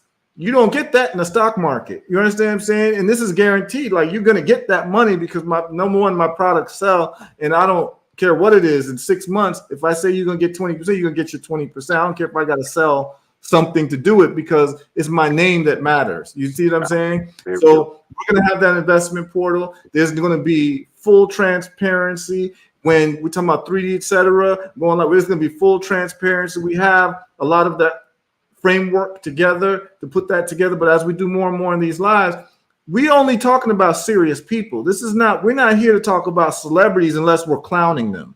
You understand what I'm saying? For entertainment. Like, for entertainment purposes. We're not here to do that. We're here to build a better tomorrow. And we're here to leverage each other because there's folks in here with all types of brilliance and they might be stuck and their brilliance is not being appreciated. And just like LeBron James said some time ago, I'm taking my talents to South Beach. What I'm trying to say is we're trying to open up a way that you can take your talents to Africa. You understand what I'm saying? Because that's what it's all about. Because forget about the moral aspect about Africa. Let me appeal to your sense of greed. So number one, when you buy land and build a house in Africa, there's no real estate taxes that you have to pay. It should be. You understand what I'm saying? You get more land for your money. You understand what I'm saying? So if you're just somebody and you have an opportunity to have one-of-a-kind business in Africa, because there's so many holes that need to be filled in terms of business ideas for people to move forward. So you actually get opportunity to have the holy grail of business, which is a monopoly. You understand? If we do 3D printing in Rwanda, we're going to have a monopoly. If we do 3D printing in Ethiopia, we're going to have a monopoly. And guess what? Everyone's going to come to us because the manufacturing will now be local. That's right. You don't have to ship anything in, which is extra cost. So we're actually ultra competitive with our competitors because everything has to be imported into the country. 3D printing solves that problem. That's right. So this is what it's all about, y'all. And y'all witnessing history, but this is just my life. We just broadcasting it live. And I'm glad that we got folks to chime in because, like I said, it's getting late. But at the end of the day, we literally have nothing better to do than to plan and execute these types of initiatives. And as you listen, we've got some very intelligent folks on here. Jason's talking. You understand what I'm saying? These two brothers both work for Lockheed Martin at the same time. I don't even know if they realized it. In the same place, Fort Worth, Texas. They might have walked past each other in the hallway and just gave each other the black man nod. You understand what I'm saying? But didn't even realize that they both loved Africa. Yeah, that's why I told you his name sounds familiar. I probably interacted with him in some groups there when we were there together. It's quite possible. Yeah, it's quite possible. Yeah, I got to exchange phone numbers. Yeah, I was upstairs on the second mezzanine designing forward fuselage Block 60 F-16s for UAE, Greece, Israel, a whole bunch of places. I was in building 500, so I wasn't at the main building, but I would come over often to do testing on the ACMI pod. Okay, and you would come up to that floor to access the library and all the microfiche and all the and Mylars were. The simulator that they have, the cockpit simulator. Right. Yeah, and I at the same time, and then I worked. Then after the project, the design phase ended, I ended up supporting the floor down at the liaison mezzanines where they build the entire F-16. So I followed the plane out. That's how I learned a lot about the manufacturing of the F-16. But most companies I work for, I start from design and then I work all the way through manufacture. Same thing at Gulfstream. Same thing in Nashville at Aerostructures. Same thing in Vought. Same thing in Sikorsky, Pratt & Whitney, both in West Palm as well as St. Augustine. Same thing in Charleston for the Boeing 787. So a lot of different manufacturing, liaison, support type work. Plus design. Yeah. Yep. We were there. We were there together. Yeah, that's right. Fort Worth. I used to live in White Settlement. I used to live in a place called White Settlement, right down the street from the. Right, that's it. It's crazy. Yeah, man. Are we really considering how amazing this is? How like two people from two different parts of the world That's crazy. Like Heru, I don't even know how you had that how you made that happen, but that's crazy. Hey, like I told you before, you mentioned Heru in Atlanta. One of the first times I saw him perform his poetry live was in Atlanta. Probably was 2010 Mm. somewhere. It was a Malcolm X. I think it was a Malcolm X festival we were attending. We were drumming. I did the djembe drumming with some people and Brother Keshan, Mama Ola BC, and people from Orlando. I brought him up there, and Brother Tahir RBG, Pyramid Kid was performing all that stuff. I met him. I met him. I met him through poetry too.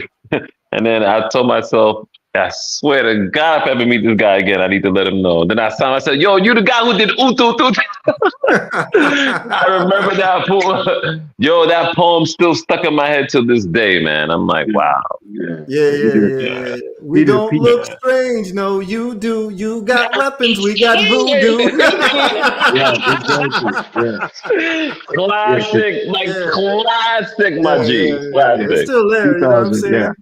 It's Absolutely. like 2009 or 2010, one of those years, because I started doing a lot of work in Atlanta in 2008, fall of 2008, and that's when I hooked up with Ross Kofi and all the people at WRFG, and we used to teach classes downstairs WRFG. So I hooked up with the farmers, all the farmers, Keshan, Ross Kofi, and all the different people, Loving It Live folks down in Eatonville and all East Point. Okay. Cool, yeah, man. Good, so yeah, good vibe. This is the vibes, man. What I want the brothers to do is, give people your contact information. We're gonna go live again tomorrow, man, because we can't stop going live. This is just what it is. And anyone who found this empowering, go ahead and run that Cash App, man, so that we can keep doing this.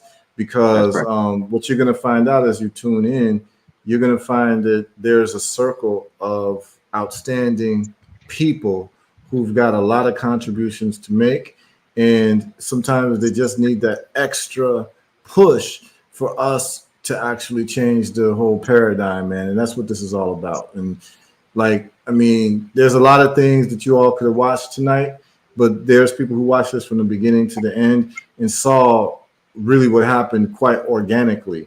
And I look forward to more of the listeners, calling in, getting to know the people who's part of this community of problem solvers and people who are interested in building wealth while solving problems and being autonomous human beings. And that's what it's all about. I've been able to do it from my life, and I want to make sure that I'm able to help other people do it as well. And there will be an investment portal that will be completely above board. We'll have full transparency so you all can invest in any of these businesses that we're involved in. And also that, if you're somebody who has business ideas and you want people to invest in you as well, come on to the live and let's talk about it. Let's see what you're doing and let's see how we can all get plugged in together, because there's no reason for us to be Facebook friends for 5-10 years and not collaborate. They never thought that we would use social media for the liberation of our people, in the sense of us doing more than just socializing and arguing about, who's worse between Diddy and R. Kelly. You understand what I'm saying? We should be using these platforms to connect with each other all over the world with no apology, and build wealth and buy from each other and develop projects with each other and have accountability with each other. That's what this is all about, y'all. Anything else is uncivilized. You know what I'm saying? Anything else is uncivilized. Absolute facts, bro. Absolute facts. Absolute you know what I'm saying? So, it is what it is. We're going to keep doing this, and people are going to understand what this is really about. Like, this is not about grandstanding. This is not about ego. This is not about anything other than, hey, what you got going on and how we can leverage each other to increase what you're doing through experience, knowledge, and wisdom, and sharing of resources, whether it be intellectual resources or material resources. That's what it is. The day will never be the same, because we've got an aerospace engineer who loves Africa linking up with Ken, who's a manufacturer who loves Africa as well. This is a historic moment. You know what I'm saying? And here I was trying to buy an airplane, but if we get all this thing together. And the reason I You was can trying to build buy it. an airplane because I was trapped in the Virgin Islands during Hurricane Irma, and I was like, I got to be able to get out these islands without American Airlines. You understand what I'm saying? I need to have my own plane. So That's I right. literally went to Atlanta to try to buy a plane, and that's when I saw the parts that this brother was selling. It's a brother who owned a couple planes, and I was looking to buy a plane. Literally, this was in 2017, 2018. I went to Atlanta to go look to see if I could buy my own private airplane. I was going to lease it out to make money on the side, but just have it available that if I'm going to be on the islands, I need to have my own plane and get the hell out. And I was thinking about taking flight lessons so I could fly myself. Because here's the thing is like, if you got a plane, but if you ain't got a pilot, you ass out. Yeah, That's right. yeah, I don't know. You know what I'm saying? So it's like I'm looking at some point to actually get a pilot's license. Yes. You know what I'm saying? So it's like it's good to meet you and good to be in this company of serious people. Right. Because we could have spent our time arguing about religion, Yeah. which is a complete waste of time. That's You understand what I'm saying? We're actually, as men, we're talking about building a future that's different, using tried and true techniques of real building, which is manufacturing. This is what the Chinese did. This is not like anything new. Understand when I talked about the Opium Wars yesterday, y'all. After that, and they got defeated and they had to give up Hong Kong. For the Chinese, that was called the period. It's literally called the period of national disgrace. Right. And they got together and put together a cultural revolution just to get people, culturally intact. You understand what I'm saying? And Absolutely. then they decided they were going to become the manufacturing base of the world. So what they did was they took someone like Ken and said, Ken, we need to replicate you times a million.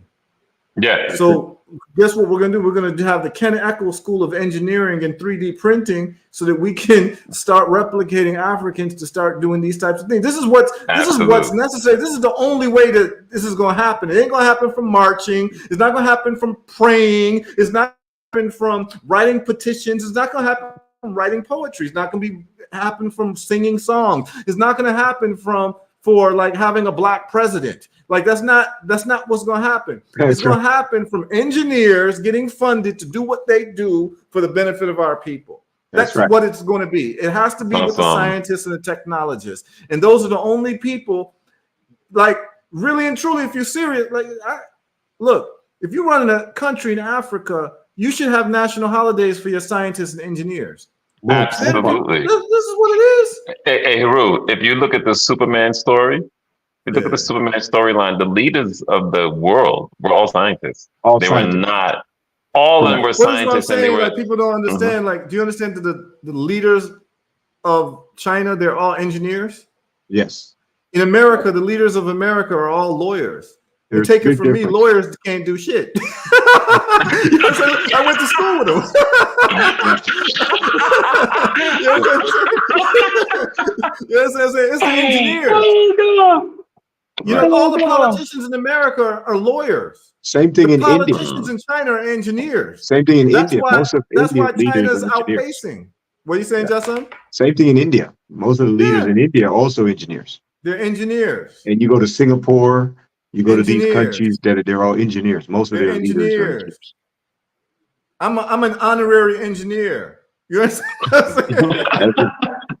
You know what I'm saying? People say, "Oh, Heru, you were a lawyer." I try to walk away from that. You know what I'm saying? Hey, tell them you build real things. You build real things every day. Nah, I want to be in a company of engineers because they're the ones who make the needle move. Right. Lawyers talk. That's why those pyramids are still standing. The pyramids are still standing because they weren't just made up by people who push paper around. Exactly.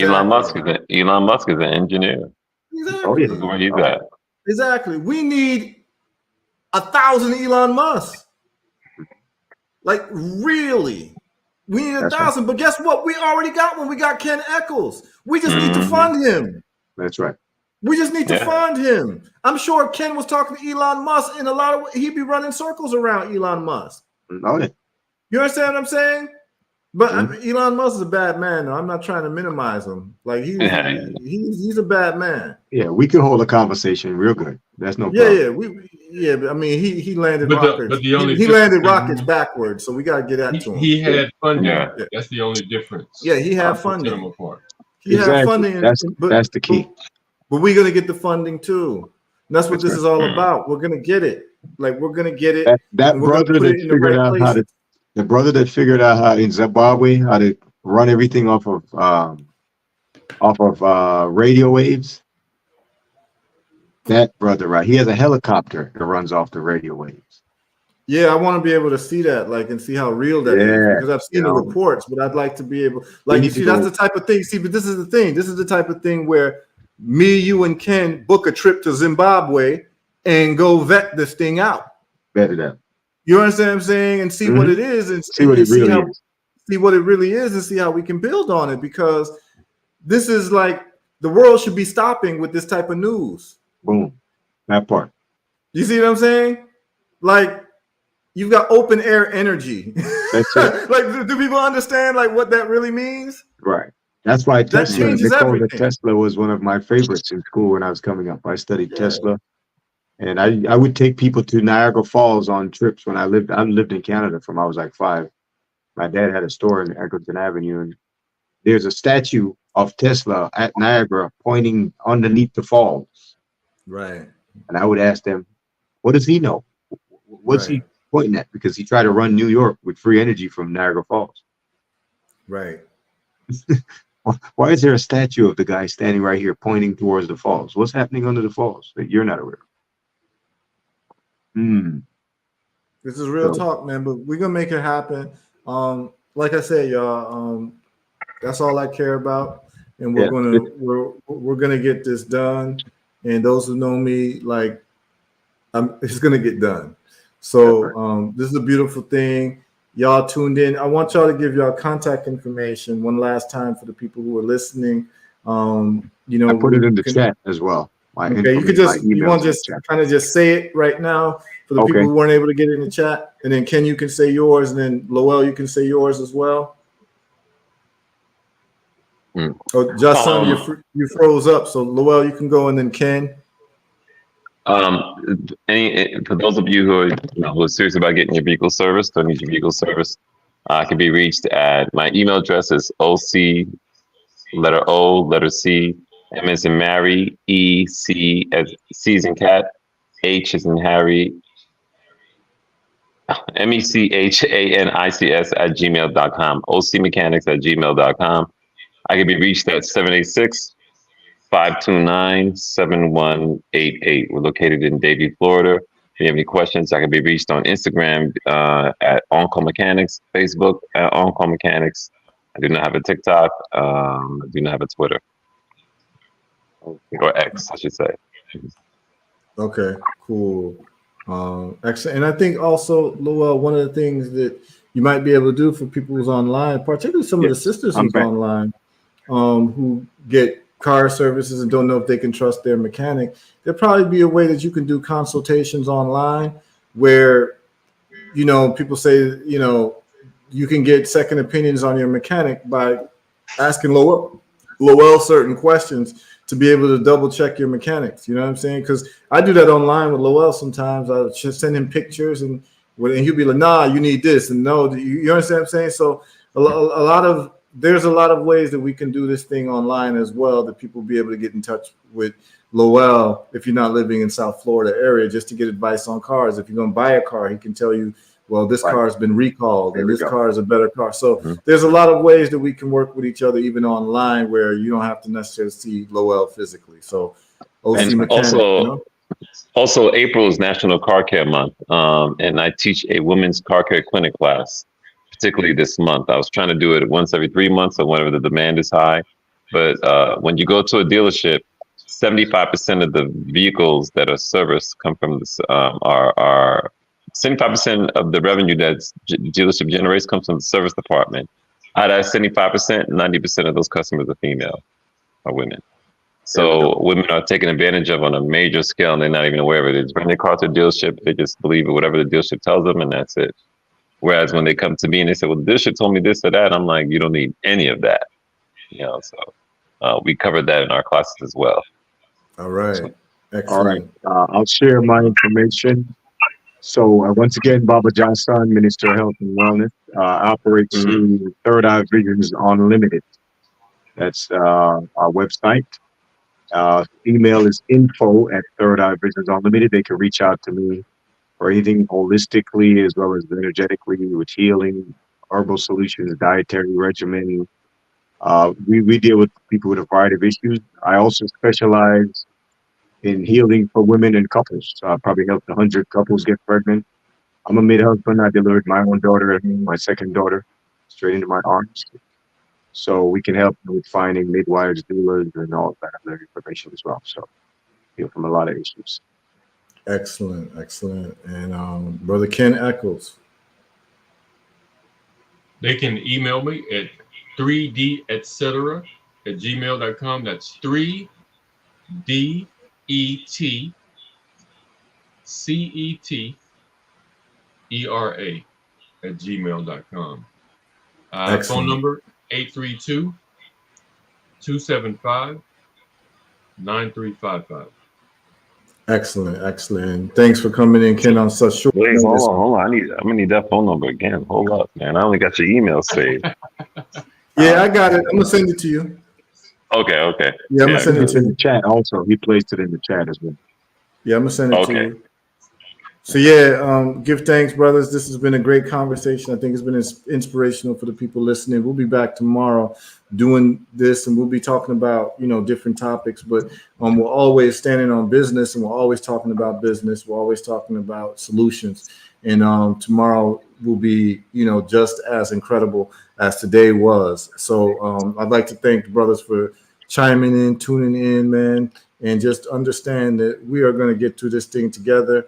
We're going to develop our power base, and we're going to create a whole different world for people to really see what we can do in our true strength and our true power. So that's what this is all about. And let's leverage each other and accomplish all of our dreams, man. That's just what it is. And so thanks for everybody tuning in.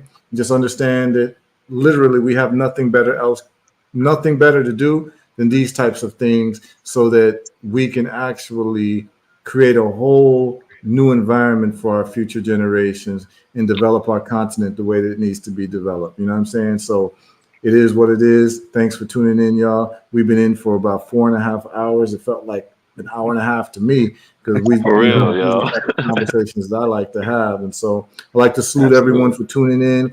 Just understand that these are the type of shows that are necessary, and make sure that you invite your family and friends, because there's going to be people who are interested in these types of conversations where we can all plug in and learn from each other. No ego involved, nothing but love, nothing but support. And we're going to just take things on the whole new level. You know what I'm saying? And just let people know mango season is coming, y'all. Mango season is coming. You understand what I'm saying? So absolutely. So just hold tight, and we got it. So bless up everybody. All right. Yes, I'm about sir. to end the stream. Bless. All right, brother. Peace. Peace, love, and more life. All right. Yeah, man. Yeah, man.